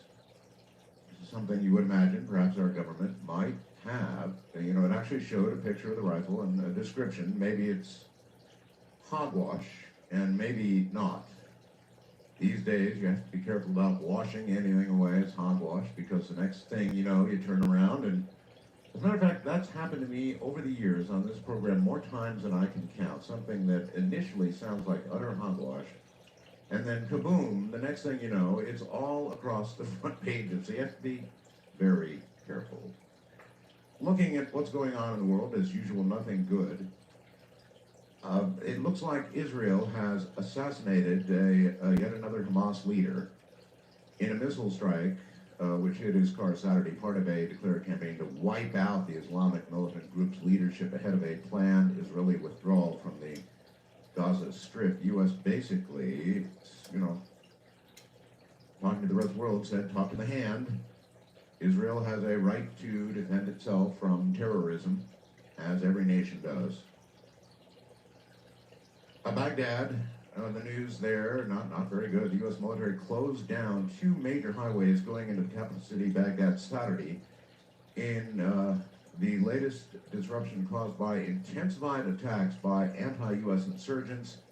U.S. and Iraqi negotiators reported progress in talks aimed at easing the fighting in Fallujah, while the besieged city saw its actual quietest day yet. Elsewhere, U.S. Marines fought pitched battles against about 150 gunmen near the Syrian border.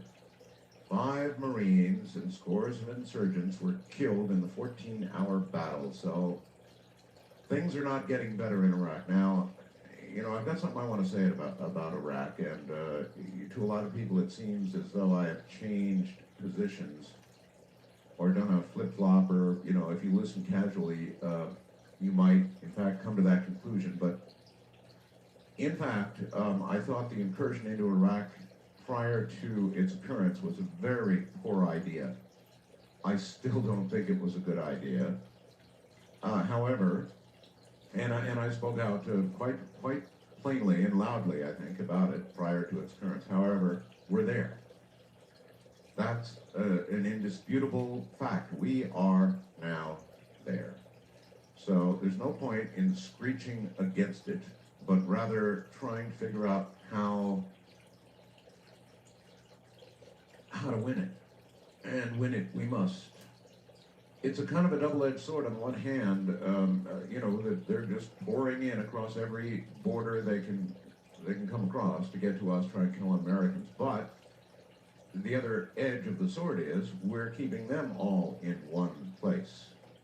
Now, how we ultimately end this, leaving Iraq in some semblance of governable state, I don't know. And then, of course, our exit, probably not for years and years, it would appear. Vice President Dick Cheney portrayed President Bush and himself as champions of the Second Amendment, and the Democratic candidate, John Kerry, as a potential threat to any gun owner, saying Kerry's approach to the Second Amendment has been to regulate, and then regulate some more.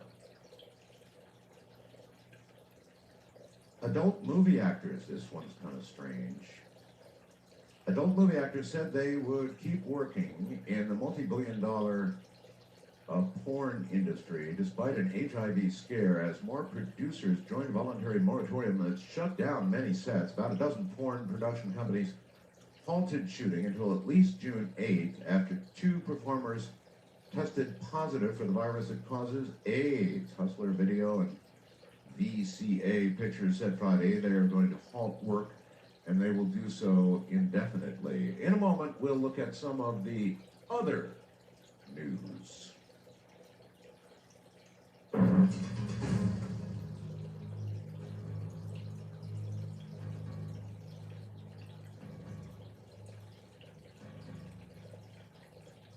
The following is from, before I get into that, a number of people said, nah, you know, that rifle's been reported to be a hoax. Well, maybe.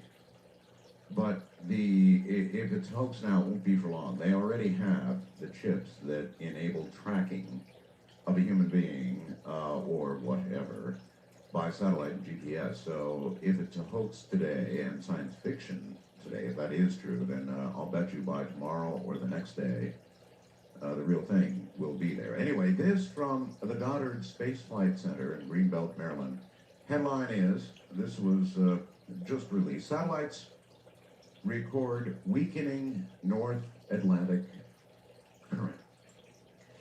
A North Atlantic ocean circulation system weakened considerably in the late 90s compared to, say, the 70s and the 80s, according to a NASA study.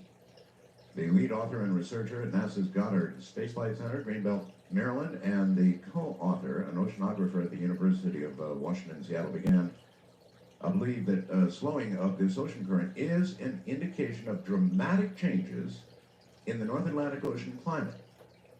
The study's results about the system that moves water in a counterclockwise pattern from Ireland to Labrador were published on the internet by the journal Science on the Science Express website, and that gives the URL.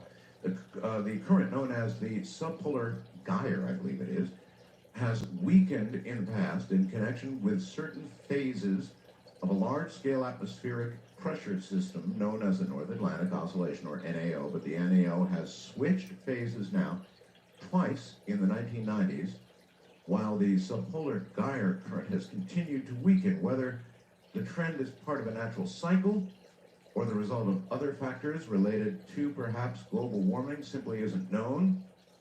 It is, quote, it's a signal of large climate variability in the high latitudes.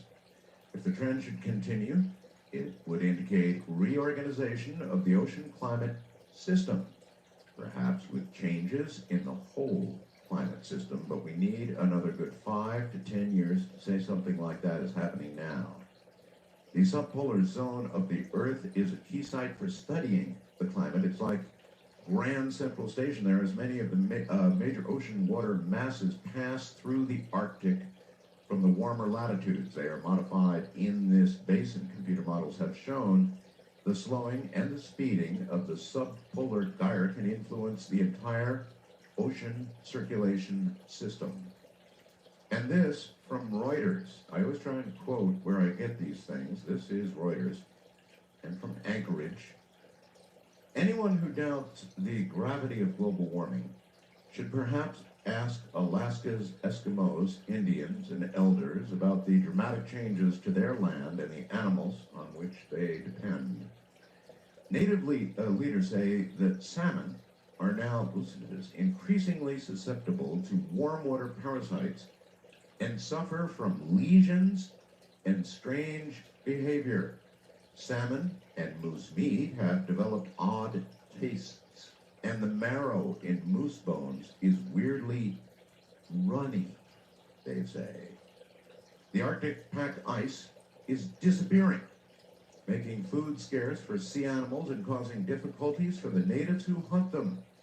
It is feared that polar bears, to name one species, may virtually disappear from the northern hemisphere by mid-century. As trees and bushes march north over what was once tundra, so do beavers, and they're damming new rivers and lakes to the detriment of water quality and possibly salmon eggs. Still, to the frustration of Alaskan natives, many politicians down here in what they call the lower 48 Alaska absolutely deny that global warming is occurring, or that a warmer climate could cause problems. Patricia Cochran said, quote, they obviously don't live in the Arctic, end quote. Executive Director of the National Native Science Commission, the Anchorage-based commission funded by the National Science Foundation, has been gathering information for years on Alaska's thawing. Climate changes are disrupting traditional food gathering and cultures. According to one leader from the islands there in the Bering Sea, indigenous residents of the far north are finding it increasingly difficult to explain the natural world to younger generations. As species go down, the level of connection between older and younger go down along with it. Climate and weather changes even affect human safety, said Orville Huntington, vice chairman of the Alaska Native Science Commission.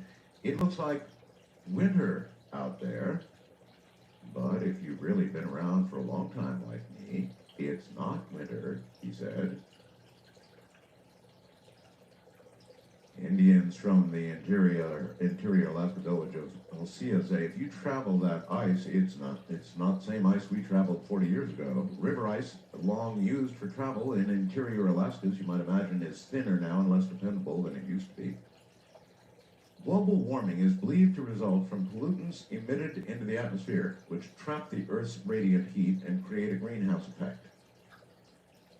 Now, many people, of course, for various political reasons, deny that any sort of global warming whatsoever is going on. I believe these people are simply, although they simply have their head in the sand, it obviously is going on. It's dramatic. The ice at the north and the south part of the world are disappearing before our very eyes. And it doesn't matter to me. I'm tired, bone weary of the argument which vacillates back and forth between it is man's hand that is doing it and it's a natural climatic thing. I don't care which it is, natural or aided by man's hand, or having nothing to do with man's hand. It doesn't matter. What does matter is that we begin to recognize that it is occurring. It will change radically agricultural, what's the right word for this?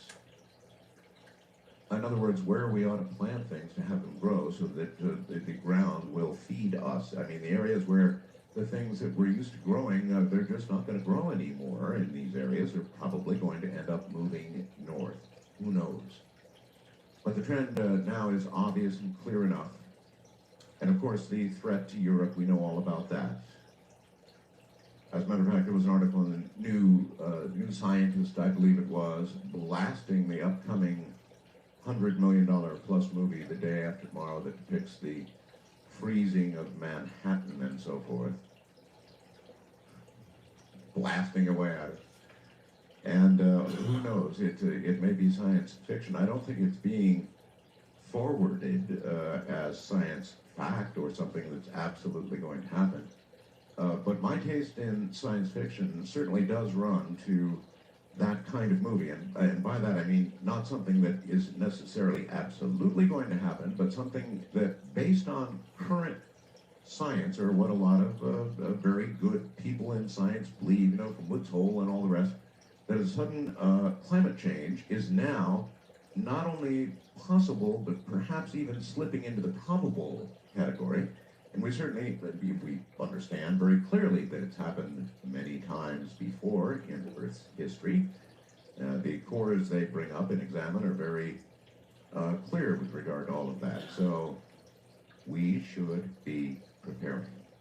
That's my take on all of this. Let's go to the line, shall we, and see who's there early tonight. First time caller line, you're on the air. Good evening. Mr. Bell, how you doing, sir? Very well, thank you. Where are you? I'm in Columbus, Georgia, listening to you on WDAK AM. Well, glad to have you. Hey, I've been listening to you for a very long time. Very inspirational you are, sir, and the broadcasting days are not over yet, sir, with you on the air. Okay. I think that perhaps it's in my blood and it will never end. Let me tell you something. If it's not in your blood, the blood does not exist. Okay? But look here. I listened to the Major last night on the replay. Oh, yes. And this is so disturbing, but yet it's so fulfilling also, in a way. Well, with respect to Major Ed Dames, he's a good friend. He's been wrong sometimes, and I've called him on that, but he's also been, unfortunately, right quite a number of times. And so I'm respectful of what he says, and I don't necessarily buy it all. I'm not a remote viewer, although, let me tell you a little secret. I don't know if this is out, but I just received a copy of the official, back when it was in the CIA, I've got a copy of the actual remote viewing manual. I hear a dog. My dog is barking at the raccoon that's at the door waiting to be fed. It's the, all right. I have a raccoon that comes here in the morning that wants to be fed. Okay, well, let me try this out on you. Sure. Are you a remote viewer? No, sir, I'm You're not. Do you have any desire, for example, to be able to remote view, to know that something is going to happen, perhaps even remote view the manner of your own death? Yes, sir, I would really like to do that someday. Yes, sir. Ooh, not me. Well, Not me. in a way, I'm your age now, okay? Yeah. I'm 52 now, and I have seen some things that I have no answers for. I really do long to really understand the truth, but the truth is very hard to find. It sure is. And where can you find the truth? Well, maybe with remote viewing. I don't know, but I'm simply suggesting to you, I have received an extremely and long official document that seems to represent the actual official remote viewing manual. And I'm not going to make it public. I don't know what its status is. But it did set me to thinking. I suppose one could read it and then discern from it how to train even oneself in remote viewing. I don't know. It's always something, though, that I have resisted. I don't know if I want to know.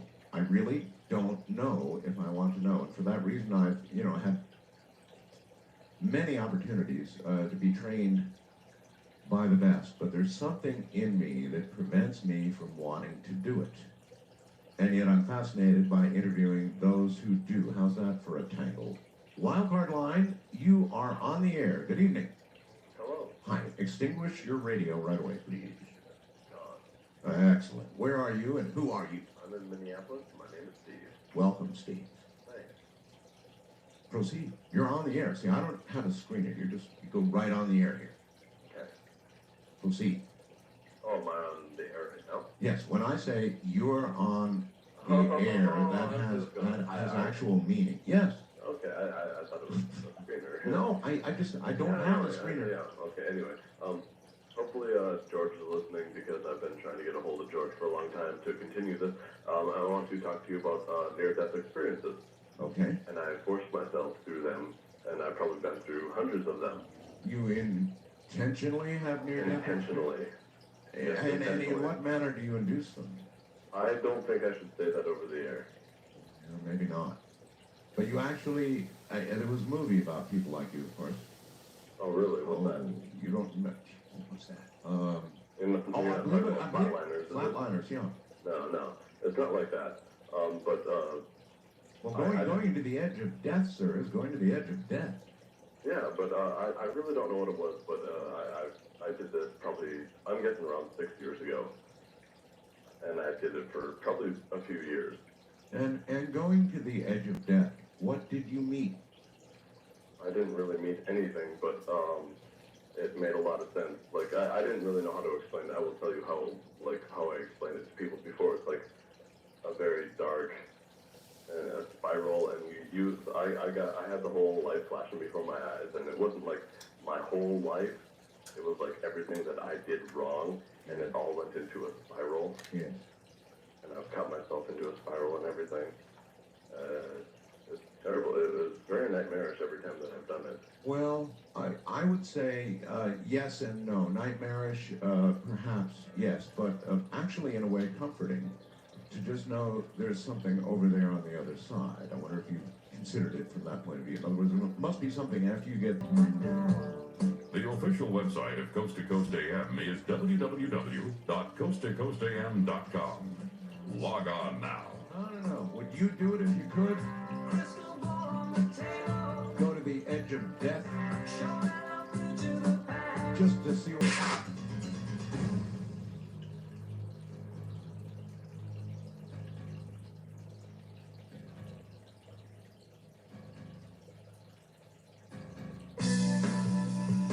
By the way, I can't resist. This is Sean Hogan from Canada, and I've got a special surprise for you tonight. You can download a streaming version of this up on the website, Coast to Coast AM. It's all about this program.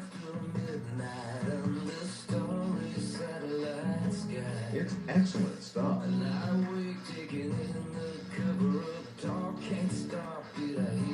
The more I hear this, the more I like it.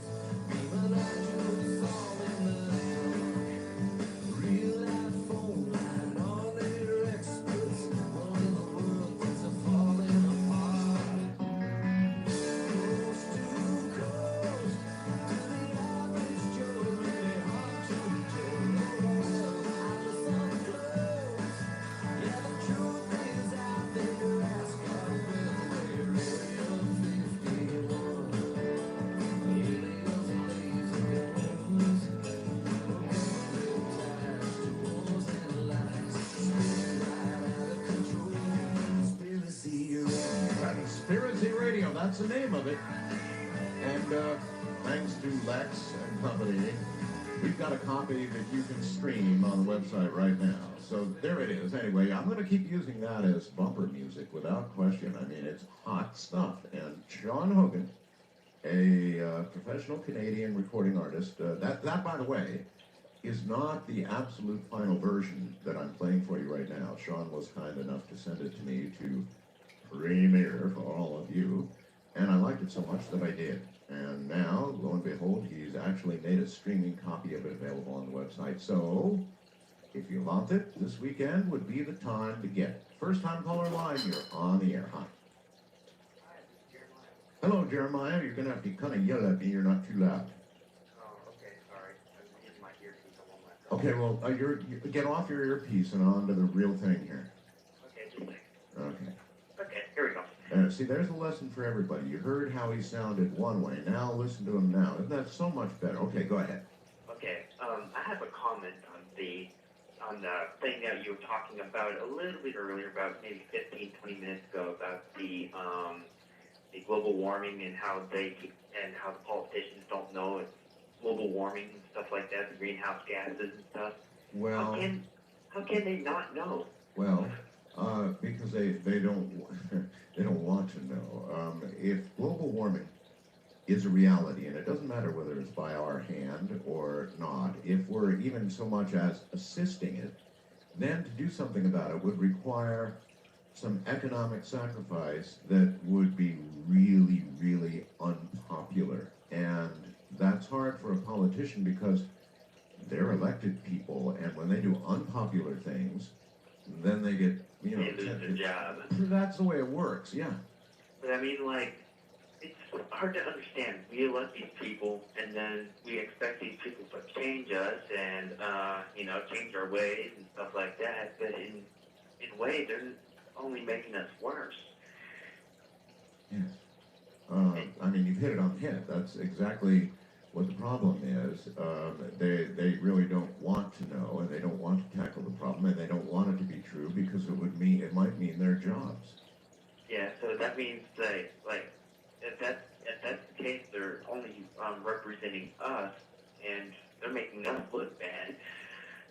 Well, rarely do they need our aid for that, but we've got to remember politicians are nothing but a slice of what, society is out there in general, right?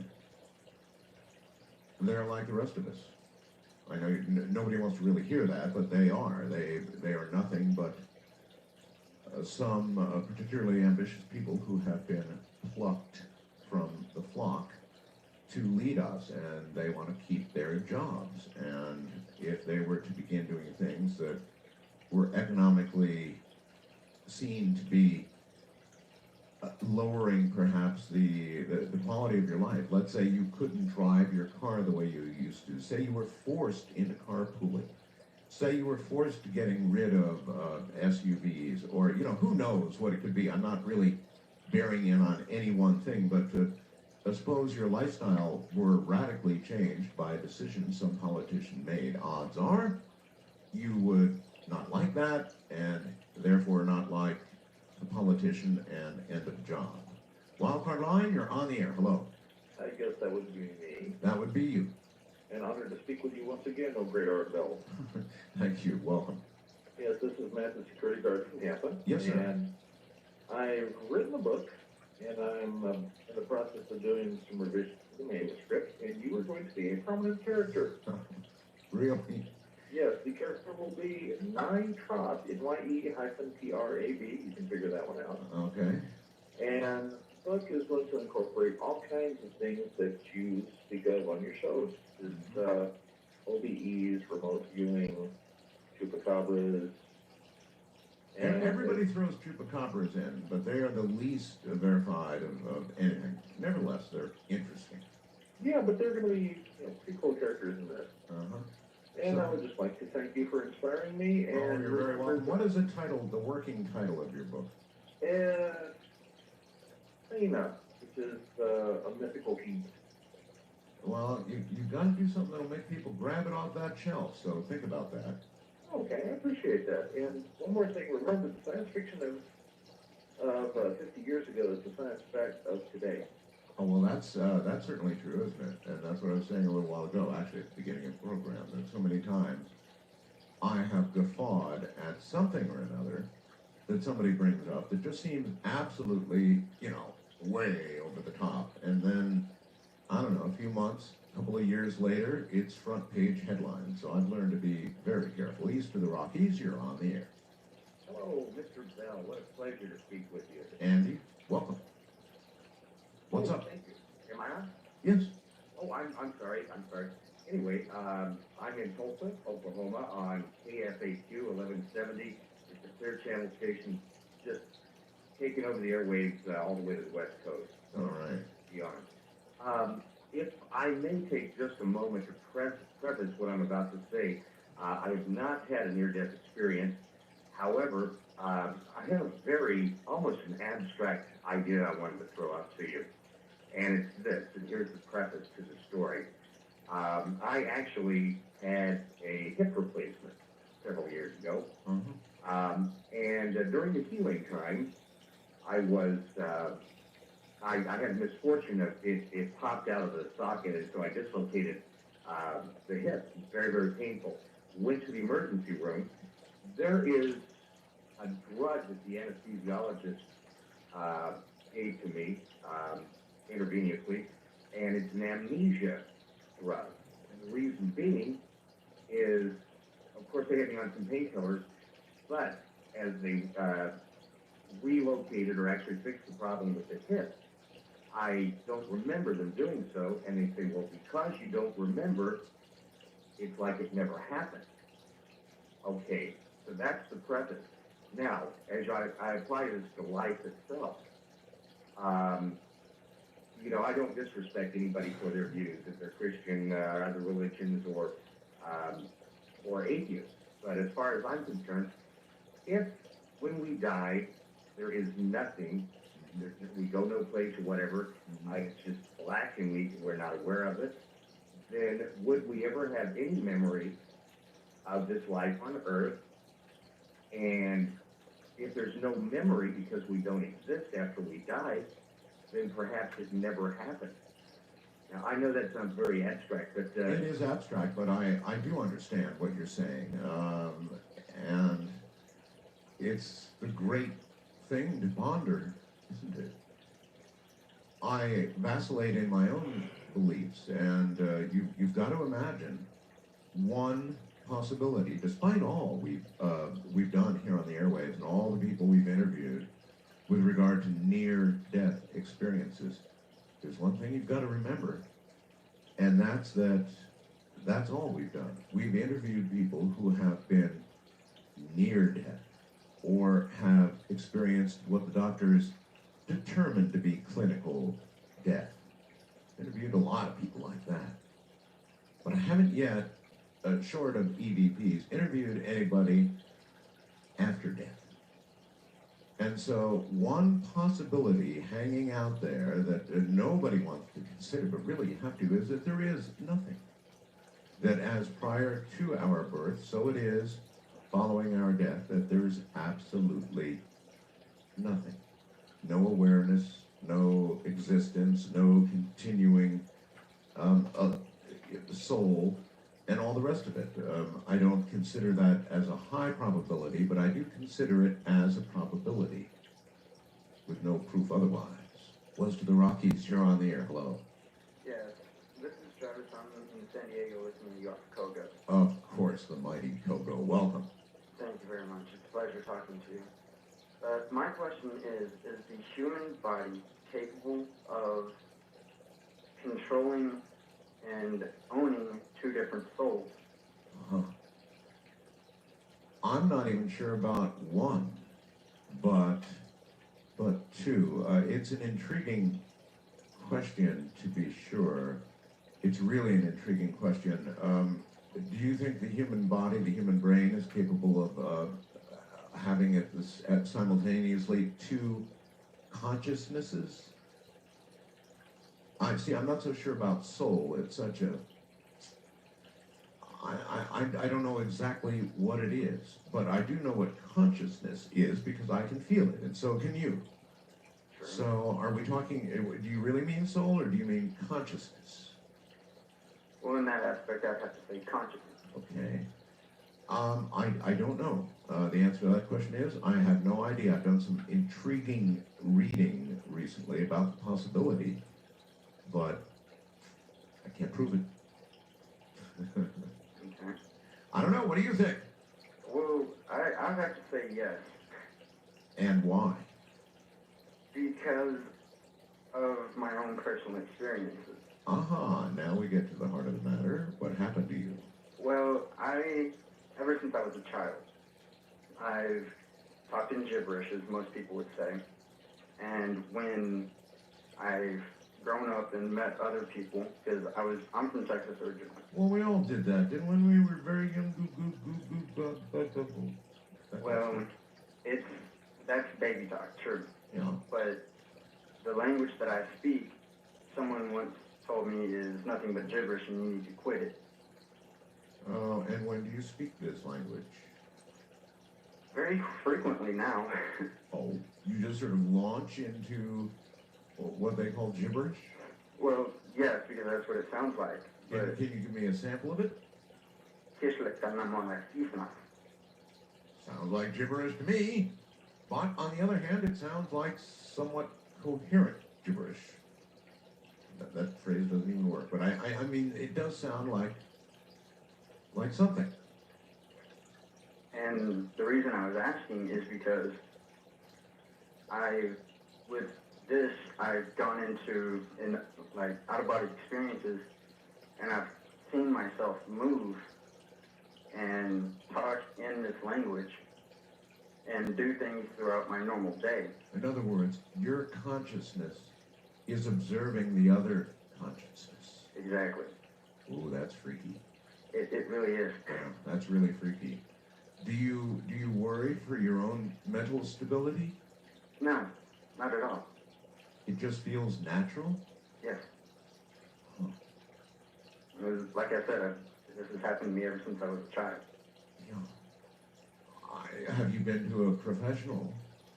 Psychologist, psychiatrist? Sure. Yes, I've actually seen both. And what do they say, pray tell? I'm sure they scribble notes like crazy when you're doing that. Oh, well, here, I don't speak it in front of them. Good idea. Because of that. Very good. I mean, but you asked them about the phenomena, right? Yes, I have, and they said it's just child's play. It's just an active imagination. Yes, well, fascinating, sir. I don't know what to tell you. I understand why you kind of crawled up on the subject. Would it be possible to have two souls inhabiting one body, or more to the point, perhaps two consciousnesses inhabiting one brain? It would be an odd feeling, wouldn't it? To be aware of another consciousness in your own brain. Really would be strange. Read a book all about that recently. International Line, you're on the air. Where are you calling from, please? It's Ted from Windsor, Canada, Mr. Bell. Hi, Ted. Earlier this evening on the Fox Network, I saw a news show that said the NRA was going to start up a radio station. Really? Combination of raising money and to get their own word out. I wonder if it'll be KGUN. I'm not sure, but if they're looking for broadcasters, I think you would be the one that would be the perfect candidate. I'm a very strong advocate of the Second Amendment, and a very strong advocate. That's all there is to it. I mean, plain, straight out supporter, a strong supporter of the Second Amendment. We have a right to bear arms, period. And that's why I think you are the perfect candidate to lead this radio show. And I don't know if they'll ever contact you or what the story is. Well, I appreciate the thought, but I don't know about that. I kind of like what I'm doing right now, and if I'm asked or have a guest or we talk about the Second Amendment, my position will be very clear on the subject, very clear. But I don't know that I would want to do that as a full-time job. Nevertheless, I thank you for the thought. And I am a very strong supporter of the Second Amendment. We have a right to protect ourselves, and I'll tell you something. If you ever are looking for a red flag with regard to when the Bill of Rights and Constitution really is beginning to crumble in front of your eyes, that'll be it. When they begin to take away your gun rights, then you have every right to expect the worst. I mean that. So, every chance you get, support those who support the Second Amendment. First-time caller line. line. You're on the air. Hello. Hi, this is Rick in Springfield, Oregon. Hello, Rick. Hey, so I, for a hobby, enjoy learning survival skills, and for many years have. And last weekend when I heard you talk with Ed Bain, kind of made, if his projection of the future is true, it kind of makes pursuing survival of futility. Well, I don't know about futility. He said there would be survivors. There are some who would say they would not want to live in a world he describes that would come after that. But I take it you would want to, right? You'd want to be a survivor. Sure, but and possibly that isn't the possible future might be something else. It might be, but it also might be the Mad Max world. I believe that's the exact phrase that Ed used, wasn't it? That for a period of time there'd be a Mad Max world, and I had mixed feelings about whether or not I'd want to survive in that atmosphere. How about the rest of you? Have you ever thought of that, about that if civilization such as we know it, and law and order as such as we know it, crumbled, and it was sort of a man-eat-man kind of deal, and the strongest shall survive, would that be an atmosphere in which you would want to live? Or would you rather be consumed by that which would cause the Mad Max scenario? I don't know. All of that's worth a little thought, isn't it? From the high desert in the middle of the night, this is Coast to Coast AM. I'm Art Bell. Get it in writing with the After Dark newsletter. Subscribe by calling 1-888-727-5505.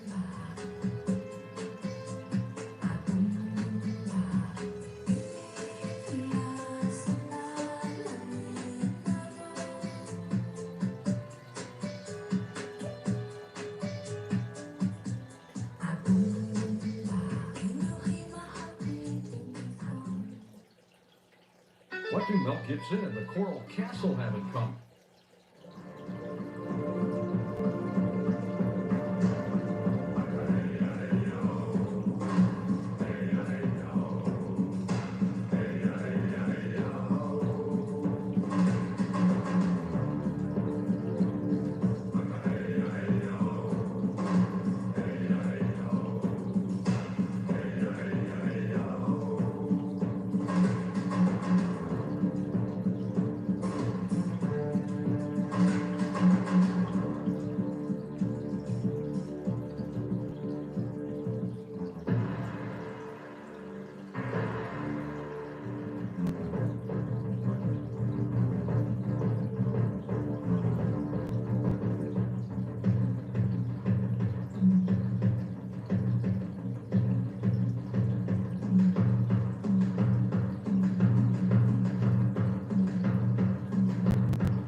With Art Bell. Call the Wildcard line at area code 775-727-1295. The first-time caller line is area code 775-727-1222. To talk with Art Bell from east of the Rockies, call toll-free at 800-825-5033. From west of the Rockies, call 800-618-8255. International callers may reach Art by calling your in-country Sprint access number, pressing option 5, and dialing toll-free 800-893-0903. From coast to coast and worldwide on the internet, this is Coast to Coast AM with Art Bell. Good morning, everybody. Ahead of our guest, I've got something I want to read you. This is from Yahoo News, and it just broke. The headline is FDA approves human brain implant devices. Boston. For years, futurists have dreamed of machines that can read minds and then act on instructions as they are thought. Now, human trials are set to begin on a brain-computer interface involving implants. Cyberkinetics Inc. of Foxborough, Mass. has received Food and Drug Administration approval to begin a clinical trial in which 4 square millimeter chips are going to be placed beneath the skulls of paralyzed patients. If successful, the chips could allow patients to command a computer to act merely by thinking about the instructions they wish to send. So in other words, a paralyzed person could move a mouse around and command a computer to do as he wishes. He would merely have to think about it. Now, that's incredible. And so I thought it might be interesting to have somebody like Michael Fumento on. And so here he comes. Michael Fumento is an author, journalist, and attorney. That's interesting. Specializing in science and health issues. He is a science columnist for Scripps Howard. He is a senior fellow at the Hudson Institute in Washington, D.C., received his undergraduate degree while serving in the Army, and in 1985 graduated from the University of Illinois. College of Law, as a matter of fact. This is going to be very interesting because there's so much ethical ground to cover here. He's been a legal writer for the Washington Times, editorial writer for the Rocky Mountain News in Denver, was the first national issues reporter for Investors Business Daily. Mr. Fumento has lectured on science and health issues throughout the nation and the world. He's authored 5 books now, and many of his articles have appeared in several national publications around the world. I wonder what he will have to say about the chip. In a moment, we'll find out.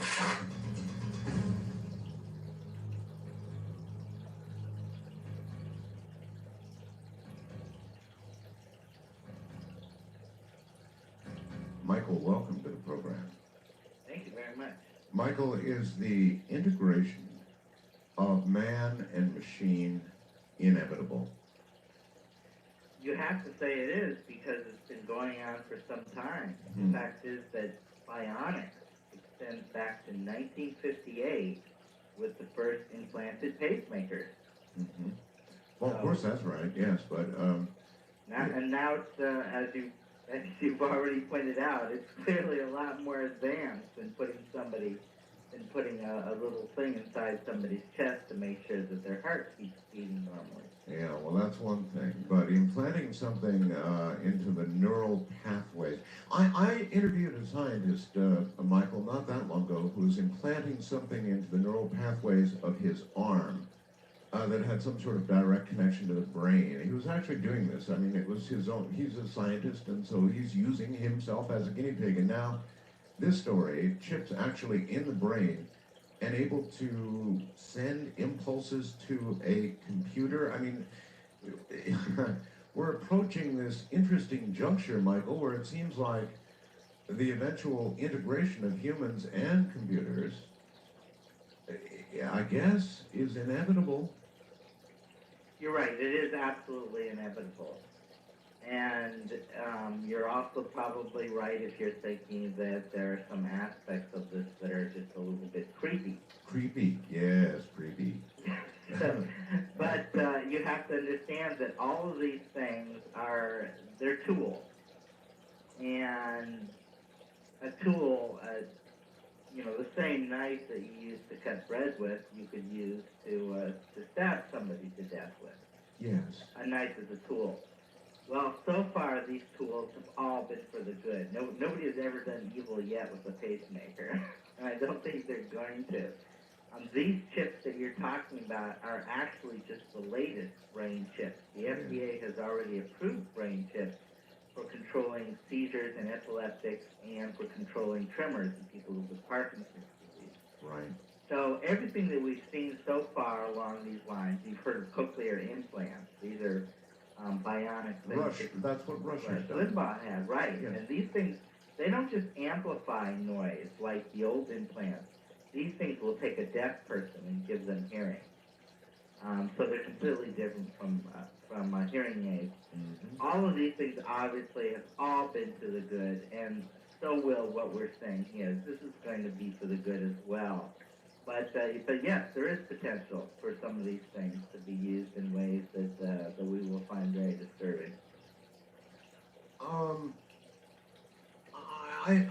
I love computers.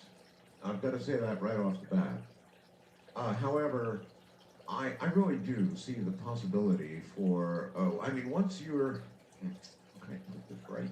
Yeah, once you are connected to a computer, you have neural connections to a computer, then I understand that to a certain point we control it, but at some point, wouldn't there be the possibility of a bi-directional beginning of a communication? In other words, at some point, couldn't we really totally begin to integrate with a computer, either using it or it using us? I don't know which way it would go. Well, I've got to tell you, on my desktop, my 2-year-old desktop computer, I've got a name for it, and I've posted it up there on top. HAL 9000. HAL 9000, great.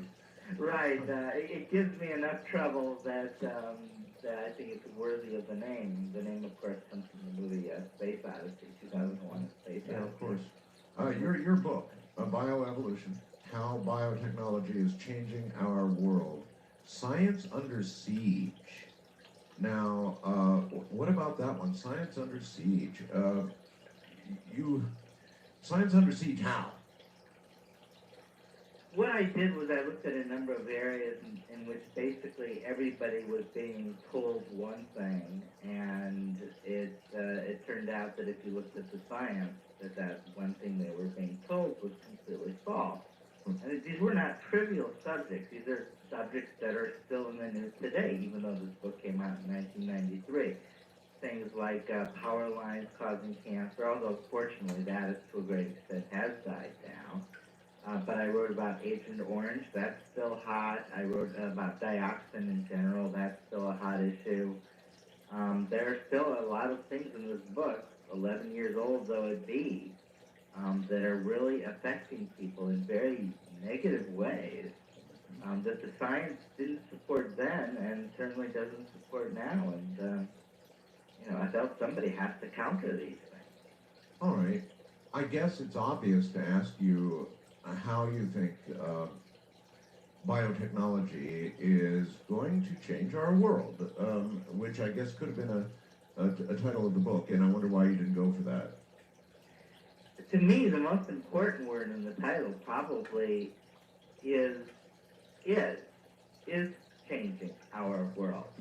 Because so many of these things that sound utterly miraculous are happening even as we speak. Now, and have been happening. For example, a lot of people don't know, all the insulin in this country is in fact biotech. It's recombinant. In other words, they took a gene from one organism and they are now growing it into another.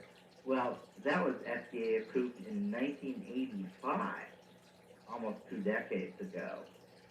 But the pace is improving at an incredible rate. More and more biotech drugs are being approved by the FDA every year. And whereas they started off with basically replacement products, a better form of insulin, a better form of human growth factor that no longer had to be removed from cadavers, and therefore doesn't cause Jakob-Creutzfeldt disease. The new drugs are not simply better. They're not substitutes.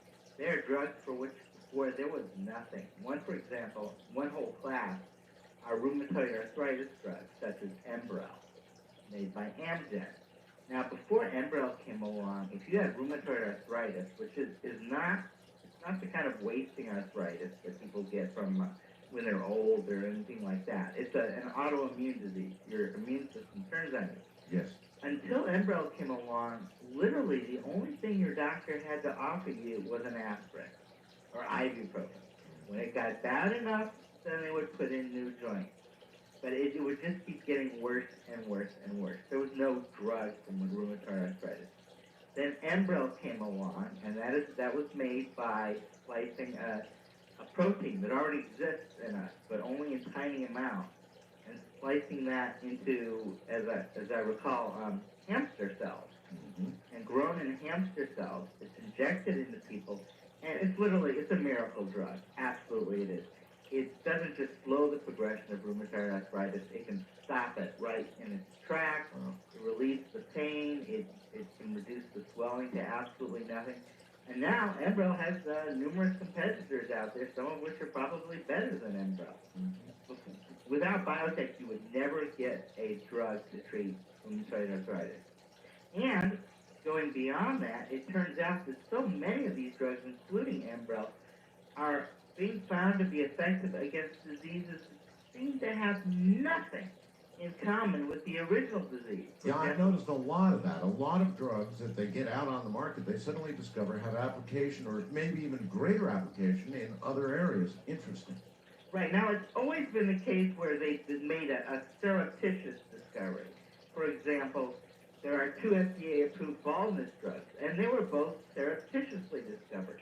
One was for people with high blood pressure, and the other was for people with benign enlargement of the prostate. And they discovered, lo and behold, that people taking these drugs were growing hair on their bald head. Well, I imagine that would do. Oh my God, look at that, new hair. So now they're probably making a heck of, I know they're making a lot more money off the baldness thing than they are off the original. Yeah, Well, that's gone on throughout history.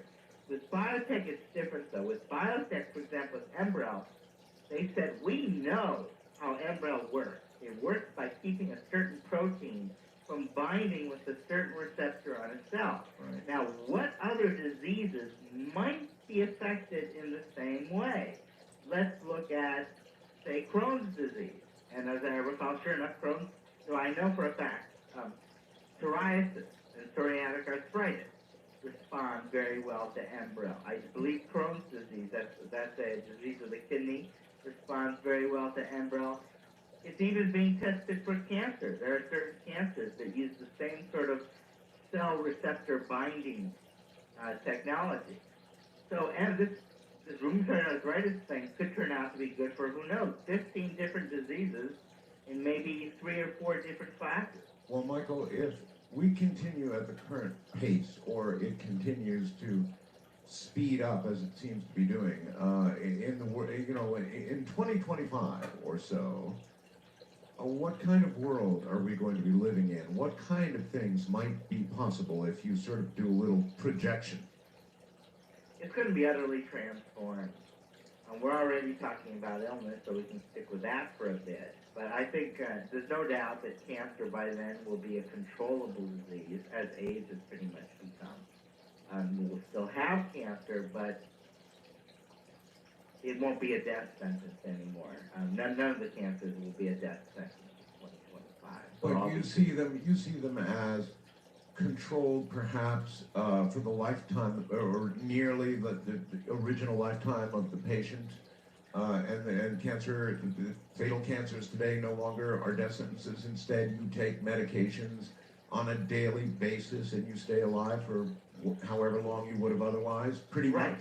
And the reason I can project out to 2025 that we'll be able to do that is because we're seeing the first indications of drugs that can do that now. For example, one of the most recent FDA approvals was for a drug called Neovastat. Now, this was only about 4 weeks ago.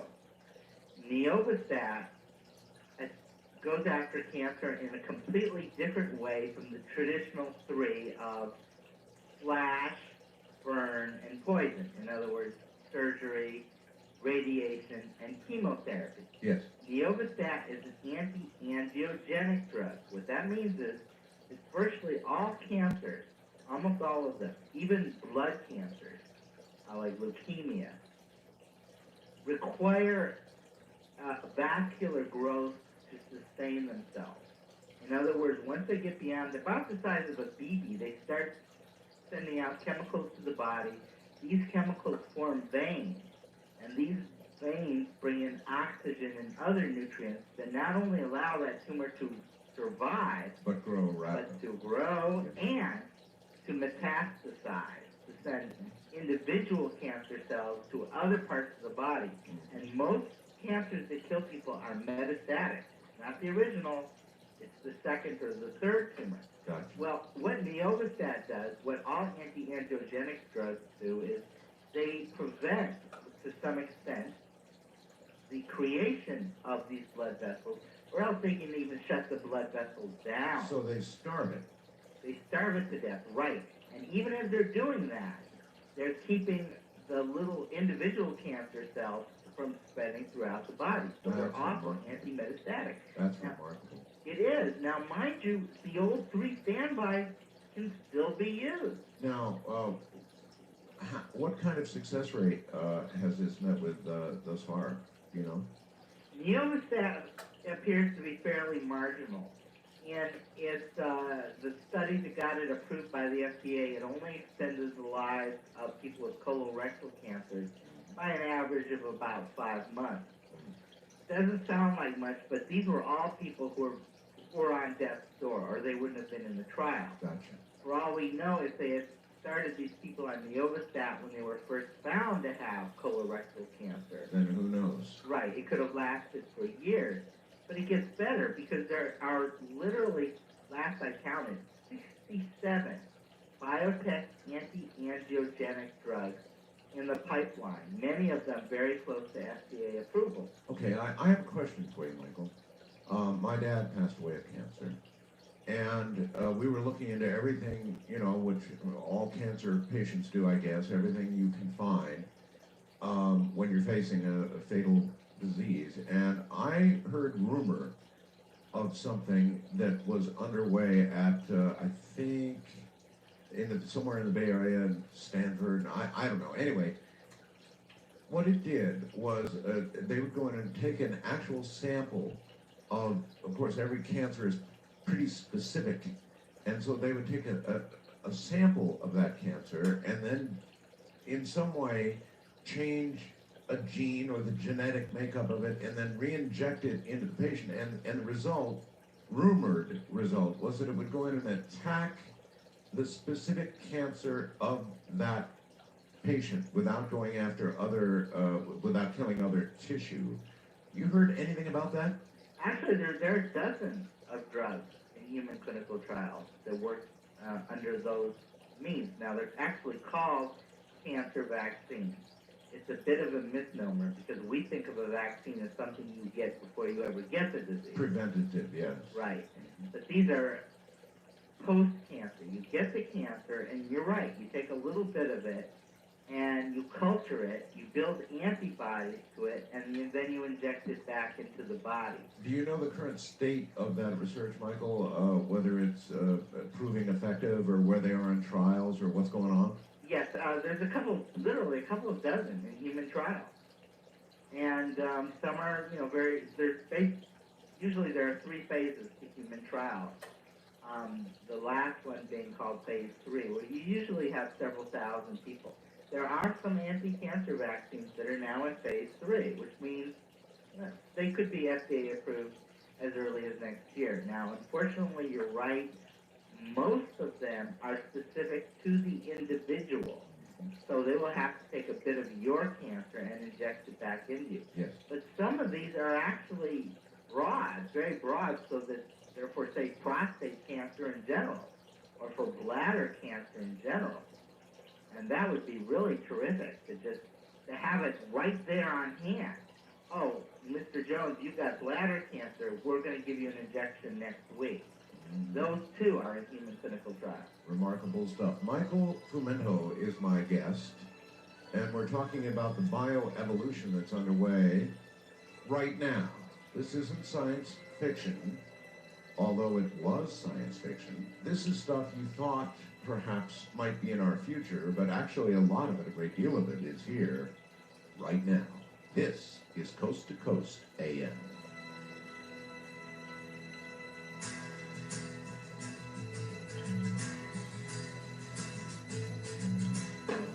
From west of the Rockies, call Art at 800-618-8255.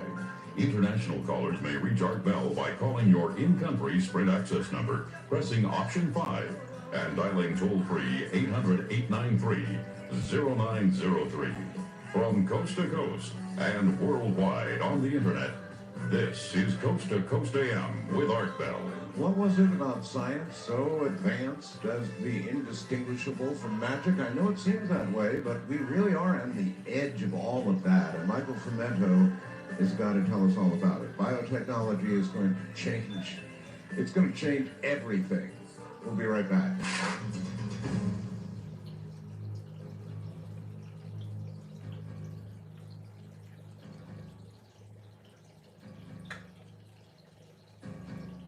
had a guest, when was it? It was a couple of weeks ago, but basically, my guest at that time, Michael, suggested that we're on our way to becoming gods. That that is what he believes our evolution eventually will be. That we will extend our lives, perhaps we will even become at some point immortal, that science will discover, you know, how to not only keep us alive longer, not only perhaps conquer cancer, but if necessary, move us into machines. I know this starts to get pretty far out, but maybe it's not as far out as we think. We're taking some pretty large steps right now, and if you look at the anti-aging revolution going on, there's some pretty wild stuff happening, Michael. Yes, I prefer really to stick with things which are happening now. Right. Well, that's fine, but you also do some projection. I mean, you're looking at it to the year 2025. If you look at another 100 years, just based on where we could go, it does start to get a little strange. Right, I always tell people, actually, any prediction past 25 years is just utter folly. Well, it is, and you can look back 25 years, and then back 25 years before that, and prove it again and again. And we've come much faster than, in most cases. There's one exception, robots. By now, when I was a child, we should have robots running around doing everything for us. Well, that never happened. But in other areas, we've moved infinitely faster than anybody could have dreamed in a million years. So forecasting where we'd be farther out than that, good luck. But it's going to be fascinating. Yeah, you can't do it. And I'll tell you one reason you can't do it, which is really fascinating, is that it's nothing directly to do with biotech, but in a sense, everything is quantum computing. Yes. Within 20 years, we're going to have quantum computing. It's already been proved that it is doable. It's no longer a theory. Can you explain to laymen what quantum computing, how it would be different, for example, from what we have now?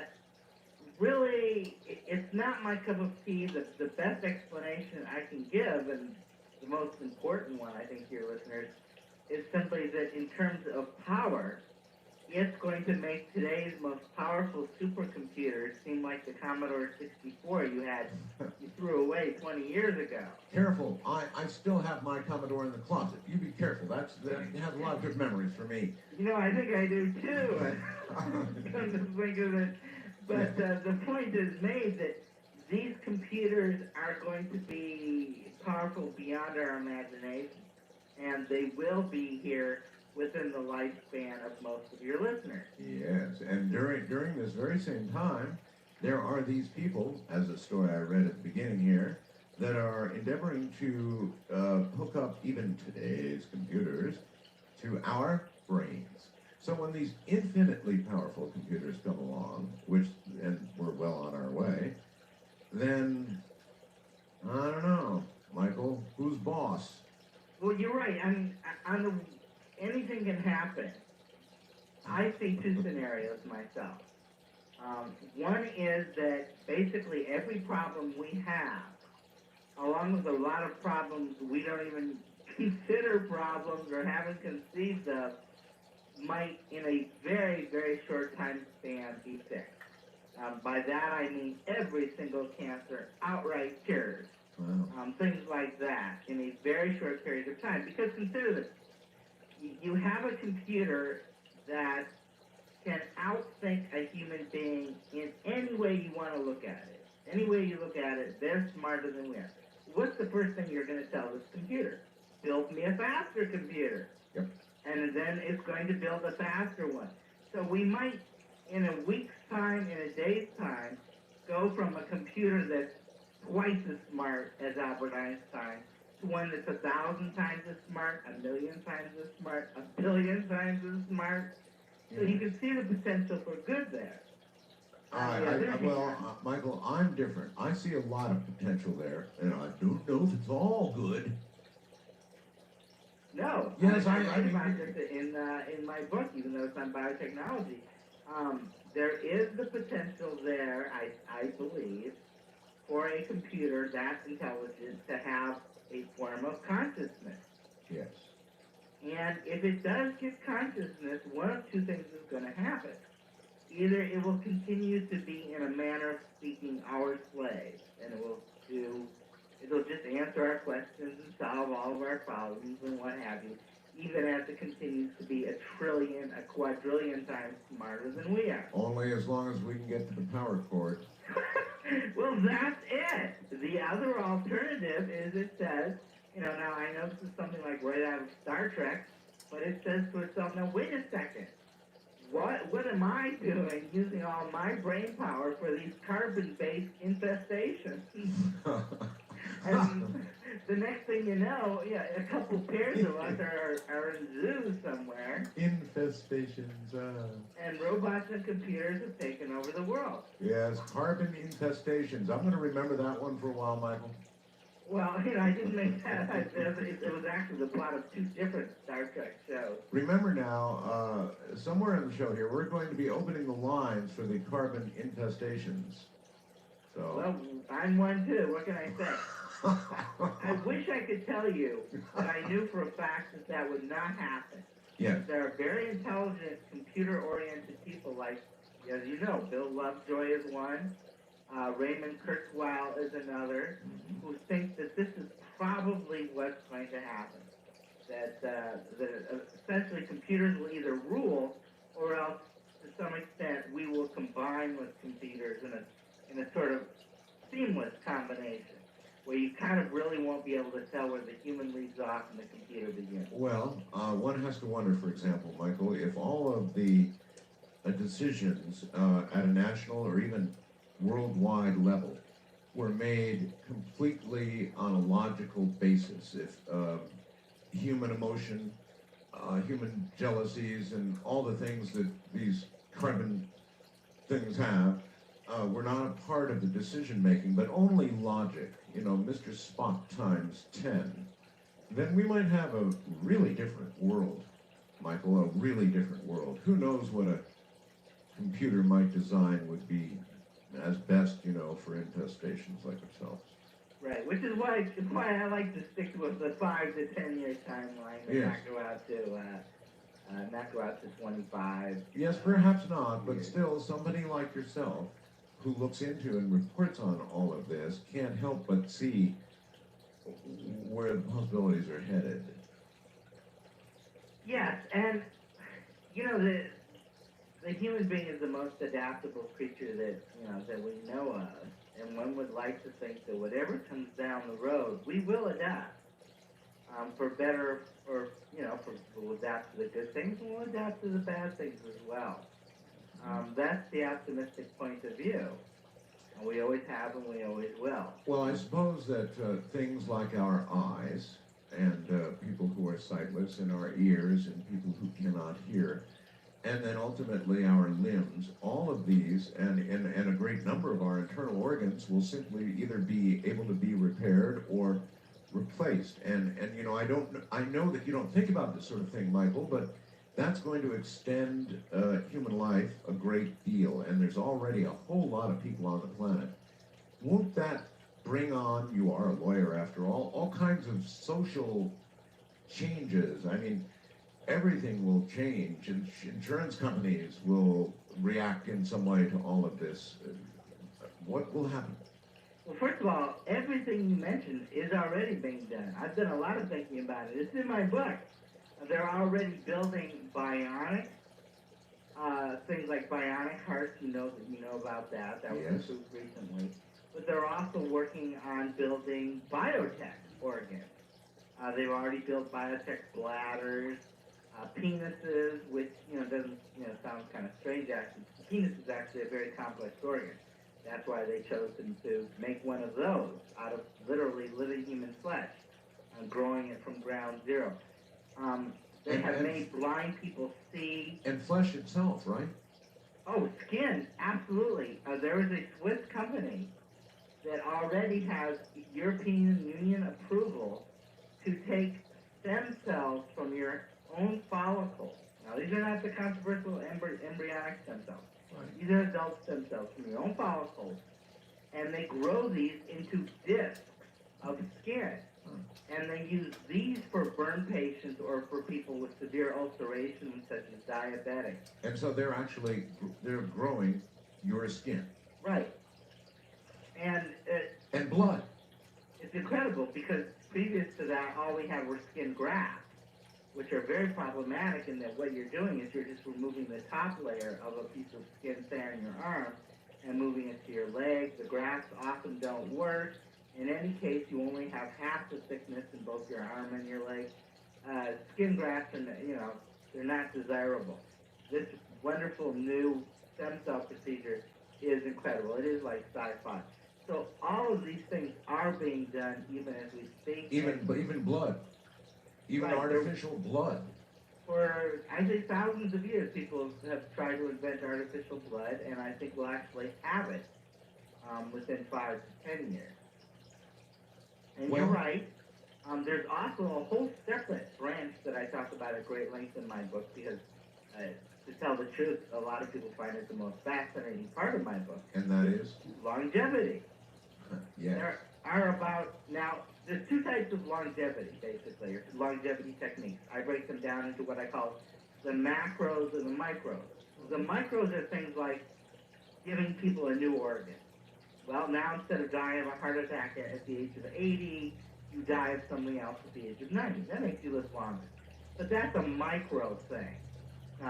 If we cured all cancer, that would still be a micro thing. Would it? Well, I mean, it seems like that would be more than micro. If we cured cancer, I'm not sure how many of that kills now, but it's quite a number, isn't it? But they tend to be older people.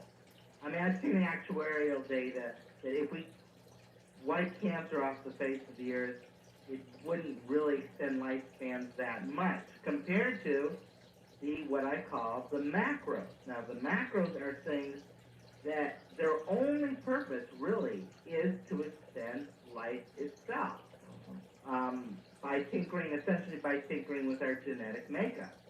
There are, at my last count, there were about 8 different genetic techniques that people were working on, some already in laboratory rodents, none yet in human clinical trials. Michael, I read a story the other day about a mouse. And I bet you read the story too, and it wouldn't exactly come to me, but the mouse was already celebrating some incredible number in human years. I mean, it had already lived, I don't know, 300 or 400% longer than it should have. Did you read that? I haven't heard about that one, but there was a famous mouse called the Methuselah mouse. It's amazing how many creatures now have been named Methuselah this and Methuselah that after the person in Genesis thought to live over 900 years. And I haven't seen that kind of life extension, but I've seen that which would essentially be the equivalent of human beings living to be about 150 years old. Well, that's impressive by itself, but I think this went past that. And so, I mean, Michael, eventually they are going to find the key. They're going to find the right gene to bend, or whatever they do to it, or they're going to find a way to stop these telomeres, this ticking clock from doing us in. It seems like we're getting very close to some discovery like that. No, you're absolutely right. And the reason we know is because all of these 8 different techniques that I told you about, and it might be up to 10 or 12 by now, they all work in a different way. Now, we know with all medicines, with all therapies, most of them don't pan out, right? But when you have 8, when you have 10, when you have 12, when you have more new ones coming, being experimented with every year, that tells you one is eventually going to succeed, and then another's going to succeed, and another's going to succeed. And some of these are very far along, and the result, I'm convinced that there will be, within 10 years, an FDA-approved genetic therapy of some sort, whether it's extending telomeres or whether it's doing something else to our genetic makeup, that will have, in fact, a dramatic effect on human lifespan that will take us well beyond 120 years. And it'll be available again within 10 years. Well, we unraveled the human genome a whole lot faster than we thought we were going to for some reason, didn't we? In a sense, we did. Unfortunately, I write about this in my book, there's a lot of hype to the genome sequencing. For example, example, Craig Venter's company supposedly sequenced the human genome. Turns out it was Craig Venter's genome. Well, a lot of people don't know that. A bit of a vanity play there. well, still, the genome, nevertheless his, but fine. We still have basically unraveled it. Next step is, I guess, the beginnings of manipulation of it. That's already going on now, right? That's going on now, too. You've heard, for example, everybody knows about the boy in the bubble syndrome. Well, the only cure for boy in the bubble syndrome, and it's cured about 14 children so far, is gene therapy. So that's already been done.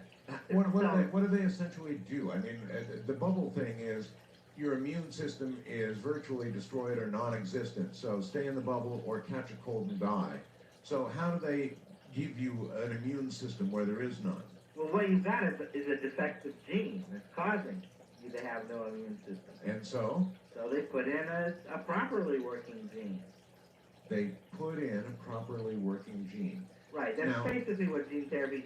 Either you're exchanging genes or you're fixing a gene that's already there. Now, how do they get it in there? Do they vector in this gene on the back of some kind of virus, or how do they get it into you?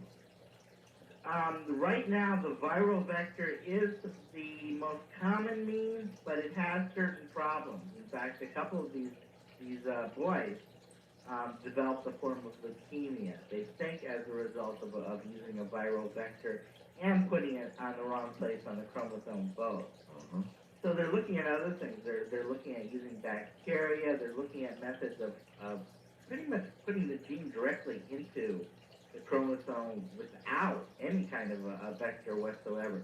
There's a number of means they're looking at. Genetic therapy, unfortunately, is one of those things that, like robots, has simply not progressed as quickly as people had hoped. Oh, no kidding. I actually thought it was going quite quickly, but wait, Michael, how much of this is done fully publicly, with FDA approval all along the way? And is there any of this going on, I don't know, Michael, behind the scenes, as it were, one way or the other? Well, there's no doubt that there is some going on behind the scenes, but the very fact that it is makes it very hard for me to discover it as well as you. I understand that, but I just wonder, you'd be the guy. Do you hear rumors of that kind of thing? Well, one thing we have to keep in mind is a lot of this, the U.S. clearly leads the way in medicine, first of all, and in biotechnology, second of all. Yeah. So, for example, most of the boy in the bubble cures, almost all of them have come out of France. So other countries are doing these things as well. And then you do hear these reports of things coming out of China, which is very big on biotech. Yes. And places like that. They don't have quite the same restrictions and approval procedure to go through as we do here in the United States. No, they'll lie to you. I've heard them lie to me and tell me, we have, the equivalent of FDA approval for this, that, and this and that. And I know it's not true. The Chinese lied to you. You actually talked to the Chinese. Yes. Michael, hold on a moment. We'll be right back. We're going to take a break. Michael Fermento is my guest. We're talking about biotechnology from the high desert in the middle of the very dark night. This is Coast to Coast AM.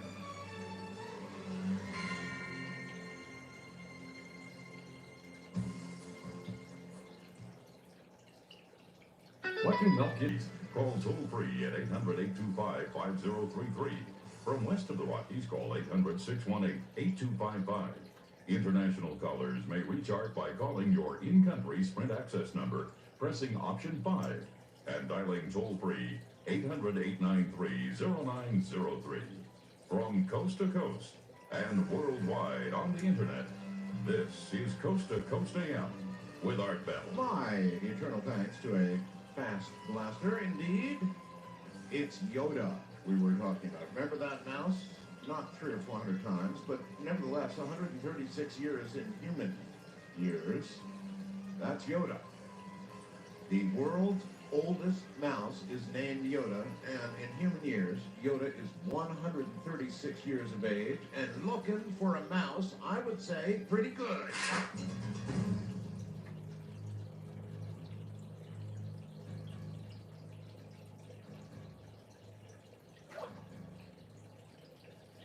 Once again, Michael Fumento, who is an author, journalist, and attorney, specializing in science and health issues, and we're talking generally about biotechnology and the state of it right now and what it may be like, say, in the next 25 years or so. And actually, we were talking about the Chinese, and you said you had actually talked to them, and they had lied to you, is what you said. Well, I believe they've lied. I look at all these things that they say are approved by their government, and maybe in the year in which we approved 35, they've approved 200. Really? And I'm looking at some of these experiments and thinking, wow, I just don't believe. What kind of things are they doing, or what do they claim to be doing? Well, a lot of it has to do with, as one might imagine, plants, because they have a large and still growing population. They've really made a lot of progress in that area.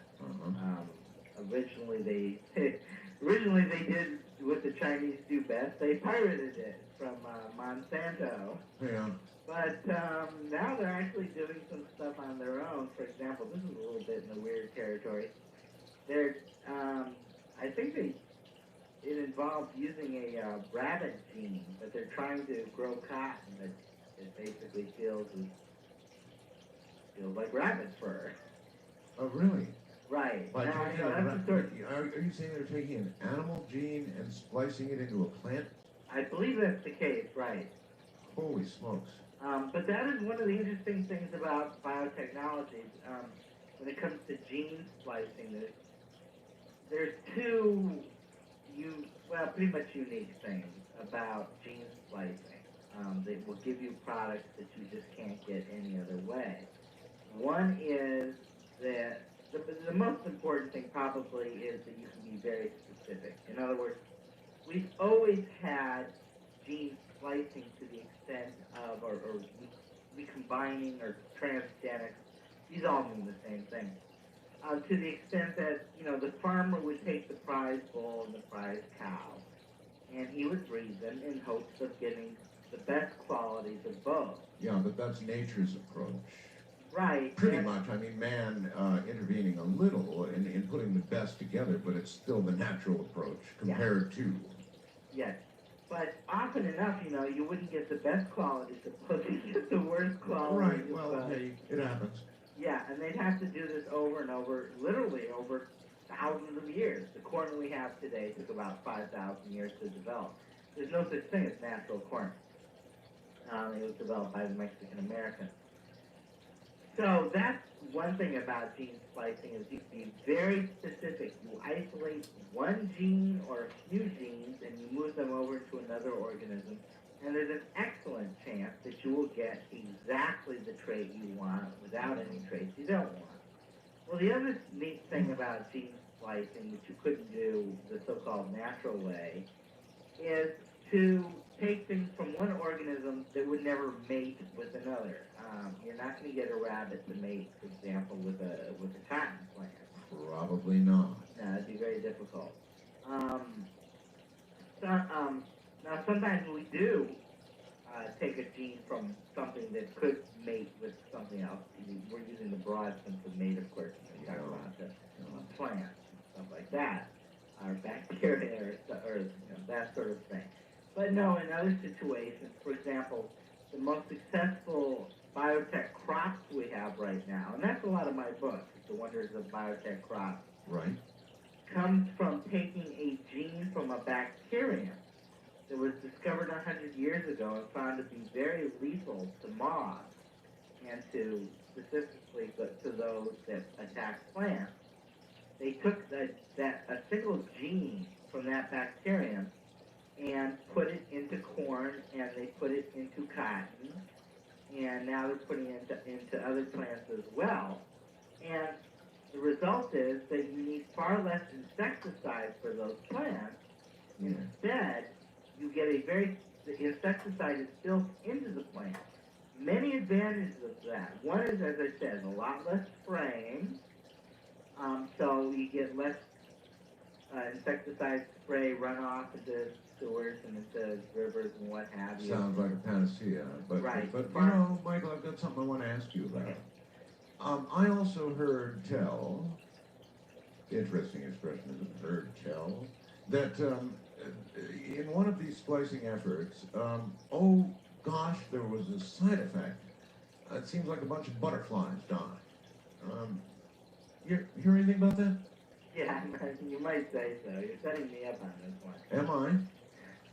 Am This is a letter, of all things, a letter to the editor of Nature magazine came out about 4 years ago. And it just basically kind of speculated. They did one experiment, and they speculated that this exactly what I am talking about, this new type of corn, Yes. with the bacterial gene in it, might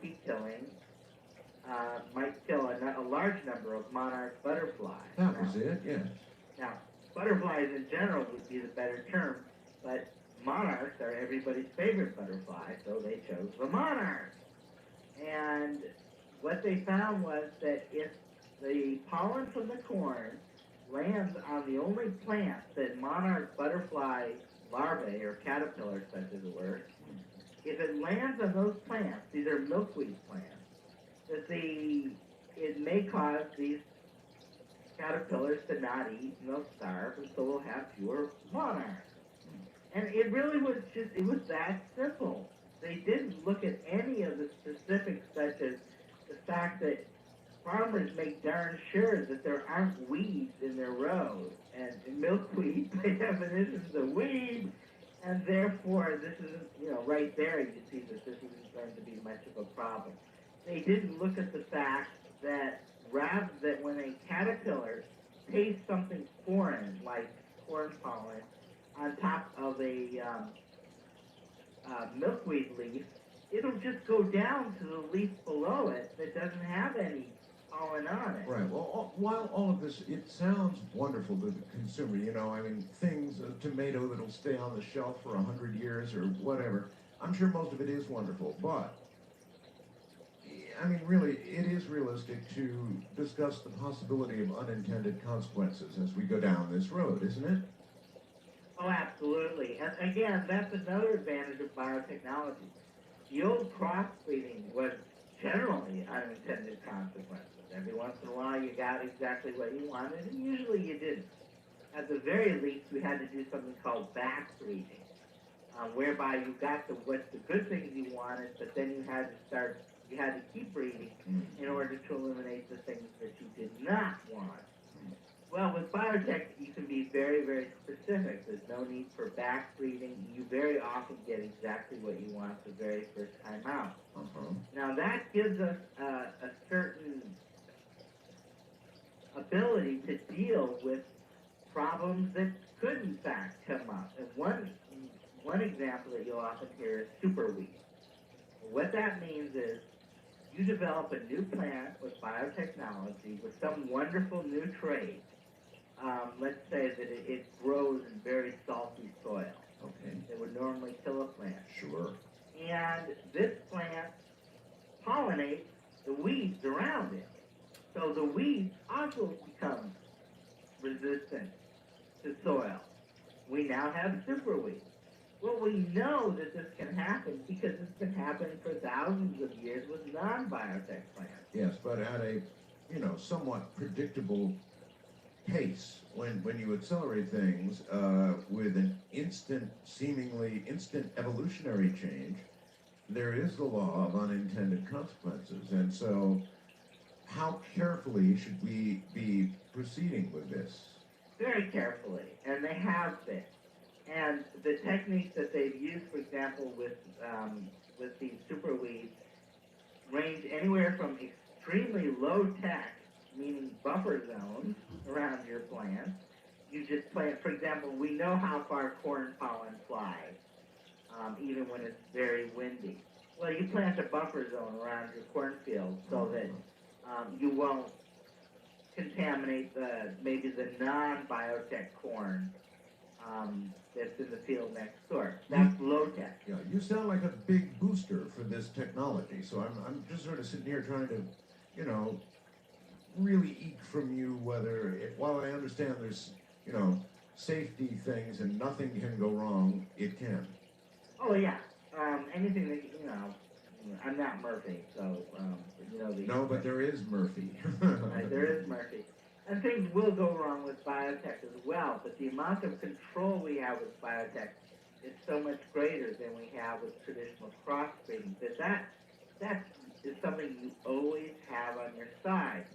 Another thing is that even though I'm not, politically, I am not on the side of people who are really big believers in government regulation, the bottom line is that often government regulation does work. And that while traditional crops, let's say you make a square watermelon, actually it's been done. Figures. Yeah, because they stack better, whatever. I don't think it ever caught on. Yeah. You make you cross two different, you cross a kiwi fruit with a watermelon. You can bring that straight to market, and there's no regulation stopping you. Some years ago, people developed a new type of lettuce that turned out to be very harmful to the hands of lettuce pickers. But it was brought straight to market. They didn't bother to test it. Nobody looked at it. Next thing you know, it was harming workers. Well, with biotech plants... How was it harming them, out of curiosity? It burned their hands. There was something in the lettuce that was, I think it was supposed to keep insects away. And instead it hurt the hands of those who know that's it. Right, it probably kept the insects away as well, but this, talk about unintended consequence. You had people who couldn't even pick the stuff. But that was brought straight to market because there are no regulations, so to speak, on so-called naturally developed cross-bred plants. On the other hand, if you use biotechnology, if you move that single gene or those two genes, depending on what you're using it for, you have the FDA, the USDA, and quite possibly the EPA, all demanding that you produce records showing that this stuff will be safe. Michael, I might buy a square watermelon.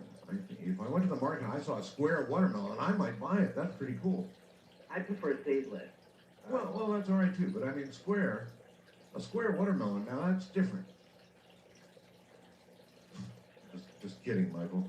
Anyway, I'm just on the cautious side of all of this, Michael. I have this fear, maybe unfounded, or maybe you can tell me it is founded, that we're going to make a more than insignificant mistake with one of these splicings or something, and we're really going to get something we don't want. Well, again, I have to point out the specificness of biotech. I have to point out how extremely heavily it's regulated. Yeah. I have to point out what you already know so well, that if the biotech people do step on it, the media will be all over them, the environmental groups will be all over them, the lawyers will be all over them. There are all of these things that apply to biotech, fairly or otherwise.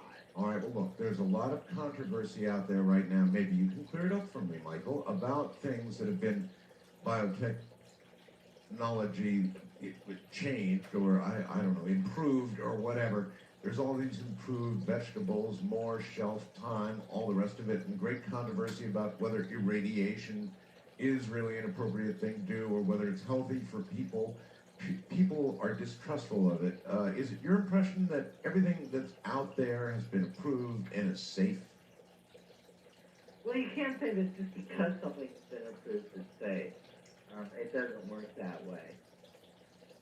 But I do believe that the regulations in this country, which by and large are much stricter, for example, than those in the European Union, and you can't even compare the European Union to our friends in China. As I said, I think China just introduced this thing and claimed afterwards that they were government approved. They just stick things out there. And those are people that you might want to be worried about. Well, I am concerned about them. Without the regulation and development, why, who knows what could happen. And frankly, Michael, when I think about it, a lot of undesirable things seem to be born in China and then traveled to the rest of the world. All kinds of terrible flus and other diseases that appear to be emerging. Gee, Michael, they seem to be doing it a lot in China. Have you noticed that? Actually, all flu is believed to come from China. All flu. Oh. Isn't that interesting? Yeah, that is. I didn't know that was true. Because why?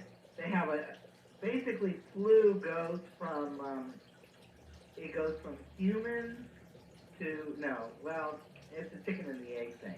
But you could say it goes from pigs to humans, to birds, to humans, to pigs, and then it starts all over again. Fine, but why China? Because in China, there's not only are there a massive number of people, they tend to congregate, they don't spread themselves over the country, and many of them live in extremely close proximity to both swine and to waterfowl. Many farmers there will raise ducks and swine. Now, how many farmers in the United States do that? I don't know. This is fascinating. I had never heard that all flu comes from China. And you're saying it's because of the way they live. Right. And in fact, I've gone to China and I've picked up strains of flu there that they've never made it here. You know, I got my CDC approved shot and it didn't do any good because they have all sorts of strains of not just flu, but as we know, SARS apparently came out of China as well. SARS, right. Because they just have so many people, and they do so often live with not just some animals, but with so many animals, with so many varieties of animals, that it's really a wonderful incubator for disease. Great. Well, if something really nasty gets loose in China, you know, I was actually kind of impressed with the whole SARS thing and the way it was handled. What seemed like it would inevitably get out of control actually, well, at least so far, you know, they keep saying it's going to pop back and we're going to be surprised, but they did control SARS, sort of. Right. Now, the only real problem was the Chinese government covering up the fact that they had it in the first place. I mean, again, this is, you know, what happens when you have a totalitarian state like that. Mm-hmm.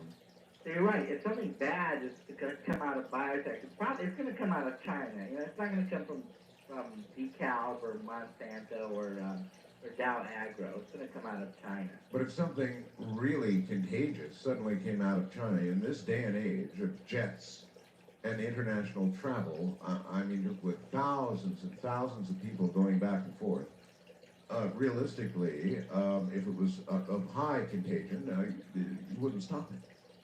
Well, you know, actually, I talked about this in my biotech book as well. And what do you say? One of the facets of biotech that they're working on is, well, part of it, of course, is the anti-bioterror weapon. But these very same things can be used for non-terror weapons. For example, they are already in human trials with a West Nile virus vaccine. Now, do you know it took 19 years to develop the hepatitis B vaccine, which, by the way, is biotech, and they couldn't do it without biotech. 19 years for hepatitis B, and we only started getting West Nile about, 4 years ago, and It's already being tested in human beings. Right.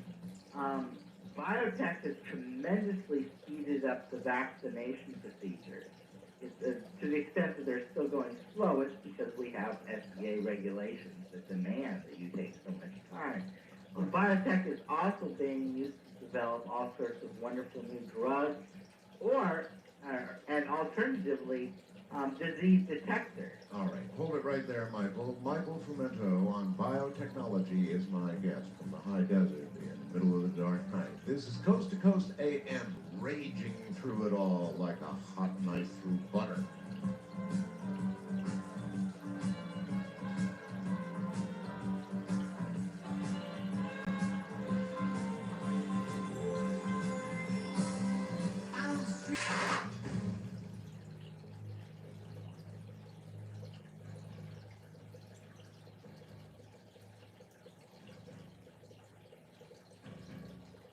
You know what I mean when I say you open the door, right, Michael?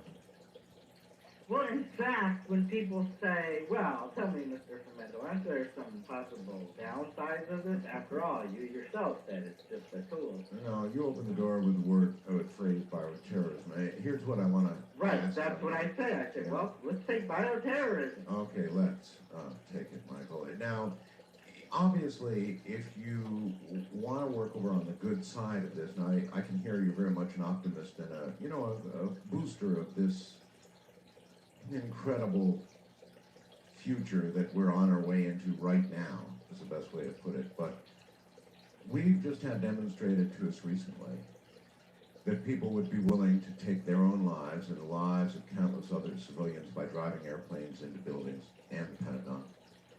So these wonders that can be done and giving people hearing and making corn that'll do this and that, and, well, all this, this splicing of genes and all the rest of it, unfortunately, it also has application in biological weapons, horrible biological weapons. If your intent was to do harm with this technology instead of good, I mean your clear intent to do harm,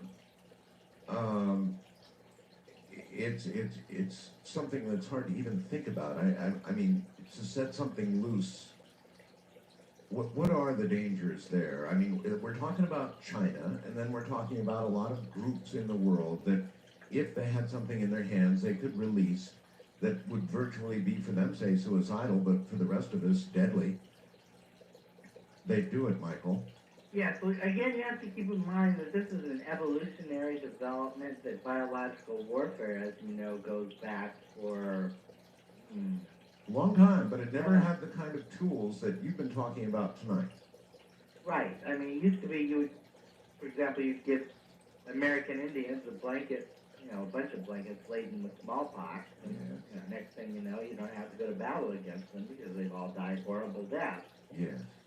Now the difference is that at some point, they haven't done it yet, apparently, but at some point people are going to be able to take pathogens that are already out there. It's going to be much easier than building one from the ground up. Sure. Take one that's already out there, for which, say, there's a vaccine, like smallpox, and alter it so that the vaccine is no longer as effective. Right.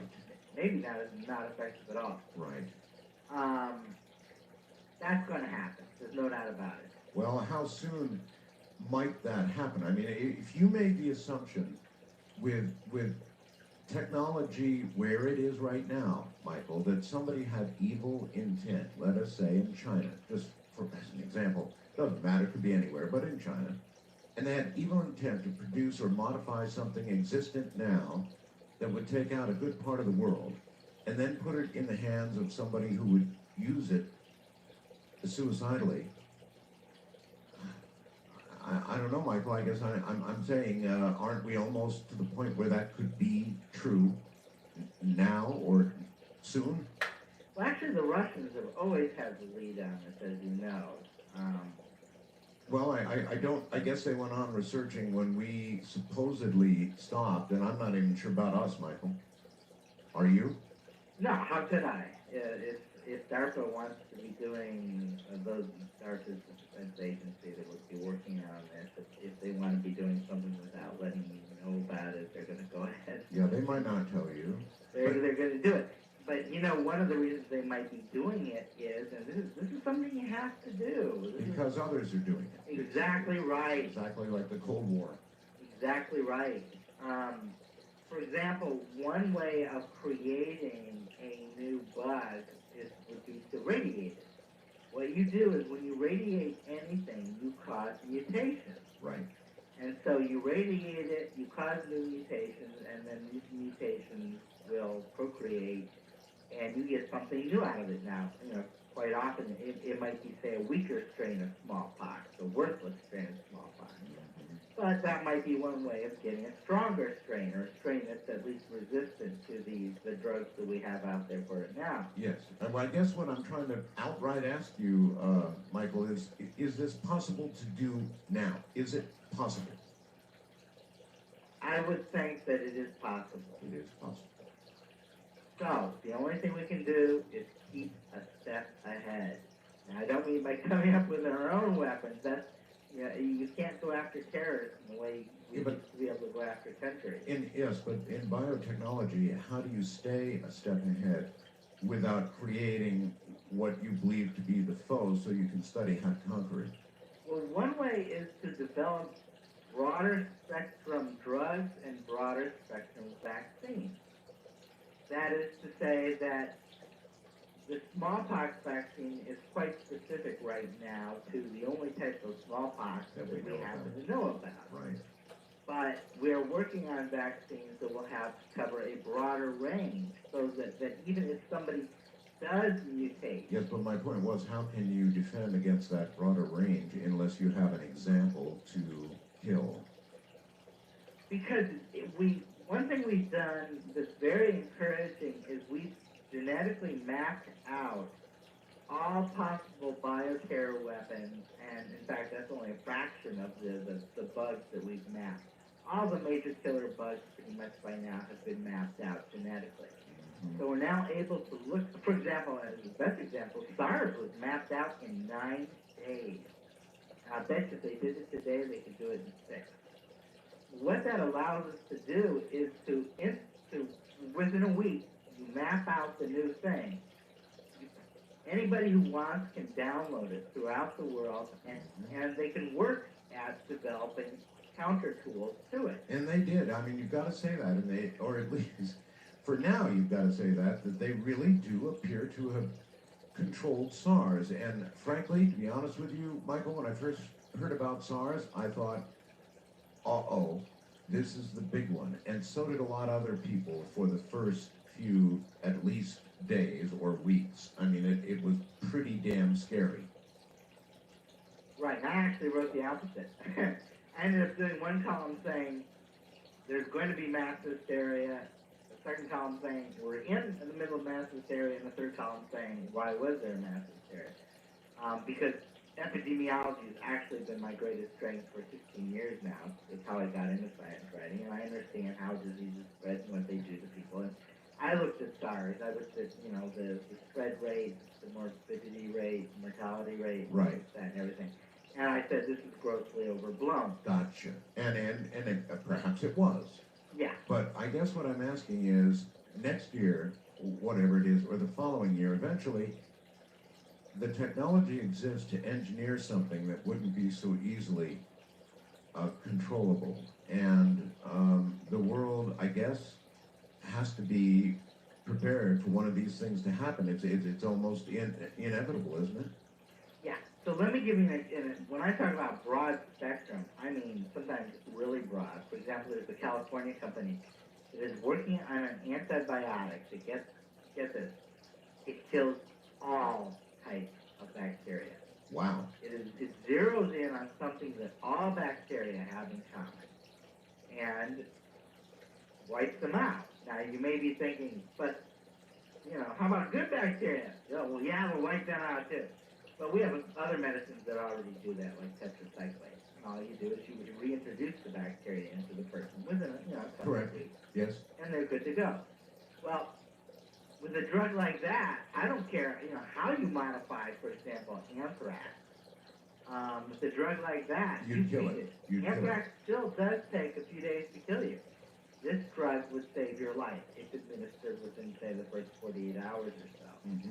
Obviously, there's nothing to do with smallpox, which is a virus. Well, all right, let's imagine a scenario for a second, Michael, in which in some very black lab in China somewhere, somebody develops something that's extremely contagious. Well, let me give you an example. You remember the terrible disease that was causing people to bleed out in Africa? Remember that? Talking Ebola virus? Yes, I am. Do you remember a 60 Minutes piece a few years ago in which they discussed the incident at Reston, Virginia? You remember that? Oh, it's bestseller book, The Hot Zone. Oh, Hot Zone, yeah. Well, the truth was, according to the 60 Minutes piece I saw, at the end they had this scientist on who said, it was this close, and he held his fingers as close as he could get them, that had there just been one little twist or one little tiny change at the end of the genetic structure of this thing, it would have been airborne, and it would have been contagious to humans, and it would have already been spread because there were people out there throwing up on the lawn. Do you remember that? Well, what I remember was there was a certain degree of hype there. You think so? Yeah, it did turn out that ultimately we all know nothing did happen. And I think for even these people who work with it, speculate. Time and again we hear about things suddenly becoming either airborne when they're not normally, and Ebola virus naturally is very, very hard to get. Most of the people who contract Ebola, almost all of them are either healthcare workers who work with patients. Bodily fluids. Right, or they're the people who are preparing corpses to bury it. Understood, but he was saying, and he was a pretty reputable scientist, on that it was that close to being airborne for humans, which would have been, of course.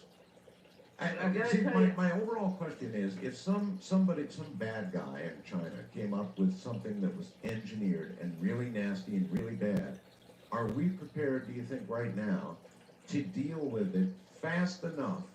Because there's going to be bioterrorism, Michael. It's going to happen.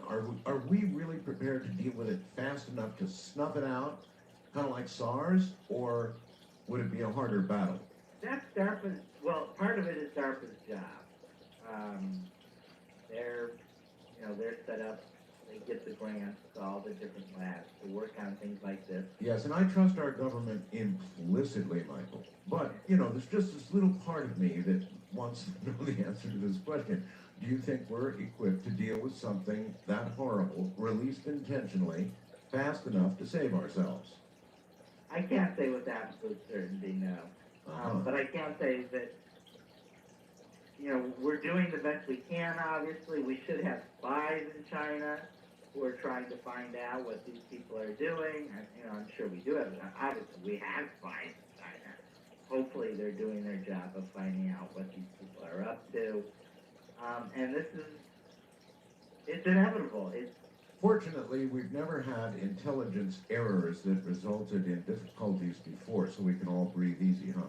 Yeah, well, who would have thought that, they would do something as low-tech as taking fully fueled jets and flying them into, Yeah, who would have thought? But see, that's just it. Who would have thought? And, well, right now I'm thinking, in the news every day, there's more and there's more and there's more about bioterrorism. It just seems to be coming up an awful lot lately, and that's usually the precursor of something happening.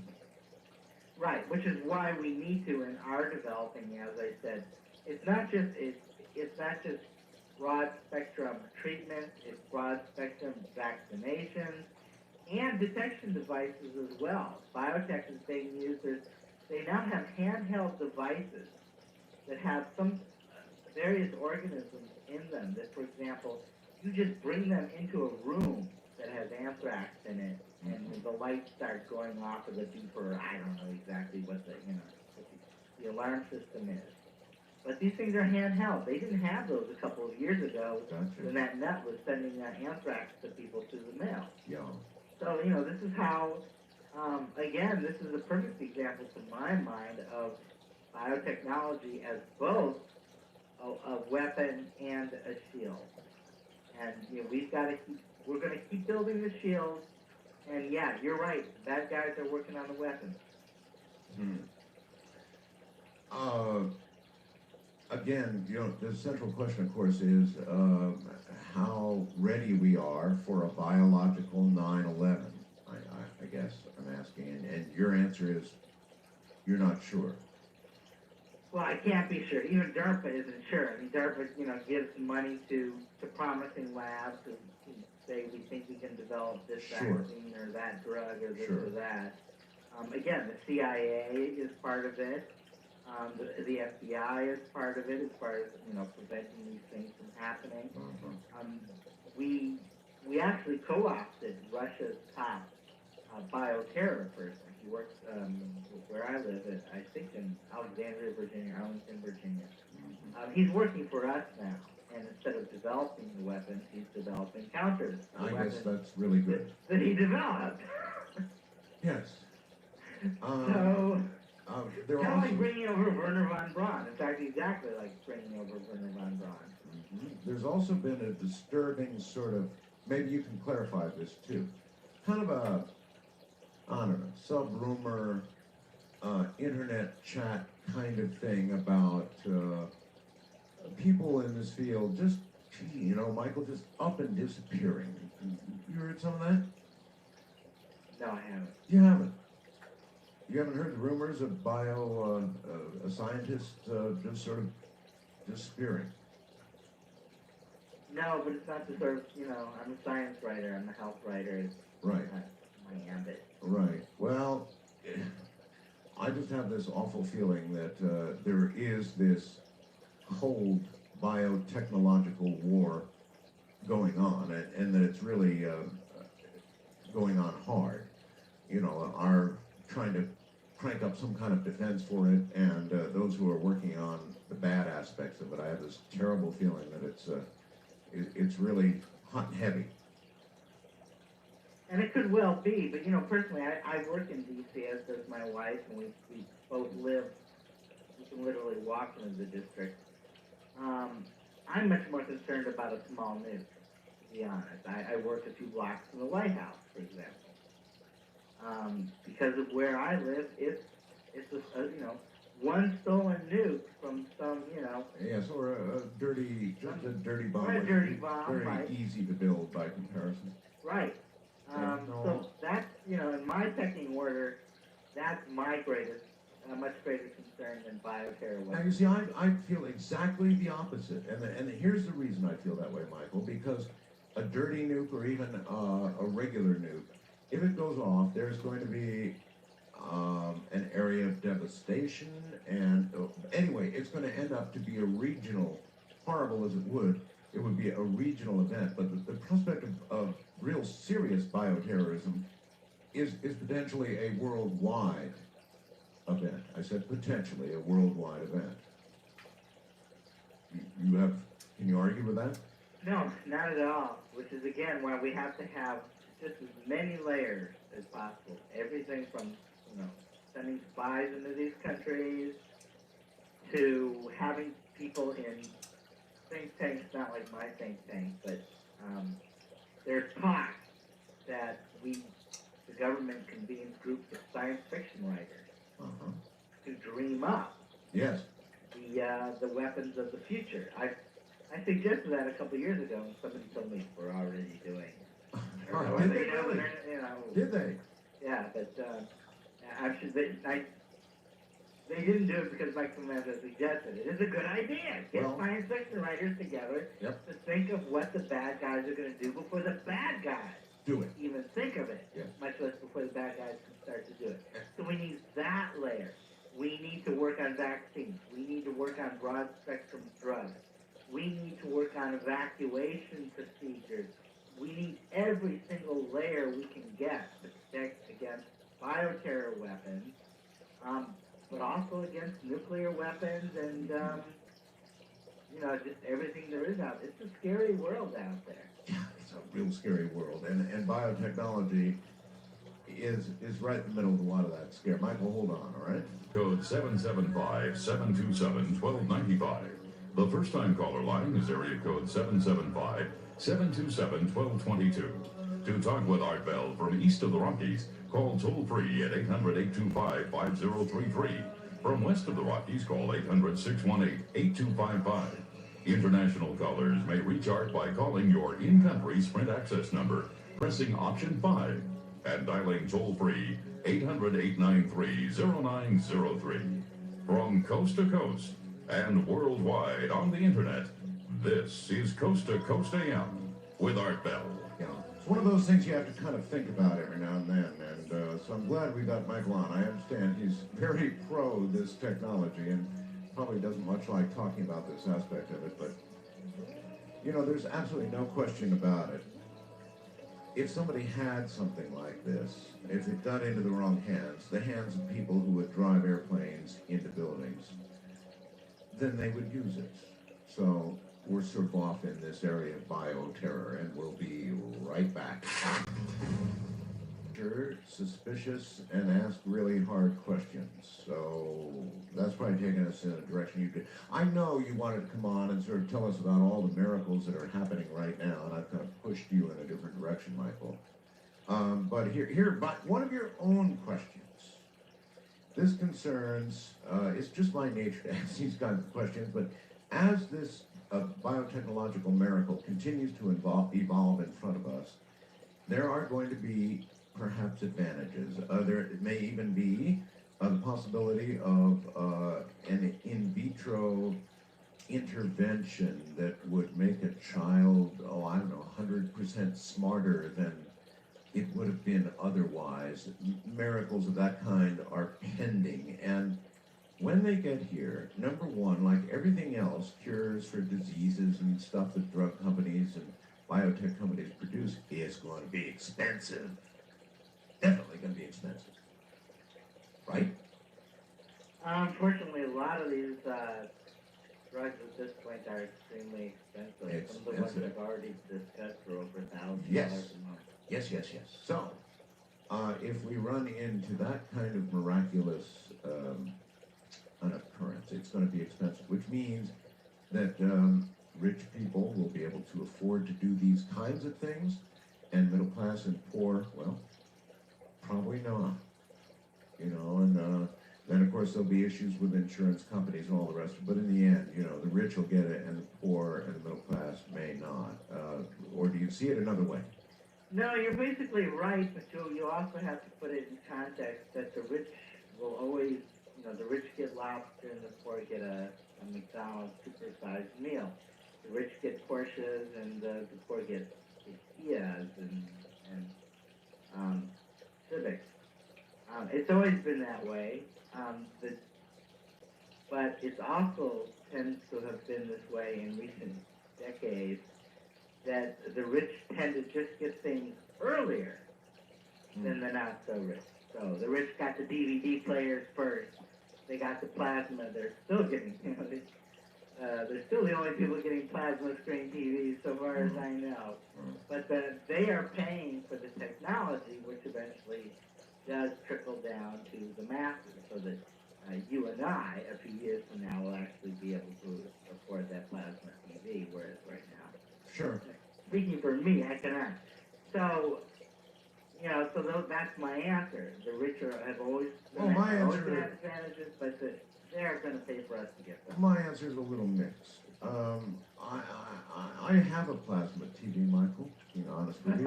But on the, Okay, we'll just speak but for me. on the other hand, Michael, I love McDonald's. I mean, give me a quarter pounder any day of the week. Just having fun. We're going to go to the phones, Michael. Oh, wait, no, there is one more question that I want to plunder you with, if I can. Or is it pummel? This vaccine controversy, you were mentioning yourself vaccines earlier as one great, perhaps, defense. There's a big controversy that's been going on. They had Marines that refused to take vaccinations. And I'll just ask you outright, Michael, do you think there's any reasonable basis on which these people are refusing to take these vaccines? No, pure panic. I've written on this repeatedly. People can go to my website at Femento.com and just feed in the word anthrax and vaccine and pull up a number of articles. And there's no problem with it, huh? No, they tend to be a bit more painful than the average shot. But beyond that. But no, and the other thing is they do cause a kind of a bizarre bruising for a couple of days. They do. And then finally you have people who keep looking for causes of Gulf War syndrome. Oh, yeah. And that's one of the things they've latched onto. You put those three things together and you stir up a certain amount of panic. But those things are safe. Now, that said, biotech companies, the biggest problem with them is you need a series of 6 for full protection. But biotech companies are working on simpler ones that will take, for example, only 3.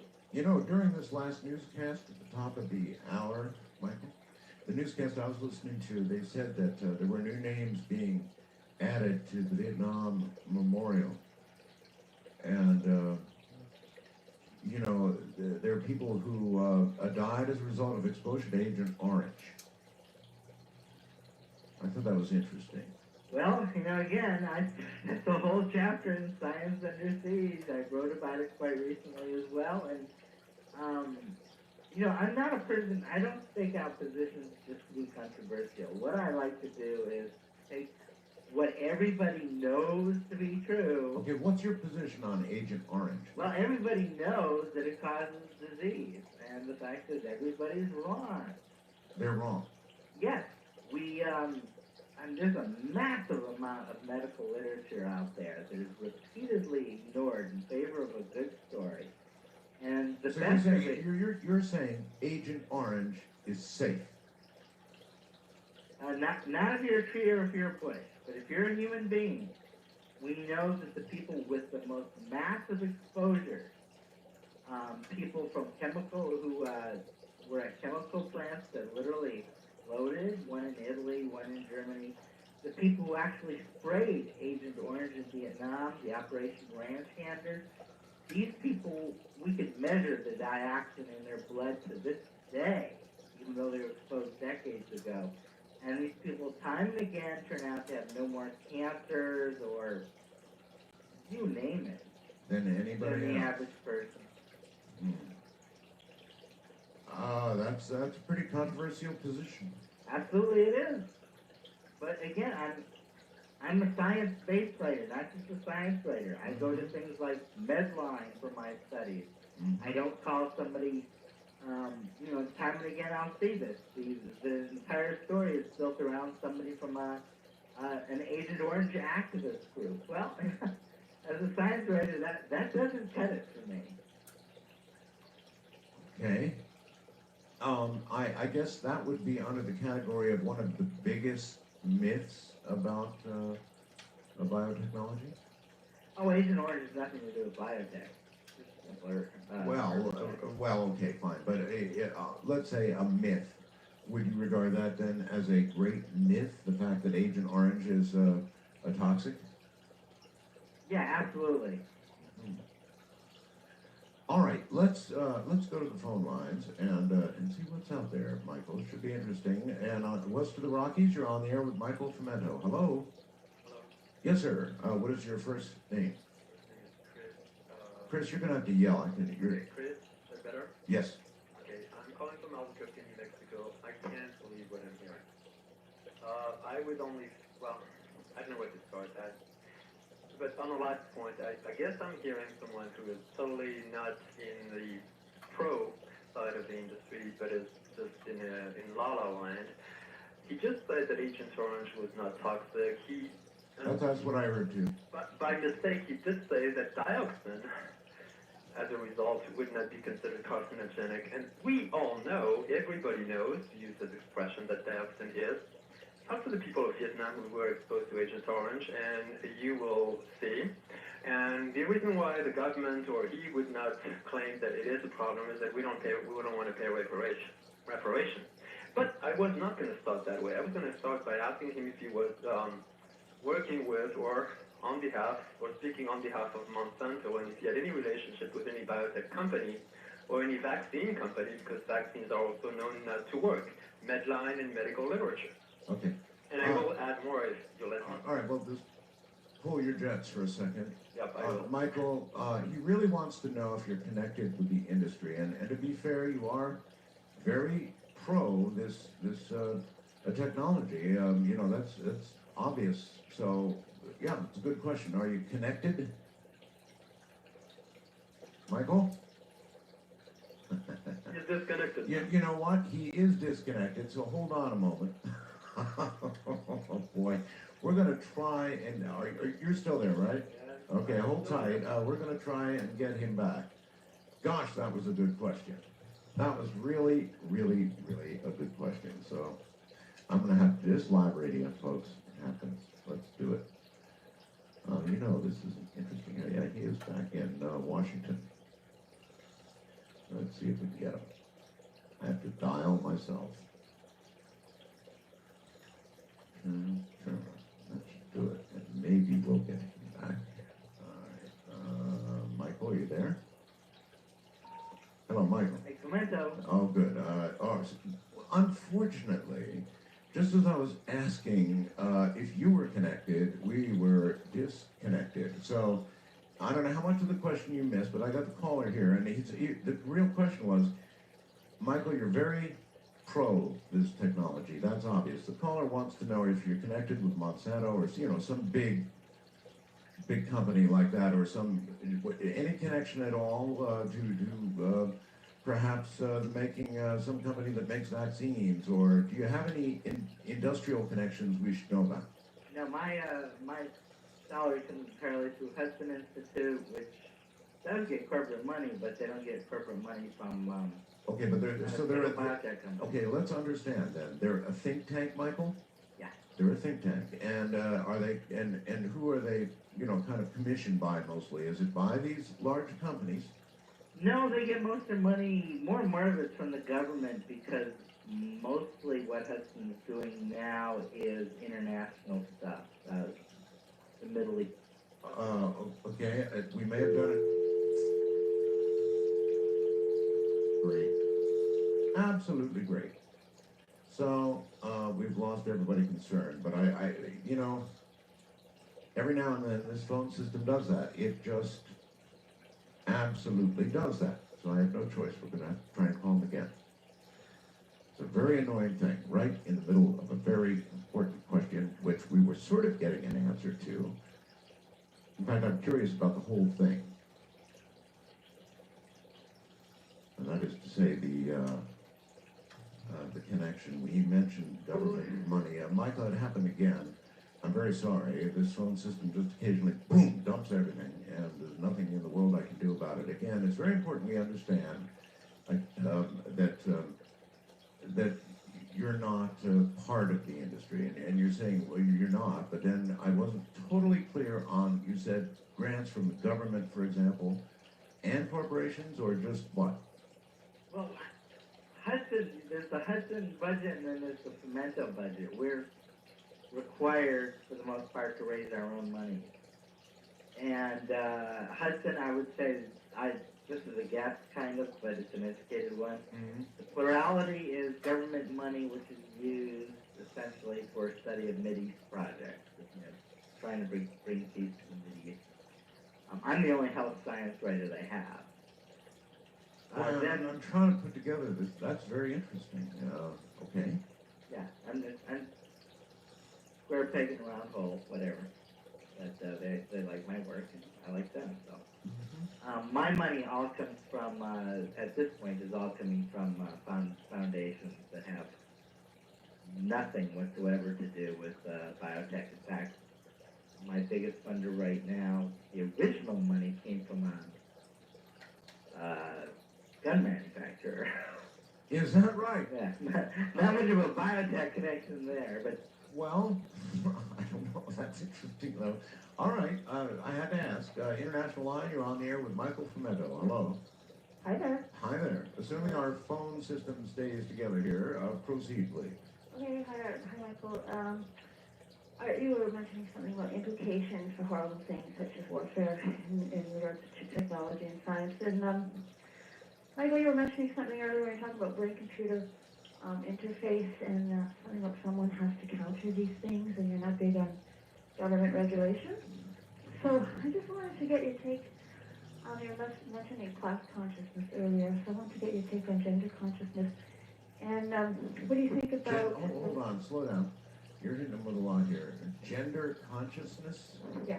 In science and technology, Barbara? Is that something that you would respond to, Michael? I, to be honest, don't know what it means. Well, here, I'll just clarify it for you. I just wanted to ask what you think about working toward, or what's your position on feminist values or feminist science, countering masculine science and ideas of progress? Well, I don't like science driven by ideology. So that answers your question. Feminist science is... Ideology? Well, I'm sorry. If there is such a thing, I've heard of feminist ideology.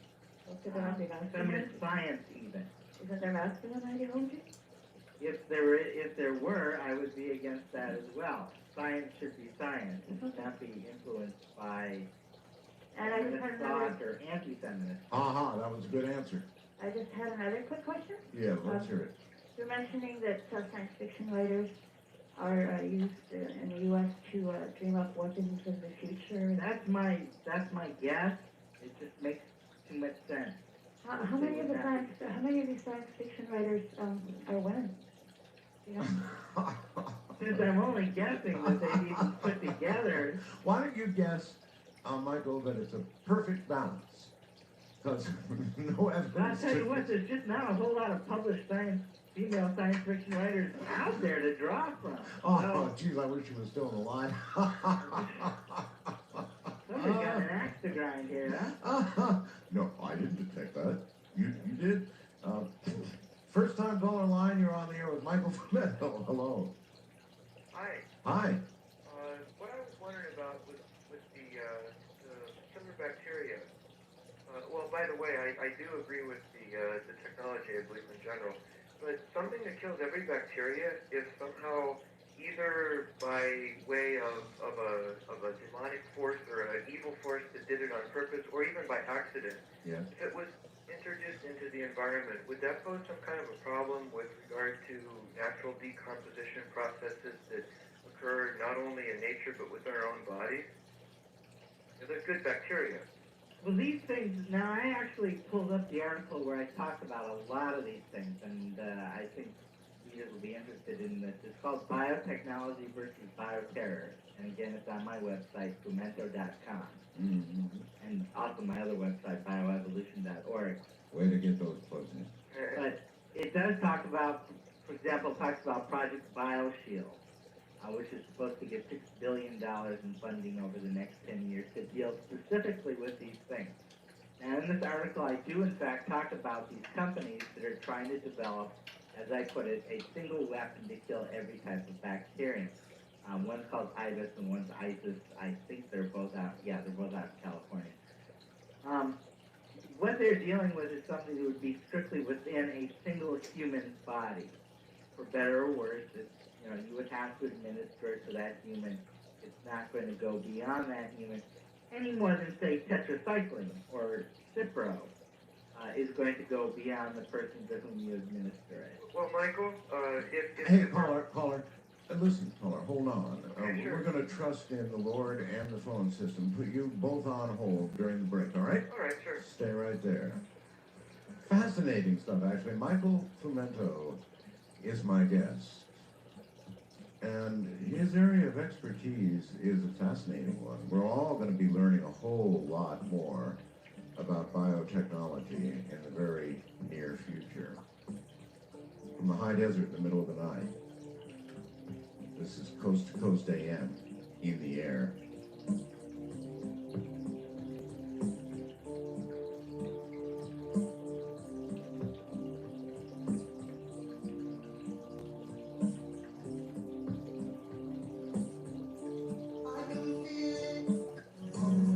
Five 727-1295.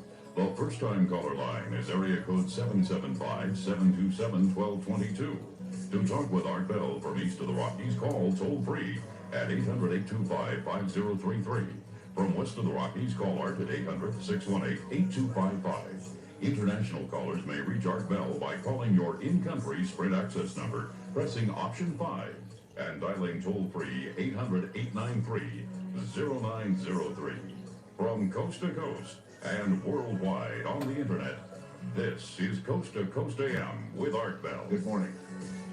Michael Fumento is my guest, and I have sort of a suspicion that there's going to be a huge reaction to this program. Huge indeed. His books, and you might want to read more, Bioevolution, How Biotechnology is Changing Our World. That's the current one he's written. Before that, Science Under Siege. And he says he's all about science. No politics, nothing else, just science. And we'll be right back.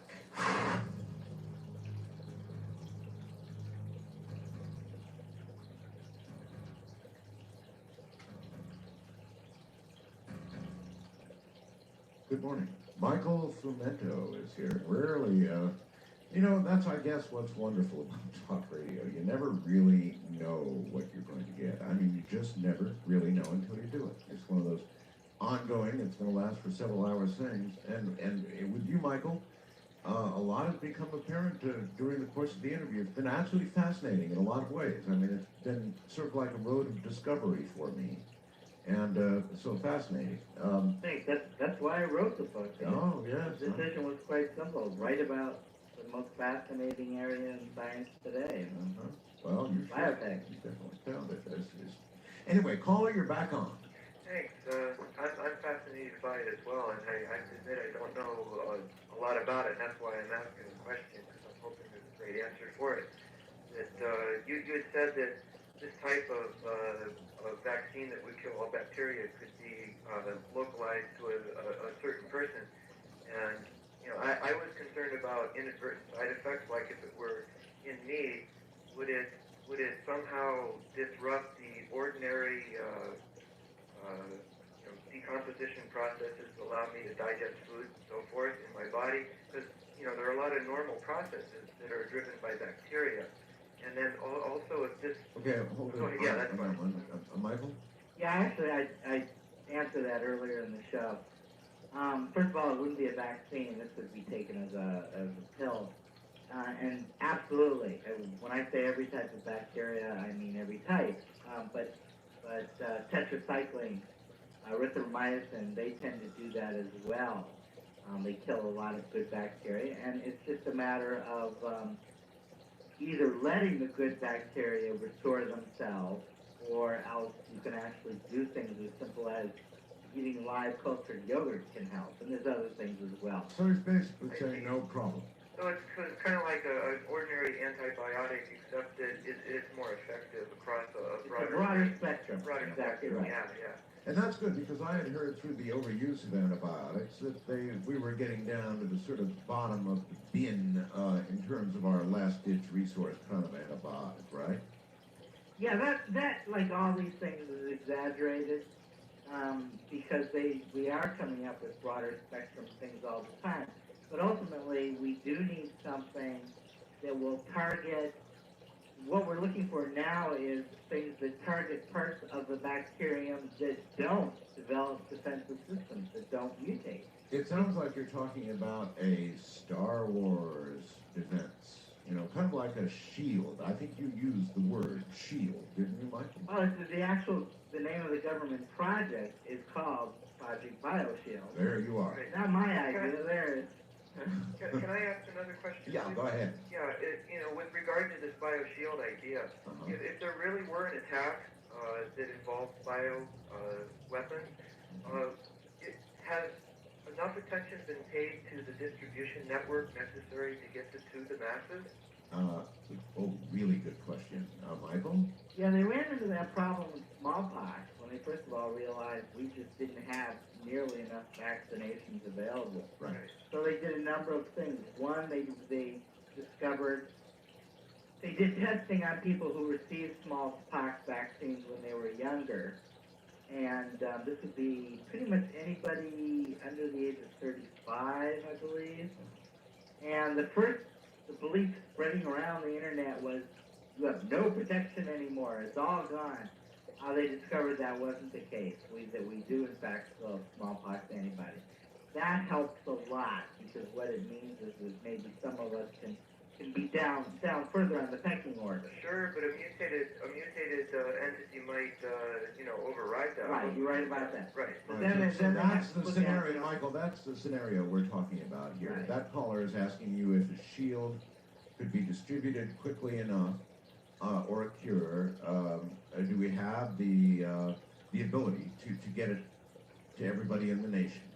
Obviously, that has got to be part of the shield. It's worthless to have, a perfect vaccine, if you will. But that's not a yes or a no. And not be able to get it out to people. Right. Well, it's okay. I just hope... Actually, no, hold on, Paul. I want the answer. Is that a yes or a no? Do we have the ability to do that now or not? Michael? Can we At challenge... this point, I would guess not. No. Thank you. You yourself... Can we challenge the people that are listening, that might have some influence to try to bring that topic up and spread it and push it so that people could maybe have some awareness? Yes. That's what's important, not to make excuses, but to move forward with the solution. Yeah, that One thing way we should be aware of is that BioShield, while budgeted at about $6 billion, the money is not going through as quickly as it should be. Congress has better things to do, like that pork barrel highway project. That's right. That's what I'm getting at. We don't need to talk about whether they do, but if they don't, the real thing is to get the message out, and to get some awareness, and to maybe change some people's attitudes about it so that it becomes a priority. Yeah, you're absolutely right. $6 billion will go a long way if we actually spend the money. And right now we're not spending it as quickly as we should. And one result of that probably is going to be that, no, we're not ready to distribute these things as they become available. Yeah. Well, I have a lot of faith in science, and I would hate to, badmouth it because there's a dark side, but we do have to spend, the necessary resources on making sure that things like distribution networks and, effectivity are going to be in place. I agree. Yeah. Right. You have faith in science, do not have faith in your government. Okay, that's right. That's right. Unfortunately, I always see things somehow darker. It's just my nature, Michael. And me, I see a hearing going on after some terrible bioterror sort of disaster, asking government people, grilling them with senators asking, well, why was the United States not prepared to distribute an agent when we knew there was a significant possibility of a bioterror attack on the United States? I see it that way. No, because they were busy getting $1 million to renovate a train depot. Because we're constantly operating by, I don't know, crisis. We don't move. We do real well once it happens, but before it happens, we just don't do much at all, Michael. Anyway, Wildcard Line, you're on the air with Michael Pimentel. Hello. Oh, hi, how are you guys? Okay. Sounds like the show 24, doesn't it? Do you watch that? No. Oh, and the show they're showing now, they have a man who's spreading a virus through Los Angeles. Anyway, could I ask you a question before I ask Michael something, Art? Sure. Someone told me that you're related to Warren Buffett, are you? Or was it Jimmy Buffett? Let me be the rumor buster now, all right? Yeah, that's one of about 1 million things that are on the internet. Oh. It's total bull. Okay, good. I don't know who he is. I thought maybe he was related to Jimmy. I thought he was some politician. Anyway, the answer is no. A solid no. Okay. Michael, do you remember the day that Congress had to vote on the Patriot Act and they had that anthrax scare in the building in Washington recently? In the last year? Yes. Okay. Well, it's very funny. One of the people in the Senate or in the Congress wrote a book about this, and he said it was so convenient that the day that the government had to vote on the Patriot Act that everyone was rushed out of the building, and they never had time to read the Patriot Act, yet they were forced to sign it the next day. That's interesting. Yeah. No, I hate to tell you this, but having worked, with people on the Hill and having worked on the Hill for over the past, not too many years, 20 years, congressmen never read the bills they vote on. Oh, that's not good, I hope I reassured you. But there's actually a game going on. I've watched it develop. They make these bills longer and longer and longer. The Clean Air Act amendments of 1990 that I wrote again literally stacked up about 1.5 feet tall. And, call me conspiracyist or what have you. I'm convinced that part of the reason they made it so thick was in order to make sure that lots of things would get hidden that nobody would ever find. Right. And So I'm sorry, but if that is true, it is business as usual. Yeah, right. Here we go. And so what do you think about chemtrails? Do you think those are poisoning our airfields? Do you think that's another... I wonder if he's even heard of them. Have you heard of chemtrails, Michael? Is this supposed to be ozone related? No, they're planes. No, I'll explain it to him now. There's a theory that we are being sprayed, that what appear to be contrails from airplanes are not looking like the contrails of old. But to people who believe this, Michael, they're looking like, well, chemical dispersion, to be honest with you. And there are various theories about what these so-called chemtrails might be. But that's hot stuff on the internet, and we've had shows on it here. I think there's going to be another one coming up on Monday with George. So it's, it's sort of out there in the underculture. You know anything about it? No, and I try to make a rule to not speculate. And stick with what I know. Gotcha. East of the Rockies, you're on the air with Michael Pimentel. Hello. Hello. Hi, Art. Hello. Yes. Proceed. I'm from Allentown, Pennsylvania. Love the show, Art, and glad to be on. I have a question. How do I get information on where they're actually doing the clinical trials on prostate cancer research? Good question. Actually, Michael, when somebody wants to learn the latest on, whatever it is, like this, for example, how do they do it? Okay, they go to, I'm going to punch it up to make sure that I can give you exactly the URL. Okay. I think it is, Well, here we you know go. what? It's www.clinicaltrials, all one word, .gov. Thanks so much. I'm a big fan of the show, Art. All right, well, thank you very much for calling and take care. Clinicaltrials.gov. Okay, that's easy. West of the Rockies, you're on the air with Michael Femento. Hello. Art, you're breaking a rule, but I was disconnected earlier and you acknowledged that. Is that okay? Oh, it is, yeah. I'm sorry. So sorry about that, by the way. Proceed. So this is Chris from Albuquerque again, and I still can't believe what I'm hearing, and I'm quoting here. Everybody knows. Well, I'll start with that one, and I want to add something on vaccines. And Okay, well, just hit us one at a time here. okay, one at a time. But don't disconnect me. Okay, everybody knows that essentially 240, the Agent Orange, is not carcinogenic, even though it produces dioxin. So it's this author who is with a scientific background I'm starting to doubt about, is claiming that dioxin is not carcinogenic. That's right, not to the human. Well, it's listed as carcinogenic by all the agencies of the government, which in this case I happen to trust. Then it's considered one of the main pollutants in the air. And actually, the way I learned in my... Okay, let's find out why, caller. Dioxin, the government says it's toxic. You say it isn't, Michael. Why? The EPA made its decision essentially back in 1990s that they were going to find that this thing was carcinogenic regardless of how the information came out. Oh, that's not true. They put out a draft report, a very fat draft report that they thought nobody would read. I read it, I wrote about it, and I showed that the very studies that they cited as showing that it was carcinogenic showed quite the opposite. For example, one study would show it causes leukemia, but none of the others did. One study says it causes lymphoma, but none of the others did. Some of the studies found no cancers in any place. Well, the EPA says, aha, you see, it caused a lymphoma in one place and it caused a leukemia in another, therefore it's a carcinogen. No, science-based analysis says if you're not finding the same types of cancers in different studies, that these are called statistical artifacts. Huh. Right, sure. And Stanford University doesn't know what they're talking about, and neither does Berkeley, correct?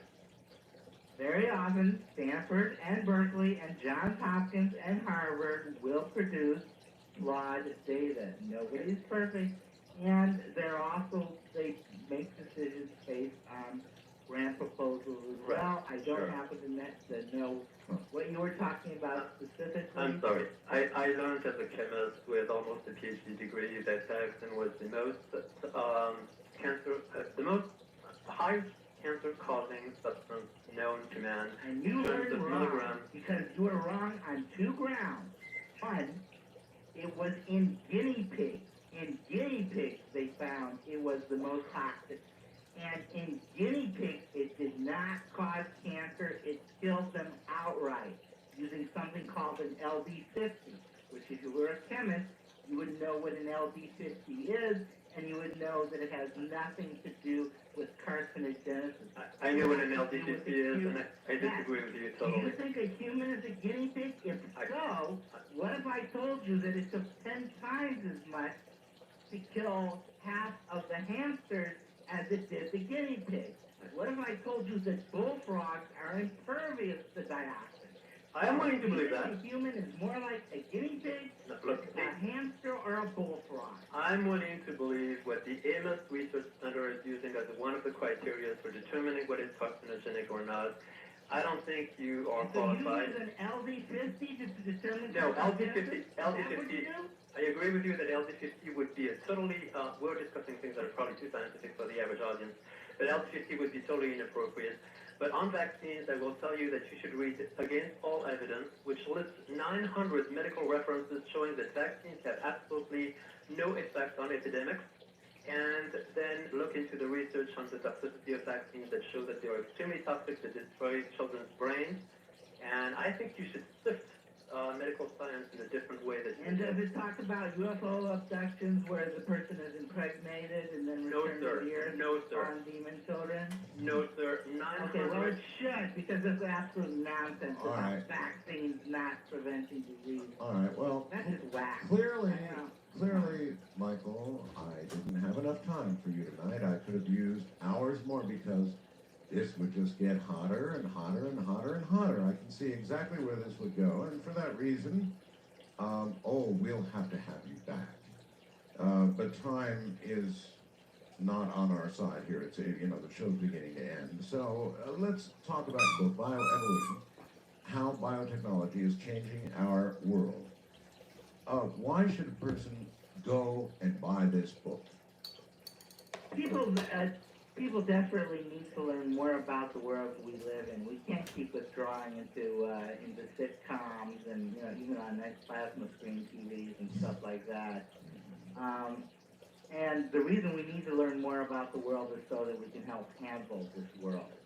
There is a lot of stuff in my book that is just plain fascinating. But there's a lot of stuff in there that could literally help save your life. A lot of stuff in there that I've used to help save other people's lives, because people come to me and say that I've got this cancer. Is there anything in biotech that maybe my own doctor doesn't know about? Mm-hmm. And I'll say, actually 4 weeks ago they just approved this new drug, and here's how it works. So it's got a self-help aspect to it. There's just a whole lot in this book for scientists write to me and said, you wrote about my own field, and I didn't know this in my own field. People should understand, though, Michael, just because there are clinical trials going on, that doesn't mean you're going to get into one of them. I mean, people shouldn't have unrealistic expectations. Only certain people qualify for clinical trials, even those who have fatal diseases of one sort or another. They have to be at a very certain stage, and there are a lot of criteria that have to be met, yes? Right. When I talk about the importance of clinical trials, I'm simply saying that they're advanced enough that we're no longer talking about a petri dish, or we're no longer talking about a lab rat, that we're now testing in humans. But the bottom line is most things in, say, phase one of the 3 phases, they fail. Most drugs that even make it into phase 1 fail. So the fact that it's in clinical trials, you're right. First of all, you probably won't get in. All right, listen, it's worth a try. No, we could go on and on, really, because this has been a blast. We'll have you back. I guarantee we'll have you back. Take care, all right? Okay, right. Good night. There is only so much time in one program, but I'm sure we'd have had hours and hours of calls from Michael Frumento, and I'm sure I'll see your reaction. You want to react? I'm Art Bell at mindspring.com or artbell at AOL.com, but for right now, I'm Art Bell off the air. Good night.